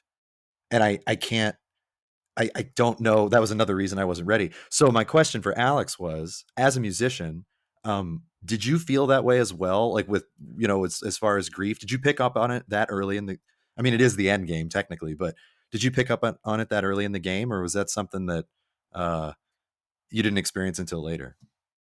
Yeah. I think for me, like where it finally like fully started coming together was with like you go up to and you see the giant puppet at the foot of the monolith. She looks like a woman that's crying. Yeah. Yeah. She very much does. Arms crossed, face buried in her arms, like looks every bit of a woman that's crying. Then you're going through everything. You fight Renoir, and you finally meet the paintress, which apparently at that point I didn't realize it until I saw her. That was the second time we've seen her. Yeah. Because we saw her at the manor too, in Old Lumiere. But it wasn't until she was talking to Verso and who she thought was Alicia, where I was like, holy shit, she's just a grieving woman. Yep. Like her family died in the fire. Like there's a little snippets that had occurred, and like her family's gone. So I was like, shit, are we the bad guy? Yep. Like Exactly. I didn't know. I didn't know how to feel. Like on one hand, like yeah, we're saving people. On the other hand, are we saving people? And then it all ties in like immediately. The whole long prolonged cutscenes afterwards. We're like, yep, this was a mistake.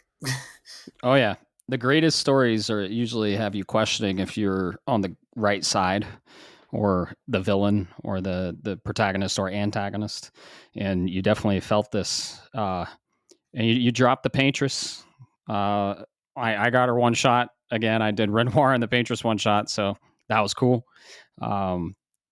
But yeah, you drop her, and I love how Verso just pulls a stone and just throws it at SK. He's like, "Here you go, now you can fly." That motherfucker has just been holding on to it the whole time. Right.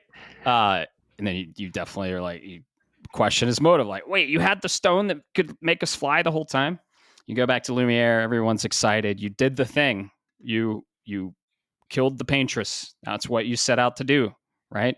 Expedition 33, all the expeditions up until 33, kill the paintress. You killed the paintress. Everyone's celebrating, and you're like, you see Verso's face, and you're like, what's going on here?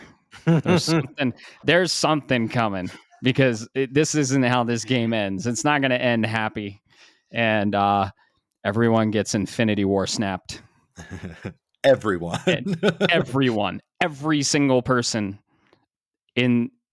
except two, get Infinity War snapped. And Verso's sitting on the dock and looks at that letter. This was probably my favorite part of the game, and the huge twists of the game, right? Sure. And it's a letter from Alicia, and it's like, the paintress was trying to warn everyone. The real evil is under the monolith.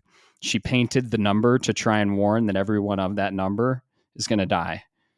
Or like she was just trying to warn everyone when the real evil was under the monolith. Well, crazy. And keep life around as long as possible, because her power was waning. And it was just like, fuck you guys, you've done it again. You raised the game again. What a beautiful thing that she was actually, I mean, sure, it came from grief, being a mother who lost basically everything, and didn't know how to cope. So she went into her son's world. I mean, it's just such a magnificent way to tell that and try to explain that to people who might not have ever experienced something that heavy before. But then to know that she's actually been like doing everybody a solid by giving them as much time as possible, instead of the other way around, where you just think, what a bitch, when Bob at the beginning, when he was like, paintress is gonna fucking die, at that moment, how did you feel, Bob? Were you just like, I've been wrong this whole time? Like, what was going through your head? So this is this whole game is a roller coaster, right? Sure. There were three big roller coaster parts where I was like, "Oh shit, I was wrong." First one was the paintress must die. The second one was after I got to the paintress and I said, "Oh, Renoir must die." The third one we'll get to later, Sure. but this was the point where I was like, "Oh no, Renoir's the bad guy." This was the I'm an asshole kind of. Yep. Do you guys know what I'm talking about with the Key and Peele skit where where they're both playing the gay guys in the office? Oh, sure. Yeah. Yeah, where you guys like, well, maybe I'm not persecuted. Maybe I'm just an asshole. This was maybe I'm just an asshole moment. But yeah, that's kind of like where this was that second moment where I had to reassess what I was looking at in this game because I was so confused, like I was in my preteens again. Yep. Yeah, I actually called Bob at that point. He did. Yeah? I have the And I was like, messages. what the fuck? And I was like theorizing everything. I felt like every bit of Always Sunny in Philadelphia where he's at the fucking floor. Charlie, yeah. Yeah. I'm like trying to connect all the dots. And yeah, fuck. Yeah. It Yeah. was a turning point in the game. And then after you learn that the paintress is trying to warn everyone, it goes to Act 3, and it's Act 3, Mael. And then it goes to modern day. Or not. Modern it goes in into that reality. world. Yeah. Yeah, modern day in that world, and which you actually understand when this is happening, what time period with Verso's ending. But yeah, it goes into the mansion, and you learn that you were just in a painting the entire time, and it's crazy. I immediately got vibes of Tron. I immediately got vibes of The Matrix. You were literally just in the Matrix, and the real world is outside, and there are writers and painters. And who are these writers that set their house on fire where Verso died? Maybe we'll find out in Expedition 32. Yeah. However that's gonna go. Exactly. Yeah, that point in the manor was the first time where I actually like looked around, and I was like, "Holy shit!" Like, well, there's the painting of Serene. Here's the painting of Visages. Yep. Like, oh, this is one of the gestural merchants. So I was like, "Holy shit!" Verso did make all this shit. Mm-hmm. The entire thing was his idea. It was such a beautiful moment. I mean, the game is filled with beautiful moments, but that one, sort of where we're told for sure, like definitively, this is what's going on. And whether you thought about it and thought maybe not, I don't know, or you hit the nail on the head, or if you were just like, I don't know what the fuck's going on, just tell me.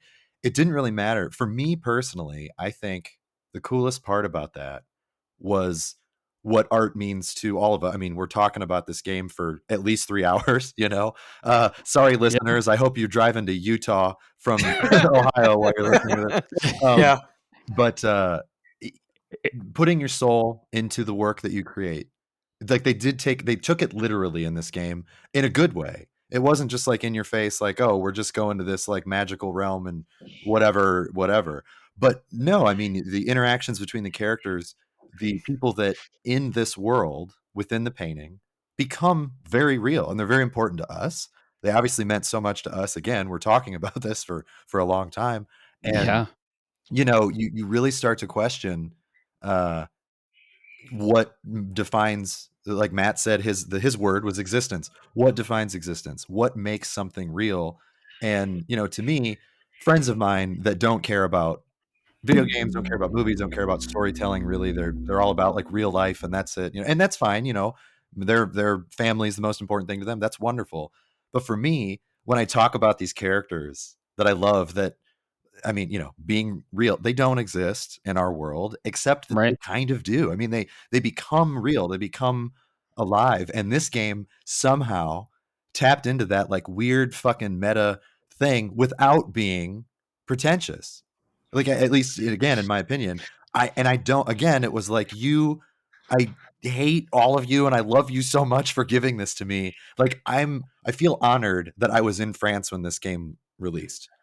Because even though I didn't get to play it and I was a little behind, I was just like, yeah, but I was in the fucking motherland of this game. Like part of me is just like, I've got that going on. I was not in Montpellier where Sandfall Interactive is located, but it struck me so hard in such a way where I was like, this is like one of the best things that I've ever experienced. And I am just thankful to be around to do it. And if I wanted to explain to somebody what art could mean, I would tell them to play this game and be like, Yeah. like, even if you hate it the whole way through, finish it.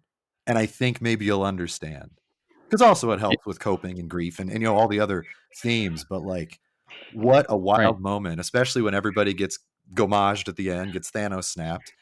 And you're just like, but like, I don't care if they're fake. They're not fake. Like they're real to me. And Mael, as we know, comes out Oh with my God. that, Well, I mean, you got to think, like in the Matrix, Morpheus is like, what is real? Yeah.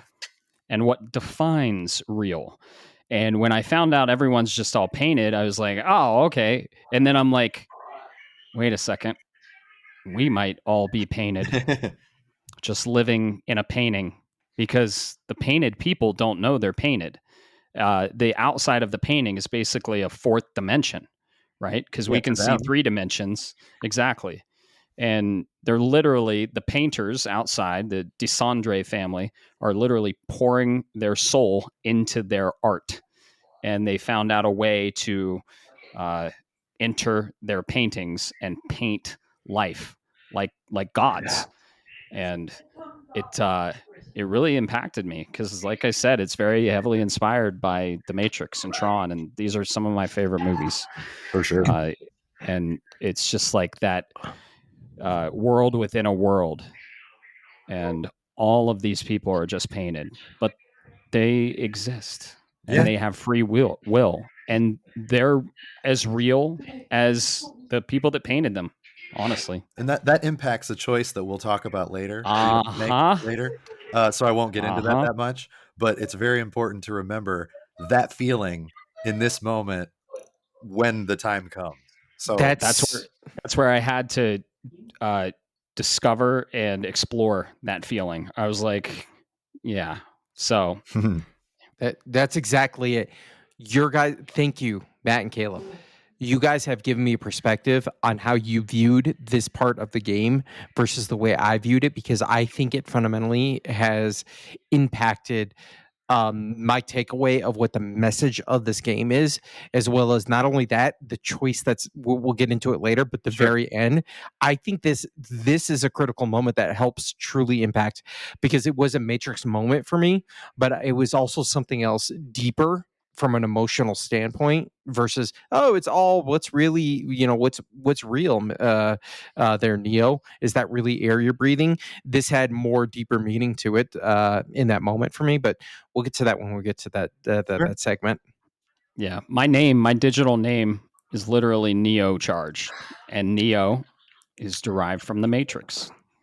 So it's one of my favorite movies. It is my favorite movie. The Matrix is my favorite movie of all time. And this definitely explores that theme. So, yep. What are your thoughts, Alex?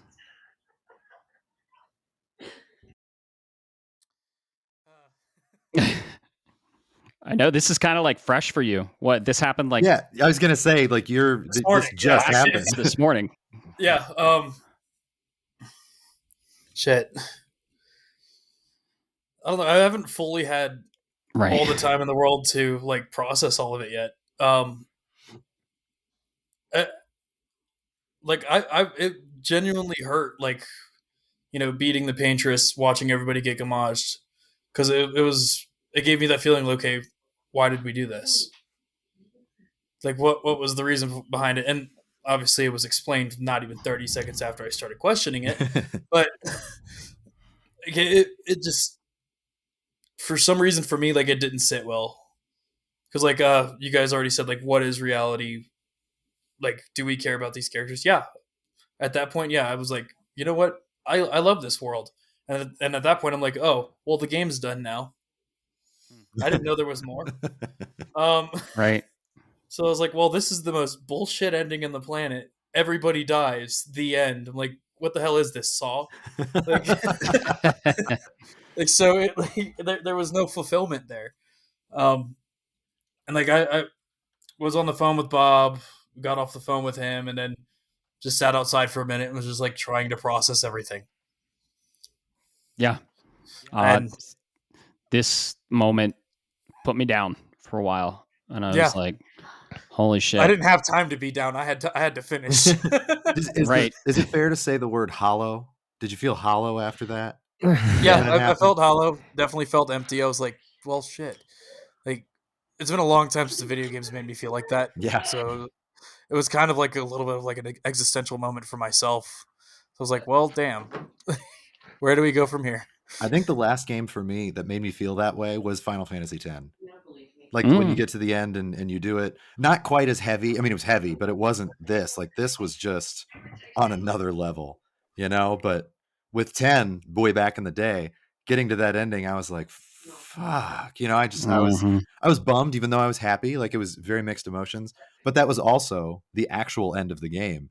And in this one, you're like, well, where the fuck do I go from here? Like, I don't know if I have the energy. I'm so upset and hollow. I mean, that, you know, my word was hollow when I got there. So, and kind of betrayed a little bit. Yeah, you know. Yeah, I was like, man, I spent all this time to finish the game, and this is how it ends. This is my reward, right? And you're controlling Alicia, and lo and behold, another crazy twist and plot point comes into fruition. Alicia goes into the painting to save her mother, and then just gets basically mind wiped and reborn as a painted Mael. Mael's Alicia, reborn.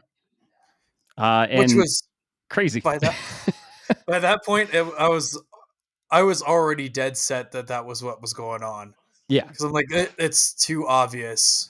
Like the two of them always just like. I thought it was kind of tacky at some point. Like they see each other, they just stare at each other. Right. And I'm like, I saw that in the eyes. I'm like the two of you are clearly the same person. Mm-hmm. Like, and then all of that goes on. I'm like, okay, well, it's good to know I was at least right about that. Like, right. The only thing in the entire story I was right about. Yep. And then, Maelle gets even stronger, and you realize she's an actual painter in this world. Talk about plot armor. Come on, man. That's what I wanted to say. Is this is one of the few things that I think, from a game perspective, this game struggles a little bit with. Is it does such a good job. Gustav is the main character. Then Gustav is not the main character. And Verso is the main character. And now Verso is not the main character. Psych, it was Maelle all along. And then we could talk about later. But if you're not using Maelle by late game with some of the super bosses, you're kind of you're kind of playing the game on hard difficulty. Like, let's be real. Yeah. So I think that's one of the few things that I'm like, if you had really just taken and said, okay, story wise, Maelle is the main character, but don't give her that level 3 chromatic attack. I'm sorry. Like, no, dude, that's fucking baller that they did it. You know, I mean, it's just like, oh, I can scrub too. Like, oh shit, that's so cool. From a story perspective, I get it, but it felt like if you're not using Maelle, you're trolling, so to speak. Right.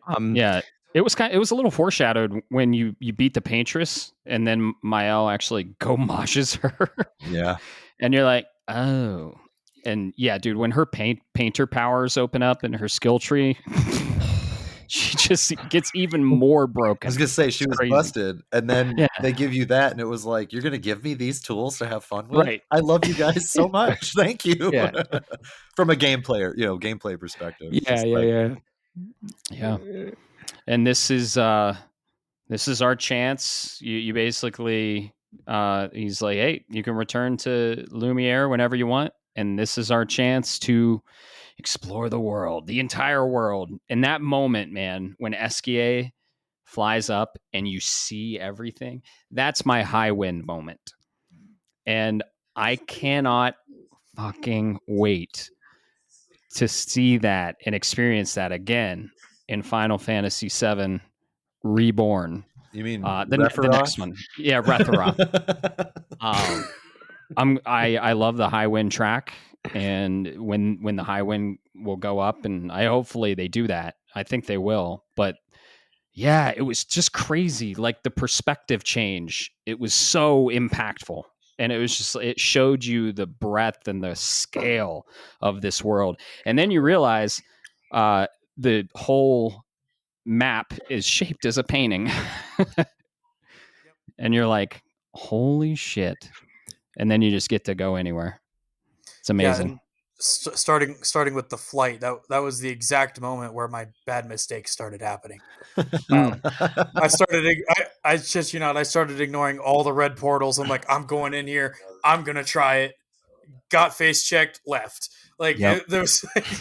I was like, okay, maybe I shouldn't be doing the Endless Tower right now. Okay, maybe I shouldn't be doing Dark Shores right now. Okay, 35 is way too low of a level for Flying Manor. Maybe we shouldn't be doing that. Oh yeah.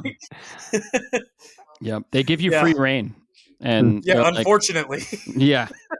They take off the shackles. They give you just all the freedom. And Taking to the skies. Yep.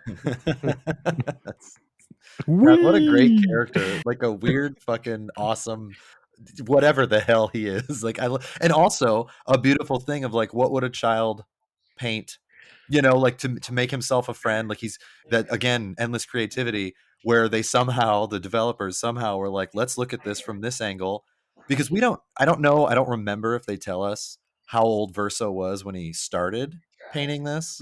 Like we know that certain things had happened along the way, and that he wanted to be a piano player and a musician, and but he was like sort of forced to paint. Like we know that. I might just be misremembering because I'm a little further removed if they said specifically like he was 7 when he made this. I don't know, but what would be something that came out of my head when I was 7 years old? It wouldn't be Esquier, but it would probably be similarly weird, And then of course, as he gets older, and he hides his wine in there, because of course, like that's not weird when you think about it from a creativity standpoint and an artistic standpoint. It just, again, like the level of brilliance in such a small detail. Really, like most players could go through the game and just be like, this guy's cool. He's my airship. He's my boat. Right. They might not really care, but I would find it hard pressed to meet a person that would give the game a chance and not care even about like this weird god thing that speaks funny and says awesome shit. It's just like every level was so well thought out and executed. Every layer, I mean, in the game, that even from that, at the very end, when Mael brings back a few people to be like, I'm gonna need some help, and Esquier's there, he's gonna be part of the team. Yeah. Why didn't we bring Gustav back there? I know. Well, I mean, honestly, I can tell you I have a theory on that one. Yeah, I have a theory. My guess is grief, but please. Yep. Yeah, and maybe she was in acceptance and was like, but I mean, it doesn't make sense because we'll talk about the endings. Sure. So I want to say, Caleb, holy shit, I didn't think about it like that.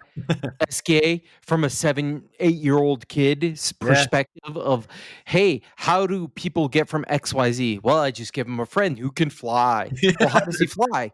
He just says, going through the skies.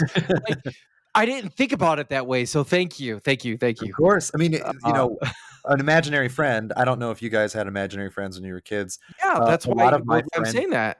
A lot of my friends did, and I didn't. How old did you just assume I have real friends now?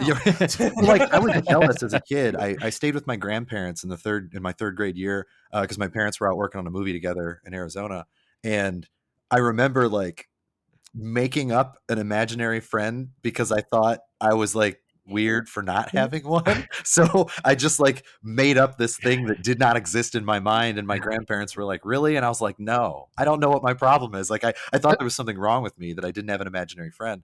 For real. I made one up named Earl, and it was stupid.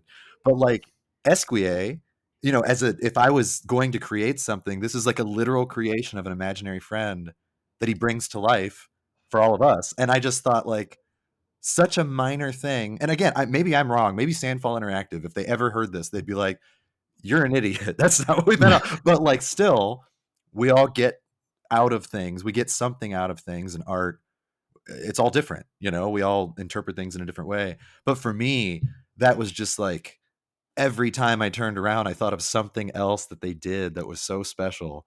And I felt bad because Matt kept asking me, let's talk about this game. Like, we need to talk about it. And part of the reason that I didn't want to during the game was I didn't want anybody to give me any hints about what was going on. But even afterwards, he had talked about, like, you guys talked about your podcast. You talked about maybe doing a spoiler cast for this. Like, I got to talk about it. And part of me was like, I don't want to be a dick, but I really want to save this stuff for honest reactions. I didn't tell him this. I just kept it to myself for like 3 weeks, 4 weeks, 5 weeks. And so I'm so glad that we're finally here. And I know that the listeners can't see, but I can see your faces, you know, and it's just like, I'm so glad that at least it's resonating a little bit with you in that way, or you're thinking about things a little differently. Because that's another thing I think art can do, is make people see things differently and hear things differently and interpret things differently. So I guess that's my very long-winded way of saying you're welcome. And I'm glad that you listen. You know, that's cool. I interpret it like that too. And I interpreted it like he painted these 3 guardians of the world to be saviors and save people when they were in trouble. And we actually find out he's the one that saved CL from drowning. Yeah, it's such a cool. I will also say, go ahead, Alex. Yeah, it's not directly, as far as I know. Like, I haven't done all the super bosses and everything, so I don't have the whole 100% complete picture. But as far as I know, like, it wasn't really directly stated how old I almost said SKA Verso was when he painted like SKA and the gestuals and everything. But through the fading boy throughout the entire duration of the game, it is very much hinted that he was a child. Yeah, that's why I thought 7, because I thought the fading boy was like around 7 or 8 years old. But that was the only thing that I could muster up, and I couldn't remember if they were like, remember when Verso was 7 and he did this thing and then he died. You know, like I couldn't remember. Yeah, the fading boy, it was Verso the entire game. The fading man was Renoir, and the fading woman that you could only talk to as Maelle in the battlefield, that was supposed to be Clea. If I remember correctly. Yeah. You probably haven't fought Clea, have you? I have. No, he did. Yeah. Okay, yeah, you did. That's right. You haven't fought the other one. I have not fought Simon yet. No. Yeah. I'm not ready for that one yet. Yeah. Oh yeah, no. My brother let me know enough. Yeah, my brother let me know enough. And he's like, yeah, you're gonna be puckering your ass cheek the whole fight. I'm like, oh yeah, good to know. I had to have a build that stun locked him the entire time, and we'll talk about that. I can't wait to talk about that. But yeah, nothing like my build. Oh, probably not. That's the beauty of this game. It gives you so much creative freedom on the builds. But yeah, we get the opportunity to have all the campfire stories and build all the relationships and go on those side quests, Lune's side quest, Minoko's side quest to revive Noko. So that was really cool. And all the campfire stories are so amazing. And then you reconnect with Alicia or Mael. And we also learn in Act 3 that Verso's just a painted version of himself. He's not real. I mean, nobody's real, but he's actually the one painting, and this is the doppelganger, you could say. So we learn that, and we learn everyone's just painted. It's crazy. But then, I went back to Lumiere. I was pretty high level. I went back around 80, and that scene where she's like, I gotta get more chroma, and she like raises all the expeditioners from the grave. Man. And it's crazy. And there's just a war of the expeditioners and the Nevrons that Renoir has painted, and those Nevrons are tough. So, but yeah, I went there pretty high level, and that was just you're pretty low level. That's crazy. Yeah, fighting. It was the Clairs and Obscures. Yep, had they were an insanely hard time. Yeah. I forget the name of it. I just I keep referring to it to my buddies as the horse. Creation. Yeah, Creation. Yeah, that was a bitch. Yep. And I think Creation was actually harder than Renoir was. For me, at least. I could see that. Just wait till you get to Renoir's drafts. I've started exploring. I made the mistake of trying to fight the merchant, and I will not be going back there until I'm way higher level. Yeah, that level's made for like 80, 90. That's your in-game grind to get to 99. But yeah, we go through Lumiere again, and we get to Renoir, and we fight him. Like real Renoir, Real like, so to speak. Renoir. Yeah. And that's, dude, I was so high level that I was almost one-shotting stuff, and I had to like skip turns to see attacks and dialogue. Yeah. I really wish, and that's why I told you both, I was like, hey, don't go back to Lumiere, and it is not a point of no return, so you can go back and go there like around 70, so it's a little challenging because I made a mistake, and because it opens up the world to you, and you can just explore everything and do everything, and you could do the Reacher and Alicia's fight, and you can do pretty much The crows. Yep, the crows, and I oh hated man, that there's one. so many the Crimson Forest, so many side There's places. a lot of fun stuff you can do. There is. just like narrative only, but man, Right. the extra stuff that you can do has narrative tied into. I mean, not all of it, but a lot of it does, and it's just more, which is another Exactly. thing I think they nailed in this game. And you'll find out, Alex, when you do it. I mean, I know we're talking about some of it now, but you've already done Clair, so you know that there was a pretty hefty story, small bits, but a pretty hefty story in that sequence that was just, it was just like, Yeah, how did you guys do this? I did not expect that she was the one painting the Neverons. I almost said Reverons. The Nevrons the entire time. Yep. Like that did not make like I kind of started to get a little bit going around Flying Manor, and then I don't know what it was where it like fully clicked, where I was like, holy shit, yeah, she is the one doing all this. It might have been the fact that like literally all the cool bosses were there. Mhm. Yeah, they really were cool. Yep. Yeah, I got a lot of abilities with Minoko from that. I wasn't using them in some boss battles, and I missed them, and it's awesome that you can just go back and get them. So, yeah. Doesn't have legs, yes, then he can learn it. Right. Right, exactly. Yeah, the last boss is Renoir. We take him down multiple phases, and then we're presented with a choice. Yep. You basically, as Verso and Mael, you go out of the painting into, I guess, the void, right? And it's like, oh, you can't be here. Why are you able to be here? And he was painted in a way where he could go out there from, I think, his mom's gift, he said. Yeah. So, yeah, you're like, okay, this is the end of the game. And then they give you a choice. You can either choose Verso's ending, where basically Verso is being forced to paint, and you say you can get him to stop painting, and basically erase everyone out of existence.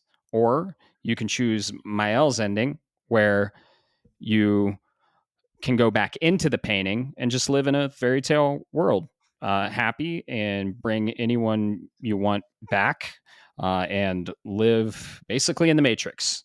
So Verso's ending is the red pill, and Mael's ending is the blue pill.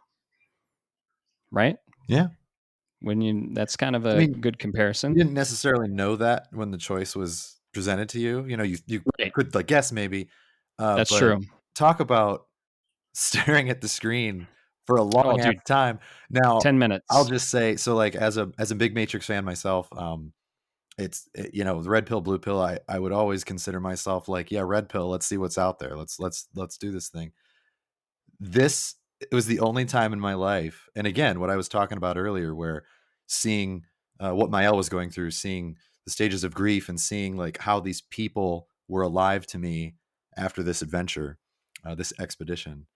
And I'm just gonna spoil it for everybody else. Like I chose Maelle because for me, she actually was always the main character in my mind. I just felt like it.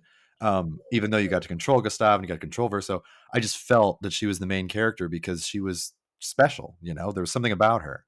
And the game did tell you that 100,000 times too, but like it, just felt that way. Right. And I, a lot of times as a gamer, I would probably be like, well, I'm going to win this fight with Mael, so let me just like finish it, and then I can explore the other one later. But I knew that this choice was really important. And when I chose Mael, and I realized that it was basically a blue pill ending, I was almost upset with myself because I was like, I never in a million years would have thought myself as a blue pill person. But this game like changed. Like, I can't let these people go. I just couldn't. I couldn't do it. I couldn't fucking do it. I was like devastated. And then you had told me like, oh, like you should watch the other one, or play the other one. Did And I you? refused for like 2 weeks because I was like, I can't accept that yet. Like, I was just at this point where I couldn't do it. So I'm sorry if I jumped the gun, but I had to explain why. You're good. I didn't know at the time. When you're picking, you might have an idea, but it wasn't like the game straight up said like, what ending do you want? Which is also a beautiful way to make the choice, because it was like Verso. Like, I obviously understood where Verso was coming from. Absolutely. The dude has lost just as much as everybody else, and then he doesn't even feel real. Like, let him just die. Let him be at peace. But with Maelle, I was like, she's lost so much. I can't ask her to lose more. I just can't. She's still grieving for her brother. She's still grieving for Gustav. She's still grieving for all the things she's gone through. I can't for herself. Yeah. And it was just like wild to see the blue pill ending and be like, I don't know who I am anymore. I was broken for a bit. I really, really had a hard time with it. It flipped the script. And yeah, we can go around and talk about the ending we chose and why we chose it. But yeah, you have Verso's ending or Mael's ending. And what then, it's like you choose Mael, you basically go back in the painting, or you choose Verso, you stop the painting, and if he stops painting, everyone just gets snapped out of existence, right? I can go into my ending if you want, and then we'll go. Please. Yeah. So this decision came up on the screen, and I literally took 10 minutes. I was like, I think my controller disconnected because I was like, okay, like it's easy to choose Verso's ending when you just see everyone as fake creations in the painting, right? But this is where I really explored, what if we're just painted and living in someone else's creation? And in some religions, that's someone created us and we are basically just painted. And then I was like, well, okay. And they all have free will, right? They can do whatever they want.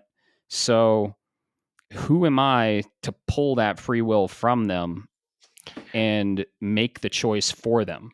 It's basically like snapping someone out of existence. But then I was like, well, on the same side of the coin, is oblivion not existing better than existing and feeling all the pain and all the suffering? And it's just a game for the ages that explores one of my favorite concepts, and that is existence a punishment or a gift? Yeah. And I was like, is oblivion a mercy, robbing someone of an experience, even if it's painful, though? Like, dude, I was like, ugh. And I ultimately chose Mael because I couldn't do that to everyone. And Verso, even though he's my favorite character, for the happiness of a ton of people, someone has to suffer. And Verso, the little boy, had to suffer. And we don't know how long he suffers, right? Painting. But yeah, I inevitably chose Mael. It blew my mind that you didn't pick Verso when you told me, right? Like when we talked about this afterwards. Me too. Because I was like, I knew he was your favorite character, but also other things I know about you that we don't really have to go into on this. But I was just like, like, did he go through the same thing that I did? You know, and we of course talked about it a little bit, and then we decided to Yeah. save it for this podcast, Right. the Spoilercast. But I do have to say that really surprised me for you It's specifically, because I was like, I can't believe I did that to myself. And then when you told me, I was like, yeah. fuck, this game is incredible. You know, you're really, Yeah. really, really. Yeah. And when I realized it was a blue pill ending, I was like, holy shit. But then, I mean, I was kind of thinking if it was me, right? Because that scene in The Matrix, he's like, you know, ignorance is bliss. So if you put me in a fake fairy tale world where everything is about to get better for everyone, the paintress is gone, but I mean, it will cycle. But you do have that age of the golden age, right? Everything is about to get better, and it's all fake. Man, I would love to live in a fake world any day than a broken world. Like a fake happy outside. Utopia that everybody's Exactly. cool It's than the a Matrix. busted, ward torn hellscape. Yeah. Exactly. It's fake. I know it's fake as Mael, but I can also paint whatever the fuck I want in it. So you're essentially like a god, and you can create anything. You can bring anyone back. And so, yeah, I do. chose Mael. Before Bob and Alex answer, I do want to posit a question to you now. I mean, because we're further removed than the other two from this game. Do you stand by that decision? Like, are you Good okay question. with it now? Me? Yeah. Yeah, absolutely. Because I just can't unpaint everyone. I can't unpaint Esquier, Lune, right, dude. No, that's the thing. No, they'll never exist ever again. They're very unique in Verso's painting, and if he stops painting, he dies. Essentially, he's gone. Yeah. Right. That part of his soul also disappears, and that's another thing. You're killing Verso too. Right. And that's actually And why I do stand that. by my decision as well. Further removed, I stand by it because I'm like, again, what I said earlier about they've become real to me. You know, they're important to me. And for Mael and the rest of the world, they are important to each other. And that's the thing that actually gets me to be okay with it. Exactly. Which is still, and the thing that's very interesting, earlier I mentioned that Lune, in the very beginning with Gustav, basically like simplified the trolley problem and handled it the best. Until this moment, it's like reverse trolley problem, like one suffers for the rest to be happy. And now that I'm further away from it, I'm just like, yeah, that kind of sucks. But, and again, we've all at least seen this, Verso gets to play the piano.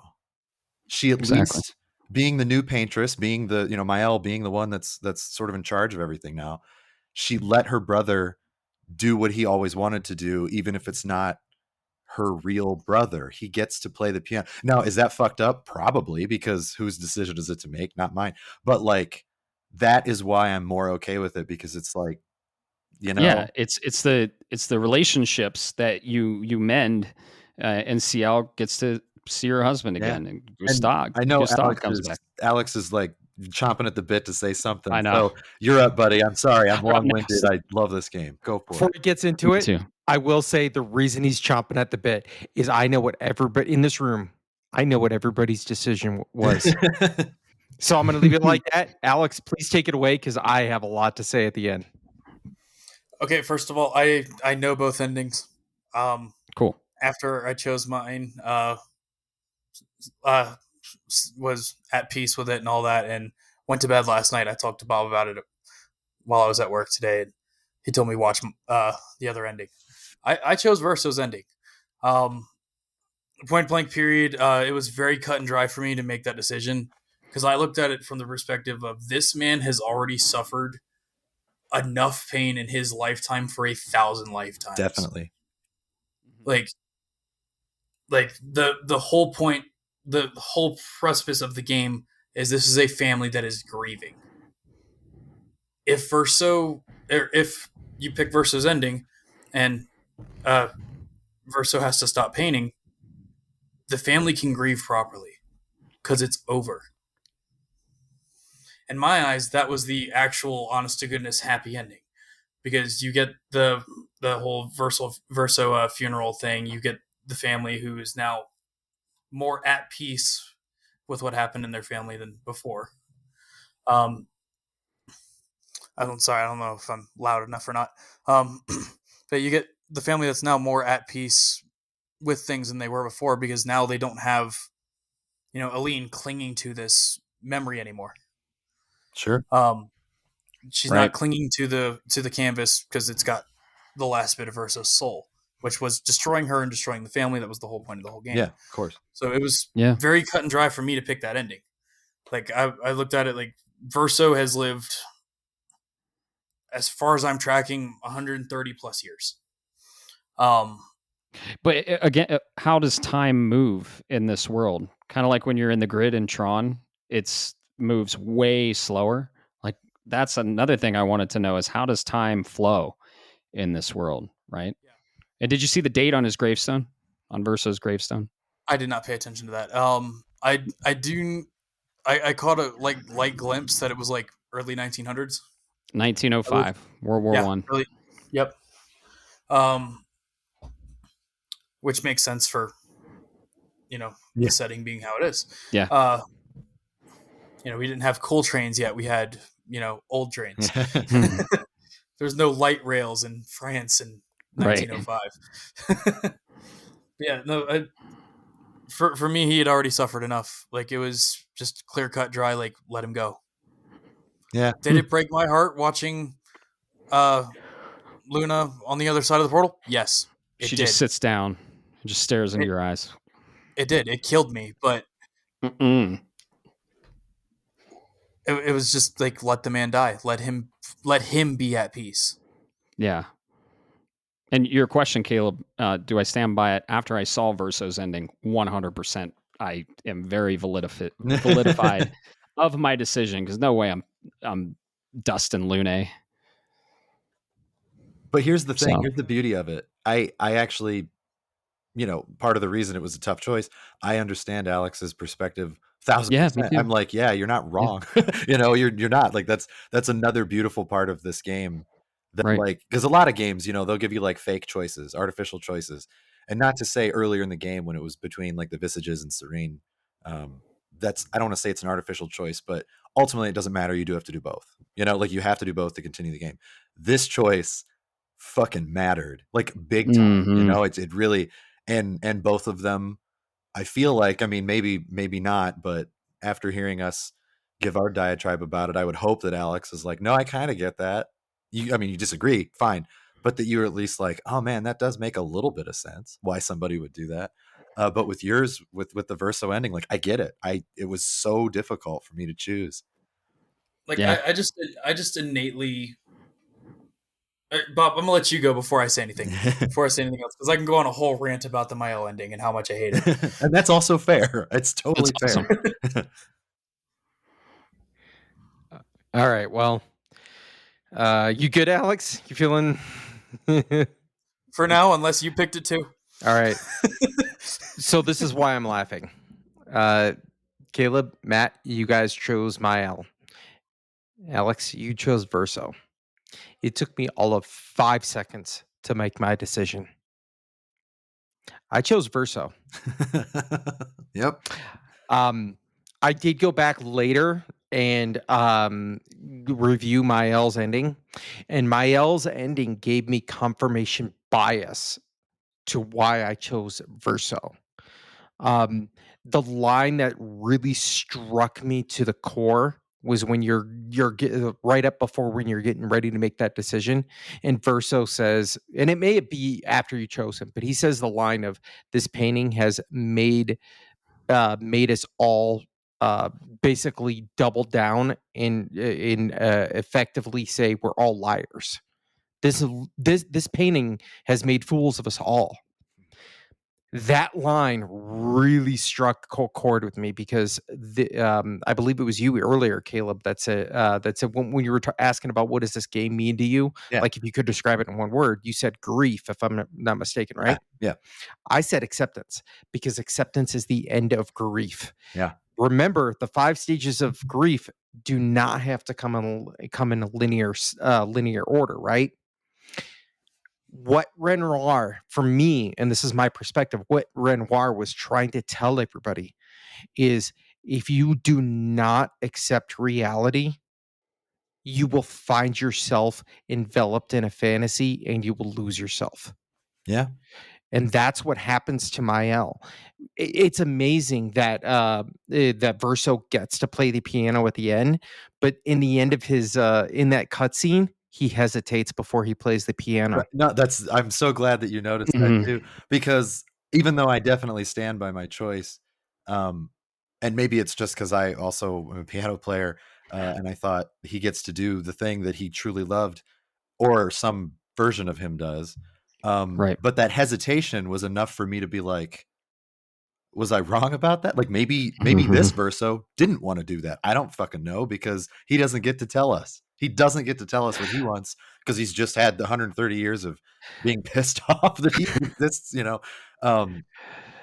but ultimately I had the wool pulled over my eyes, so to speak, of this fantasy world. It worked on me, and I never thought in a million years that it would. Yeah, me too. That was the thing that I was like, fuck, it's Yeah, That's what and I love about this, is because you guys are both. I see that perspective. Like 1,000% empathize with it is the best word I can way I can put it. But I think back to the visages. The visages is nothing more than another. It's an expression of Verso, ripping the mask off of who the world wants us to see to be who we truly are, is what Verso wanted. He just wanted to be himself. Yeah. And then he was being told like a child, oh, you really want to play the piano? Guess what? You get to play the piano now, but you get to play the piano all you want until the end of time. Right. Which is another form of hell, if you will, right? He ultimately, that decision, that free will, is taken away from him. The little boy being trapped in the painting and his soul being damned is one thing, but literally you are just telling him, I'm sorry, you're being damned to hell, so Maelle can be happy. And at the very end, you see her eyes change as she slowly loses herself. And that was when I went, Wayne oh did. shit, this is that third oh shit, I was wrong moment, when I went, oh shit, Renoir was right from the beginning. Yeah, for me, and I just want to bring this up to maybe provoke a little bit of thought. Um, After watching the Mael ending, to me, it seems like obviously, yeah, Verso is hesitant to play the piano. But then we get the glimpse over at Mael where her eyes have changed, which is indicative anytime the painters are doing something. Who's to say she didn't repaint reality to force him to play? Yeah, no, I mean that's true. That's a Yeah. good point. And then my other, honestly, like the very beginning of Mael's ending is what really confirmed it for me. Verso is begging her to let him die, that he doesn't want to keep living. And she forces him to do it, which makes her no better than Renoir was in the beginning. Yeah, that's true. To let everyone else exist, though. Right? So one person has to suffer to let everyone else exist. People that Yes, have but been painted have free will, like Minoko, Esquier. Like I couldn't unpaint them. I couldn't unpaint Lune, CL. I just I gained a connection with these yeah, characters. I And get that. Yeah, I loved the characters too, but there was just like the humane side of me was like, let him die. right, it's Like a mercy. yeah, I hate to say that it's a mercy killing, but it is. Like, but Yeah, it is and for sure. then I wanted to. I sat and thought about it afterwards. I'm like, okay, well, on the Desandre family side of things, are they grieving now? Like, is Aline going to try and go back in the painting to fix all this? Nope, they moved on. The final part of that cutscene is what really sold me. When they're standing at Verso's grave and everybody was there, that means the family is finally moving on. But I totally get what you're saying, Matt. And that's what I love about this game. This right here, because Yep. it gives you a decision and it doesn't present it as neither right or wrong, but it creates a Exactly. conversation. Yeah, Yeah. And they're it's so divisive. yeah, they're both phenomenal endings. Don't get me wrong, and it shows a lot about like what type of player each of us were when we were playing the game. Mm-hmm. Like, yeah, Caleb, you mentioned that you had like the wool over your eyes and you fell in love with the characters and you just couldn't bring yourself to do it. I get it. Like, we all had the same experience. We just it's too thought provoking for a definitive answer. Yeah, on, like, exactly. what is We right, interpret what is it in different ways, and Yeah. It's beautiful. amazing. That's what art is. Exactly. Like it's kind of like modern art in a sense, where if it's a dot on the page, one person could say that it's beautiful, and another person could say this isn't art. Right. It's objective entirely. There's no right or wrong answer. I personally think my answer was right, but that's just me being right. And that's fair. One of the crazier thoughts that I had like weeks after, even after coming to terms with my choice, I thought similarly when Mael's eyes change a little bit, I was like, the only thing I really felt bad about was, well, fuck, she's just gonna go crazy like Aline. I mean, because she's still in that grief. Like, I know why a mother would enter this painting to be near her son that's been killed. Like, I get it, and I'm not a parent, but like, and she did it to be with her brother. Yeah, like that's just like I get that. So but she's gonna go fucking nuts because she can't live in the painting forever. I mean, Renoir warned us about that. Right. And I was like, did I just doom everybody? Like, is she just gonna go fucking crazy and she's just gonna kill everybody in like 100 years and be like, sorry guys, my power's going away. Live your life and just start this expedition shit all over again? I don't know. Right. Probably. But another Renoir's already shown what he'd do to get his wife back. Yeah. Who knows what he'd do to get his daughter? Right. That's true. Another movie that has this theme. Another one of my favorite ones. It's a Nolan movie. Inception. Oh well, yeah. Oh yeah. I had a feeling you were going there. Yeah. Because at the end, well, I won't spoil Inception. But yeah, exactly. The end is Right. like as thought provoking as this, where some Exactly. people would say, "Well, this is what happened," and others would be like, "Nah, I saw the thing," and you're like, neither one is right. And in that beautiful moment, I remember seeing it in theaters and thinking, like, that motherfucker just incepted the entire audience. He just think what we wanted to think, which is the whole point of the goddamn movie, which is like brilliant, and that, very much like this. It's just, go ahead. I was going to say, that's the beautiful part about this art is I will 1,000% stand behind my decision, just like Matt is willing to die on the hill of his decision. And it's not that either one is right, but it has put us into it based on our experiences. It has driven a perspective that has derived the outcome. And it's not the classic, oh, well, there's a renegade and there's a paragon ending. There's a good and there's a bad ending. This is a very much in the gray area, and I love it. I love it. I love it. Now let me touch on a subject that's really going to bake your noodle. Okay, so if Maelle is painting everything and controlling everyone in this world, and she controls Verso, what makes her different than us, the player? She doesn't have a controller or a keyboard. Yeah, but if you break the fourth wall, are we painters as well? Like, this is gonna I didn't design the world, no. I don't mean it in a creepy way, but I think she's a lot sexier than all of us. But yeah, I know she's a child, so that's like fucked up to say. But just as an objective person, that's the only thing I can come up with. Is that she's I do think she was older in that last cut scene, the Maelle ending. Yeah, she was. Yeah, she was older. So it's less creepy, but yeah, because Gustav had more gray in his hair and more gray in his beard, so he had definitely aged more. Yeah, everyone was older, and Verso was definitely older too. So yeah, Luna could still get it. It doesn't matter. Yeah. You're right, Matt, and that's the point I'm making is this game's theme underlying is acceptance. I think truly what this game is trying to say, and this is, I know it's my skewed perspective on my own background and my experiences, but we are almost 4 hours into this. We still haven't even talked about the end game. What the game is trying to tell you is there are dangers to not escaping the story and leveling yourself with reality. We still have to work in the morning. We still have to go do jobs. We still have to. This is the danger of doing that. So enjoy the moment while you can, because we went through the 5 stages of grief with Gustav all the way back in Act 1. Yeah. I was in denial that he was dead.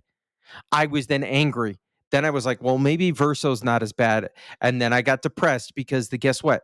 We buried Gustav's arm. And then I finally came to acceptance.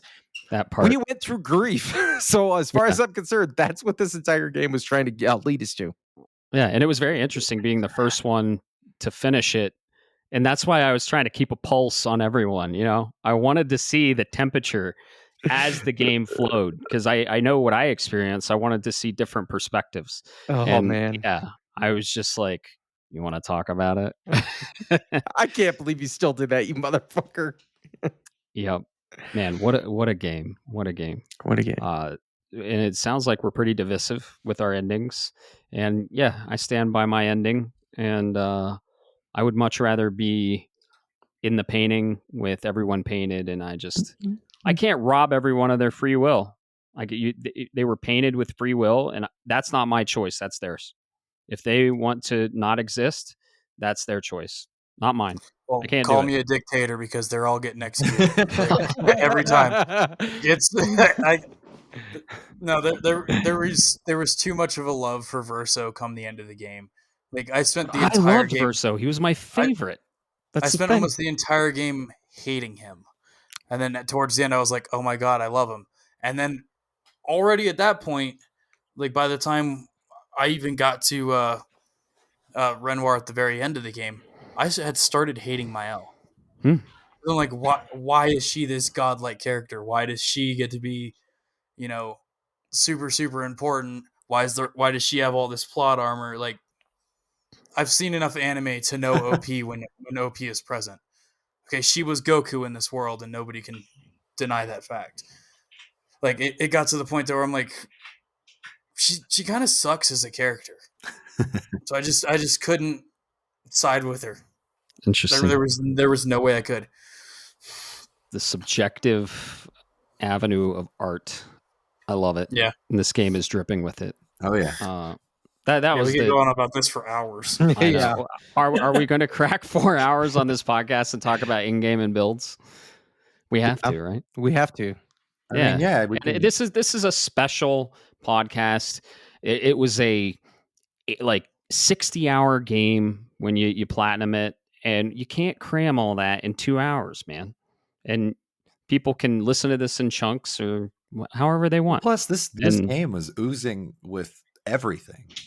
Yeah, it was love, hate, grief, anger, rage, beauty. There's so many things, and it's. I mean, I enjoy talking about games. Obviously, you guys invited me here.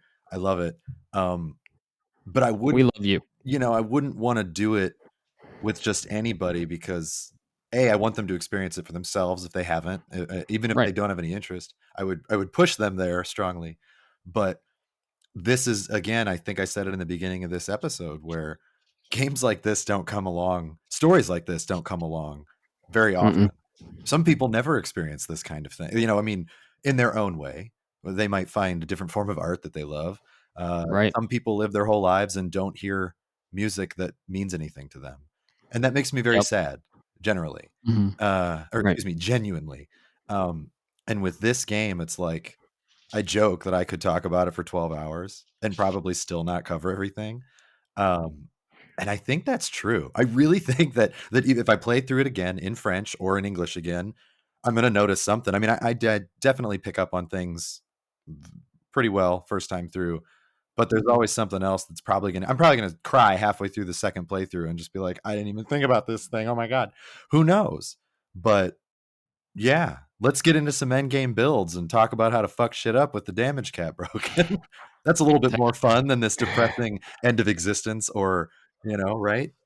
Right. Yeah, in Act 3, they give you a Picto, the painted power that breaks your damage cap, and you can do just 999,999,999. And yeah, the build crafting in this game is amazing. As for combat perspective, I did play this on the edge, and I put parry on the left paddle or right paddle and dodge on the left paddle. And that was really beneficial because you usually dodge with circle and parry with, I think it was either R1. It was R1 because I wanted it to be L1. I wanted to remap that so bad for my Sekiro. Well, if you had a dual sense, you could. I know, dual sense edge. Yeah. So I was edging during this game. Yeah, it was QWE. Q was dodge, W is gradient parry, and E is parry. Space is jump. Gotcha. Yep. Just the game's default controls for PC. And then the menus navigated with WASD. And then if you're in your abilities, it's WASD and R to switch over to the second stack of them. That sounds confusing. It's not actually. I mean, I guess it kind of is. You guys played with the controller, so like you guys are talking about controller controls. I'm like, oh, that sounds super convenient. I'm over here like, I've got a tiny blob on the keyboard I gotta use, like, for the whole game. Acceptance is the first step to becoming a console gamer. Not gonna happen. This is the first step to taking Verso's ending. Right. I will get a PS5 when you guys accept Verso's ending was right. Absolutely not. I mean, to get you to get a PS5, I feel like I'd be doing you a favor. Like, sure, go for it. It was right. That's fine. No, my PC outperforms the PS5 extremely. PS5 Pro, probably. Yeah, I mean, probably. If he knows how to build them, sure. Right. So yeah, Endgame super bosses. We got Sprong. We got the serpent hair or I can't something. remember what it's called, but that fucking thing that flew around and annoyed me half the game when I'd look up and be like, I'm going to kill you someday. Yeah. It actually shows up in Flying Waters in the skybox. Yeah. Super does. Yeah. I actually I was stupid because the entire time I was going around the world map in the early game, I didn't even pay attention to the giant snake. I noticed the pink floating whale. And I was like, I want to fight the floating whale. And it turns out it's just a fucking casino for an outfit. I'm like, this is bullshit. Right. We got Clea, and then we got Simon. And then we got all the chromatic enemies. There were some tough ones, but let's talk about Clea's fight and how we overcame that. She was hard, and she had some interesting mechanics to where you had to learn the parry. And you could dodge every once in a while, but she was just going to heal herself. It was crazy. And when you parried, you broke her chroma bubble, her shield, and then you could do damage on her with just the parry counterattack. And that's the only way you could do damage on her. It was a wall of a fight, and it flip the script on the mechanics, and it's like, oh no, you're going to learn to parry now.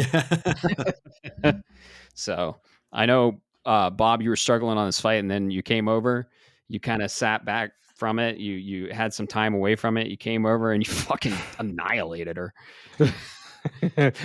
Yeah, that's the nice way to put it. She gave me a lot of trouble because I was building more defensively in this game, where I was using Lune as more of a healer backup / reviver. That all changed after the Clea fight because of the Picto that you get. And almost done. And I remember sitting with you, Matt, trying to figure out, okay, well, you were explaining, well, have you tried this? And I'm like, no, but I'm using this. This is my build. And then eventually became well, let me show you the issue that I'm having, right? And somehow it lined up to where it was, she was stunned, she was marked, and I had level 3 gradient attack. And I was like, let me show you what happens. She just takes everything and gommaged her. And this is before I got the really broken stuff later on. And it was like, boom, she went from 2/3 health down to nothing. And I hit her for fucking 14 million damage in one shot. And it was like, oh, okay, that's one way to get around the fight. Because I had all of the parries down, but it was once you get to that lower half of her life bar, that if you don't know your parries, you're screwed. And I thought that fight was rough until I met somebody else, which we'll talk about later. Oh yeah. Caleb, I know you broke a lot of damage cap. How'd this work out for you? So you're about to get mad. I ran into Clea with my grinding team. Like, I had stupid fucking Pictos on, and it wasn't even my main team. It's funny, we talked about the characters that we used a little bit, like when we started the game, the podcast Spoilercast. CL was like a silent assassin. Like she was so good when you figured out how to use her. Mhm. And I didn't use her as often as the others. Like it's nothing against her. I favored the others more. Right. And so she was always in my grind team just to try to like, oh, I don't want her to fall behind so much in level and stuff. But I always had like bullshit pictos that I was like, I need to learn these. Let's just do some fights. And I didn't I mean, even they tell you like when you go through this door, you're going to find this thing, it's going to be, I knew it was going to be a boss fight, but I think I saved it and then had to quit for the night. So when I came back the next day, I was just like, let's just go through here and see what's up. And the fight started and I was like, shit, I have like a garbage team in. I don't know what to do.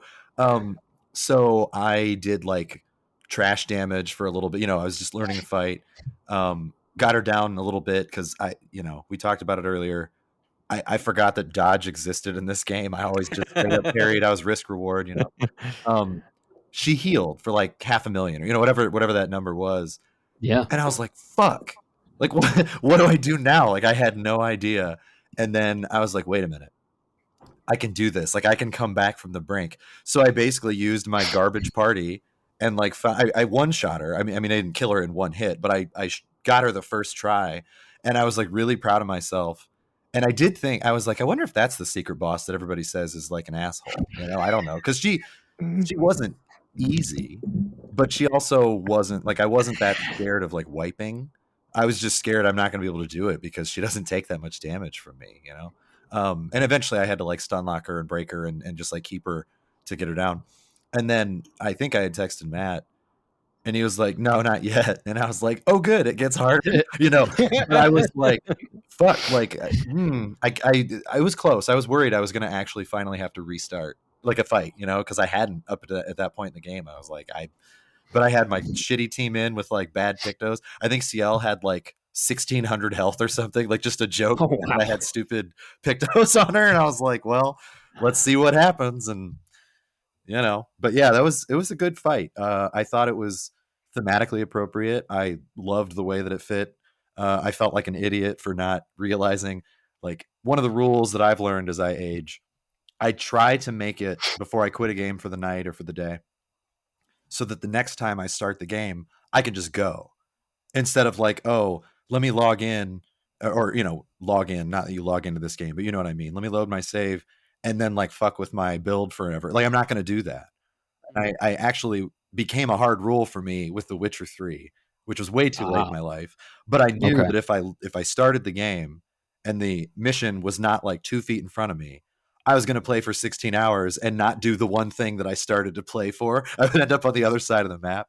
And in this game, at this save, I just forgot to do it. I think it was late. I think I told my wife, like, I'll be up in an hour, and 3 hours pass. And I was like, shit. So I just, had the bad party in. But no, her fight was really cool. And I, again, felt bad. When you learn the story, you feel bad for what's going on. You're like, God, what a sad state of affairs. But I mean, Alex, you did it today, right? When you came home from work. Yeah, you did. And you were presumably a relatively low level. I don't know what my level was when I fought Clea. I can't remember, but probably not as low as yours. Yeah, mid 60s right now. Okay. Well done. Yeah, so the whole build, this was the first time I ever brought CL in because she could buff. And she could apply all kinds of shit. So I brought it was CL Verso Mael. You're tweaking over there. Get closer to the mic. Oh, okay. Amen. Sorry, I'm used to like relaxing. I'm not used to being right up on my mic. You're I'll good. just You're act like good. I'm playing League. So my build or my team was CL Verso Mael, and then just all of the first strike pictos, energizing attack pictos, whole 9 yards, and was just based around me buffing the shit out of Mael so I can smack smack Clea with Stendhal. Definitely. And that's what did it for me. It took 4 hits. Wow. Holy crap. It took me a while to get Clea. And I had to really, that's the beautiful thing about this game is you just keep breaking, and you're like, oh, this game can't break anymore. And then you What a break bet. it more. Yeah, you break it more. And during the end game, I found a lot of broken Pictos, and I like kept picking up ones, and I'm like, wait, that'll match with this, and that will complement this. And I eventually found one that fills the break bar upon death. And I put that on Lune, and I had her auto revive too. So I literally go into a fight, Lune dies, every break bar fills, and she revives, and I'm ready to go with Verso, and I have the break on base attack, or I can use Phantom Stars because I had the double AP from the Serpent Hair, and AP wasn't an issue, and I would just break them immediately, and it was great. And then I put Death Bomb on Lune. So I was literally having 1 second fights when I would just go and I would be exploring older, lower level areas. The fight would start, Lune would explode, and the fight would end. So, yeah. So much fun. Mm-hmm. Yeah, you can, lovely interaction that I found with the Pictos that helped me throughout the bulk of the game. Any of the damage increasing Pictos, obviously they stack. They also stack with roulette. Yeah. Which, like, when I first got it, I was like, oh, this. Yeah, when I first got it, I was like, oh, this is terrible. Like, I might do 50% damage. I might do 200% damage. But all of a sudden, it didn't matter when I was at minimum doing 100% damage. right. And it became 100% to 300%. And I'm like, okay, this is really good. And then, obviously, Mael just cracks all that, turns it up to 11. And Oh, yeah. it's just essentially just beating the brakes off of everybody. Before all of that, and I figured out all those synergies with the Pictos, it was just straight burn damage the entire game. Mm-hmm. Whatever Lune could do, whatever Mael could do to just burn enemies to death was all I did. Oh, yeah. The burn mechanic broke the game, and just the Picto building, and then the dropping the luminous in the characters. I mean, at the end of the game, Verso, I had him to 500 luminous. Yeah. Oh my god, Dude, so I usually like just dump all of the stat boosting items into the main character and just make them a beast. And Verso to me was my main character. Yeah. And yeah, I had him to 500. So he would do a base attack, and it would just all the perks would come up. It was crazy. So what I'm hearing is he was your main character until the ending. Yeah. Sorry, but I see where you're going That's with called that. commitment issues, ladies and gentlemen. Well, I mean, if I chose the Verso ending, he would not be my main character because he would die. I love it. I love it. I wanted to keep him alive, and I wanted him to be the. But is he truly living in the Mael ending? We don't know. That's the greatest part. Yeah, because he's still painting. Part of his soul is living. The real Verso, and you get multiple Versos. I wanted all the Versos I could get. Oh, go ahead. If you choose the Verso ending, you technically kill Verso. That is true. And then you can argue, is he already dead?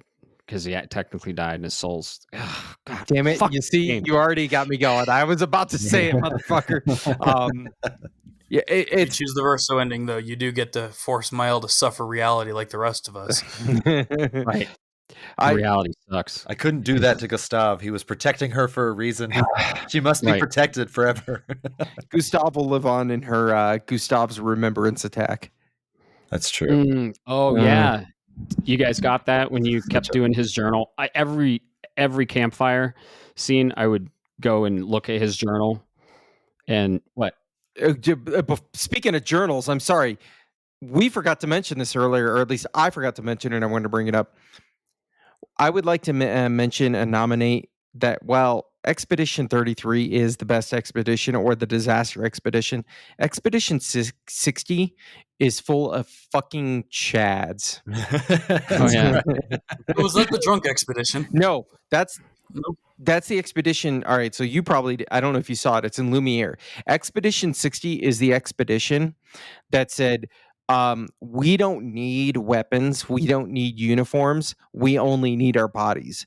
They They were the nudist ones. they trained their bodies to be nothing more than just machines that worked with nothing but like 2% body fat, and Yeah. swam all the way to the paintress, found Renoir, and came all the way back buck ass naked.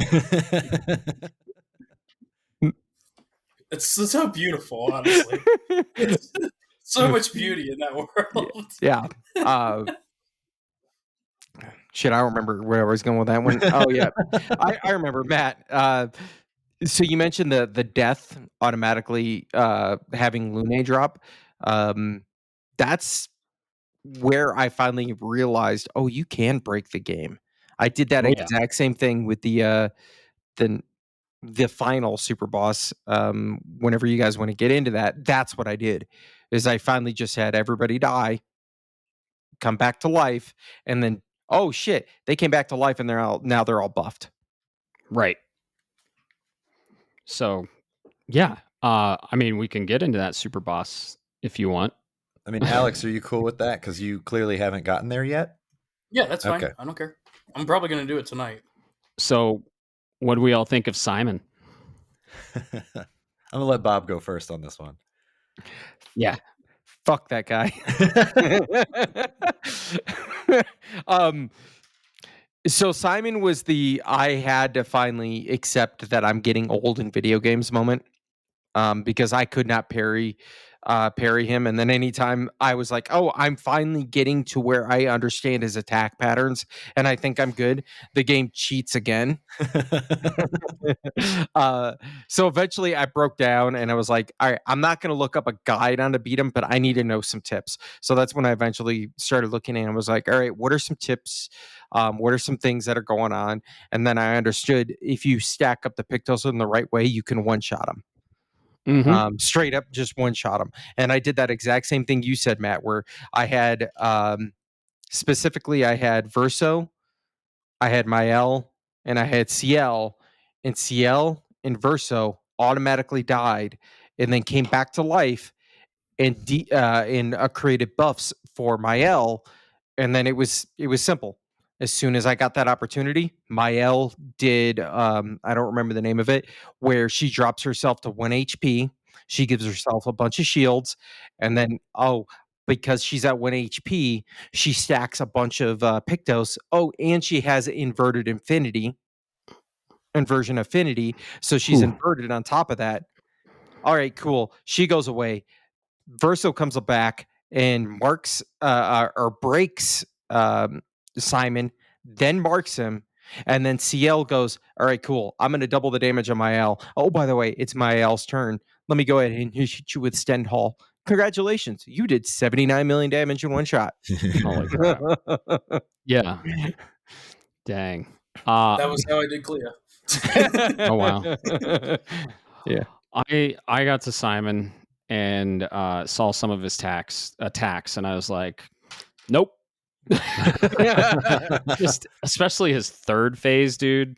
Oh my god. So I was like, I can't let this man attack me. So at first I just annihilated his first phase and was like, oh, this was the super boss. And then yeah, his second phase comes up.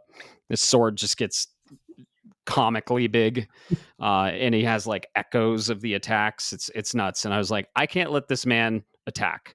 So I came up with the build, basically stun locked him. Verso had Serum, the weapon that doesn't let him go above A, and I had all the combo Pictos on Verso. So he did 3 base attacks. One attack would bring him to A, and then I used Endbringer, which would reapply stun to a stunned enemy. And he was stunned because he was broken at the beginning of the battle, right? From Lune, breaks the bar. Verso stuns him, and then Verso goes again because I had second turn on everyone. And then it stuns him with Endbringer again, reapplies stun, and then Lune was my main damage dealer, honestly. So I had second turn on her, and I had her using Kratom Cradium or something like that. It gave you 2 stains at the beginning of your turn. Yeah. And her luck was crazy high. I think it was above 100%. So she was getting all the stains she needed on Elemental Trick. And then on the second turn, Elemental Genesis, and I had her critting pretty much every attack. And then, so that was my main damage. And then it would go to Maelle, and she wouldn't be able to do a lot on her first turn. And then Simon would just kill me. So I had to be like, what the fuck am I going to do? So I saw CL had a ability that passes a turn to another person and gives them pretty much more AP. So that's what I did. I brought CL in to basically do her ability to apply Rush, Powerful, and Shell all at the same time, buff that, and then I used Lune's Crippling Tsunami to slow down Simon. And I got to a point where I would stun lock Lune damage, and then CL pass the turn to Verso so he could stun lock again. Lune damage, CL pass it, and I just had him stun lock the entire fight. He didn't hit me. He hit me once, but then I killed him with Skybreak, I think, Lune's. Okay. Level 3 gradient attack. So that was my stun lock build, and I used that for a lot. It was great. And Verso, dude, Phantom Stars would just break everyone because their break bar was full because of Lune's auto break upon death. Yeah, it was nuts. And then grinding to level 99, it was just, I was wiping people. The creations, the chromatic creations, just 3 turns, they're gone. I broke that game so heavily, but I like Simon because you break the game and you're like, haha, I broke the game. And then the devs are like, well, we're going to break the game on this side now. So yeah, I love Simon. And what a fucking Souls boss, dude. Holy shit. And the music for it. I mean, you know, And the music. I can't talk about the music enough for this game. I really can't. It's just top tier. Right. So funny story about my Simon. One of the things, Matt was following my progression, you know, through trophies and whatnot, and but he didn't want to tell me specifics, and I appreciate it. He's like, have you know, done the super secret boss yet? And I'm like, I don't fucking know. The hardest thing I fought was Clair, but like I'm not, you told me that's not it, so I guess not. But he's like asking me, you know, like, where have you not visited, or where have you visited? And I'm just like, I'm pretty sure it went everywhere. But I knew that there were like 2 or 3 zones left within, or like areas within a zone. And sorry, I'm going to just tell you this, Alex, it's in Renoir's drafts. I've gathered as much. Yeah, I mean, where else would it be? But like, I was like, there's like 2 areas I need to go. And the only one I know for sure is like, there's this long hallway with light. And then there's this other one that I just haven't visited yet. And Matt's just like, okay. So he's telling me like, you're not prepared for this final big bad. And I don't remember if I said, I was like, what is this, like emerald weapon or ruby weapon? Like, what, you know, what are we talking here? For the first time, you know? And he's just like, nah, you'll see. So I had probably over prepared because I was like, what are we going to do? But I didn't, you know, I don't know the mechanics. I don't know. Maybe he inverts everybody as the fight starts and I'm just going to fucking die immediately. Like, I don't know. So after the fight, I'll get back to what I did for the fight. But after the fight, I had asked Matt, like, well, what was your strategy? And he told me about a stun lock build. And I was like, damn, that's pretty smart. You know, and, you know, that's cool. But he, during the fight, so I go down this long hallway and I stumble upon Simon and I'm just like, this guy looks cool as fuck. You know, like I'm just immediately like, all right, I'm ready to get destroyed. So I one-shot him in the first phase. I didn't know there were phases. Like I didn't have a clue. And like, you know, the splash screen comes up of like battle results and stuff. And I don't know, I hit him for 89 million. I don't even remember. It was just like a Stendhal thing. But my build was Verso and Mark, basically weaken the enemy with some shots, or a shot usually. And then CL would just like, she had 2 turns in a row. So she would buff Mael, and then she would give Mael the turn. Now I had this Picto build with Mael, and I wish I knew all of them off the top of my head, but I should have looked earlier today and I didn't have time. Where I had loaded her up with first attack does a fuckload of damage. You get all the things for your very first turn. And I thought, the move where she goes to 1 health and then like gets shields. I did a little bit of the math for other fights too, not just this one, but this was my like I'm gonna kill you team in one shot. And if that doesn't work, then I guess I'll learn the mechanics of the game. Like that's fine. But I didn't want to waste her first turn to go down to 1 health to give her the other buffs because I had more damage output for turn 1. So I was like, how am I going to do this? And then I discovered with CL you could buff her and stuff. So I finished that. The splash screen comes up and I send a picture to Matt. And I was like, I thought you said this boss was hard. Like this was stupid. I mean, I did. I was like, whatever. And then I realized like I knew that I was going to get a trophy for the secret boss. No trophy pops. And then it's like, and Matt was just like, are you fucking kidding me? And then the cutscene starts. And I was like, wait, I think there's more. And he goes, wait, you didn't know there was a phase 2? And I was like, oh no, like, what have I done? I one-shot the second phase 2. I sent him a picture. I think I did 148 million or something. And I wrote, I may have over-prepared for this fight. Like, you didn't even get to see like his real moves. Oh my God. I just like killed him. So I looked up a fight afterward, like a normal fight, so that I could see. And I was like, oh yeah, I could see why this would be hard. Like I did beat him, but oops. Like that's how I was killing creation. That's how I was killing other things. Like I found this setup that was like, you're toast. And I was grinding. I was just trying to, get levels really fast. Right. So, right. I don't know if I did it justice, I mean, really, but I took their toolbox and I made it work for me, and I still had a great time, like that was Exactly. awesome. Yeah. They recently patched the game that you can go back and fight Simon whenever you want. I probably should do that with like my B team just to see, who, I don't know. It might be fun. I kind of want to because I had him stun locked. He didn't attack me. I didn't even see the red phase or anything because I kind of want to go back and like learn him. Yeah. Have you guys seen the videos of people that have really learned him? No. Yep. No. It is unreal.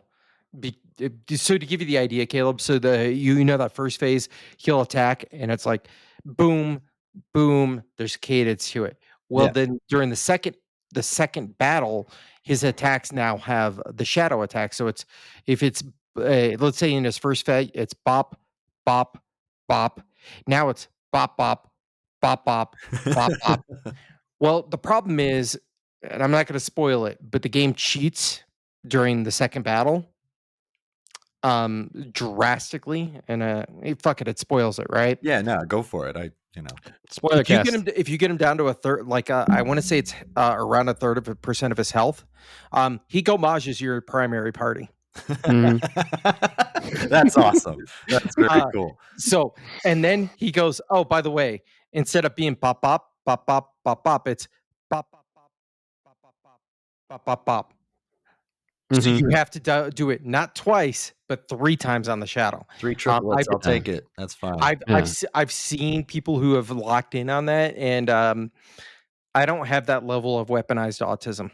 I might have that level of weaponized autism. You got this. I want to try it now.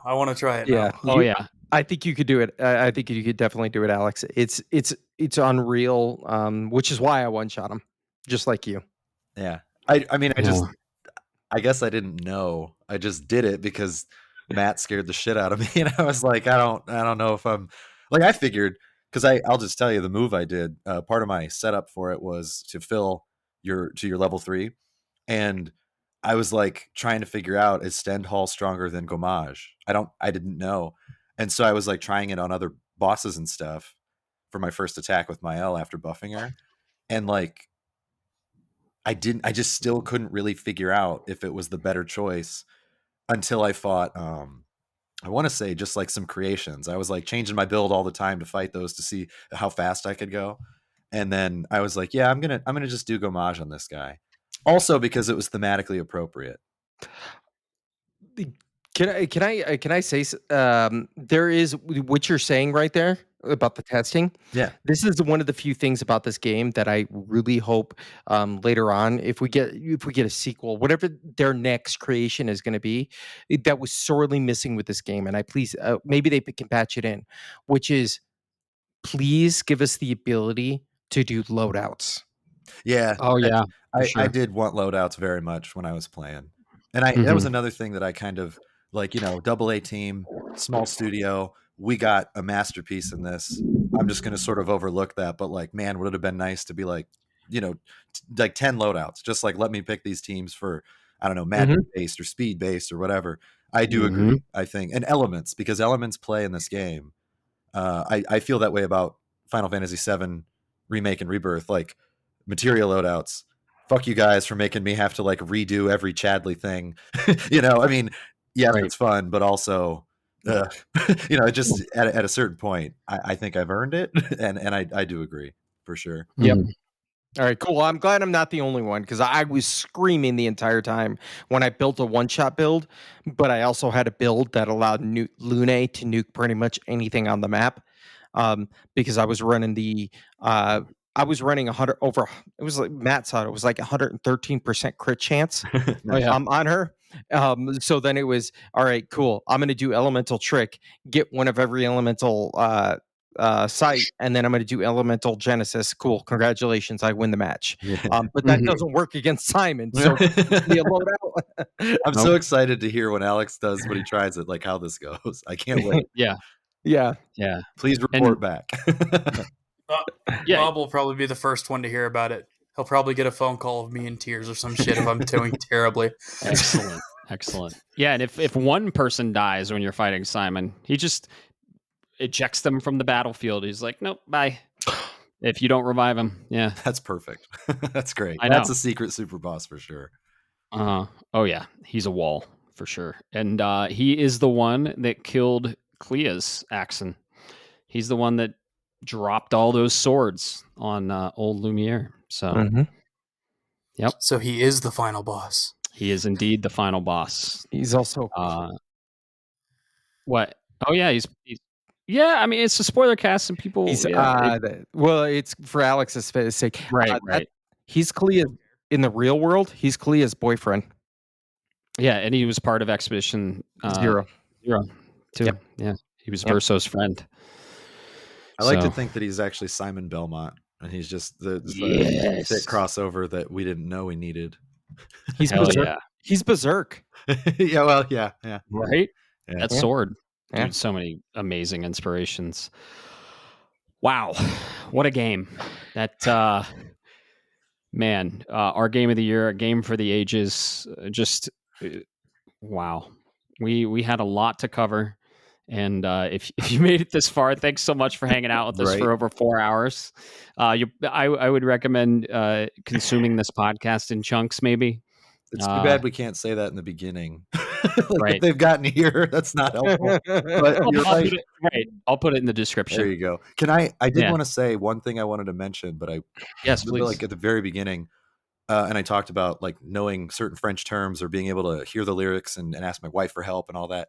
One of the things that I found really, really interesting when Clair Obscure we all thought that the original name of the game was just like Expedition 33, and then in the trailer, announcement trailer reveal, it was like Clair Obscure. What does that mean? Right. And at the time, I remember thinking to myself, boy, that sounds a lot like this artistic, I guess it would be I don't even know what to call it, but for people who would know in art, chiaroscuro, that's what it sounded like to me.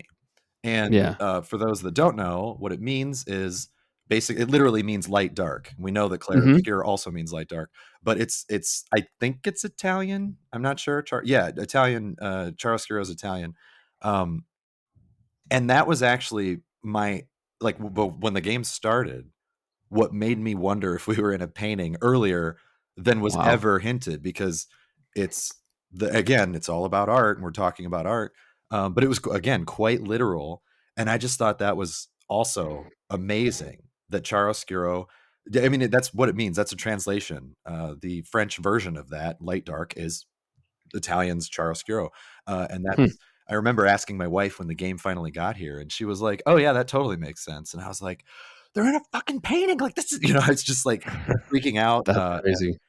I wanted to let people know in case they didn't, or if they didn't care enough to look it up, because the game does speak for itself. But again, another one of those things where like naming conventions are important.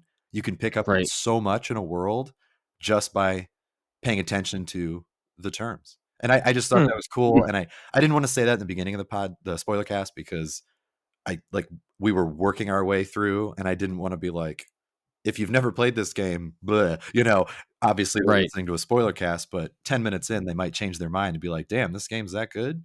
I'll come back later. So anyway, thank you. Yeah. That's a good observation. And yeah, the little breadcrumbs and the foreshadowing they give throughout this game, it's incredible storytelling, and it's a lot of show don't tell. And yeah, it's just written beautifully, and it's dripping with passion and style, and it in itself is a incredible piece of art. And that's how I see video games. That's how a lot of us see video games, is art, and they really explore that. So yeah, I think that'll do it for this Clair Obscure Expedition 33 spoiler cast. Did any of you guys have any other closing thoughts on this wonderful, wonderful game that will definitely win Game of the Year? Honestly, I just wanted to say, thanks for letting me join on this. Yes, you were kind enough to have me on episode 8. That was very cool. But this was a privilege to talk about it with other people who very clearly care about it. I would like to think on the same level that I did, maybe more, maybe slightly less, Absolutely. who knows? But it's very special. And I do think like years from now, like when I'm on my deathbed, there's going to be a few things that I think about artistically in my life. And I know that this is going to be one of them. Yeah. Thinking about death and grief and existence and all that stuff. But things that really affect you, and a lot of things that affected me as a child, I never thought I would really feel that way again as an adult. And I think that's part of growing up. And this game was one of those where I was like, damn, at the time, I'm almost 40, and this is like changing or making me feel more attuned to things I might feel. Like I went upstairs and just gave my wife a big old hug. And I'm like, thank you for not disappearing. And if you were fake, I would probably make the same decision to save you. Like that. It really made me think about stuff like that, which was really cool.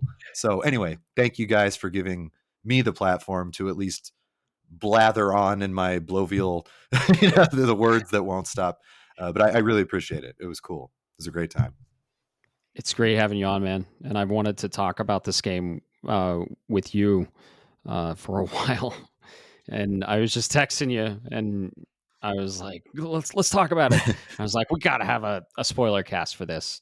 So yeah, thank you for joining. It's very cool. We really appreciate it. And thank you, Alex, for joining as well. Yeah, thank you so much. Yeah.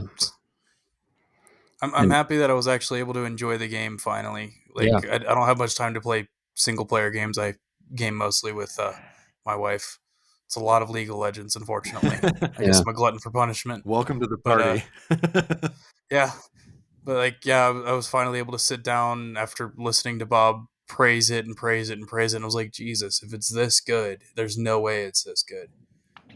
So sat down and played it.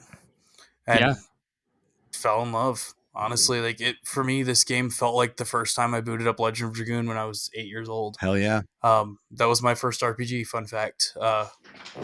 And I loved, for me, there were so many parallels between this game and Legend of Dragoon, whether it be the mechanics, like LOD had the addition system. This game has a pseudo version of the addition system.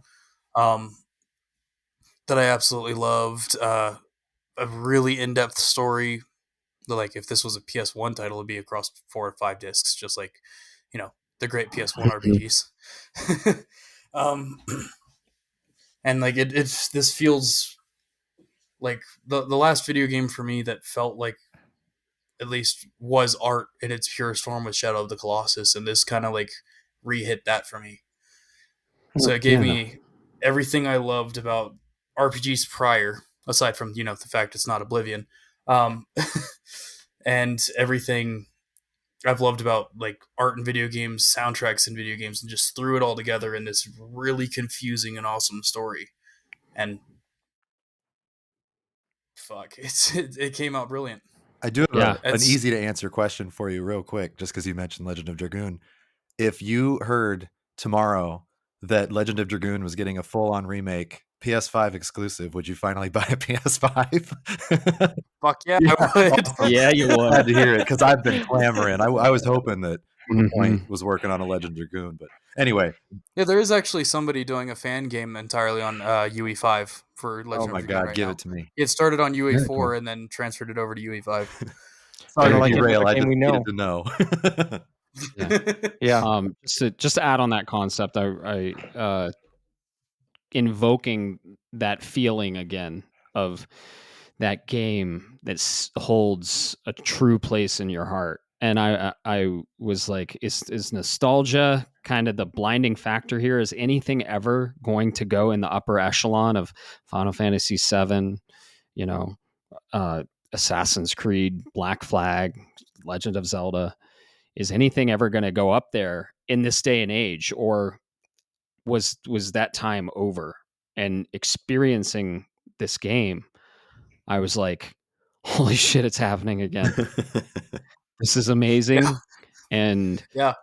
this is incredible. It didn't top Final Fantasy VII, because that just, man, it I don't think anything ever will, but this got the closest that I thought anything ever could. Yep. And Sure. I was so concerned in my adulthood. Am I ever going to feel the way I felt playing Final Fantasy VII again? And it hit it. It hit it. So that's a really good point.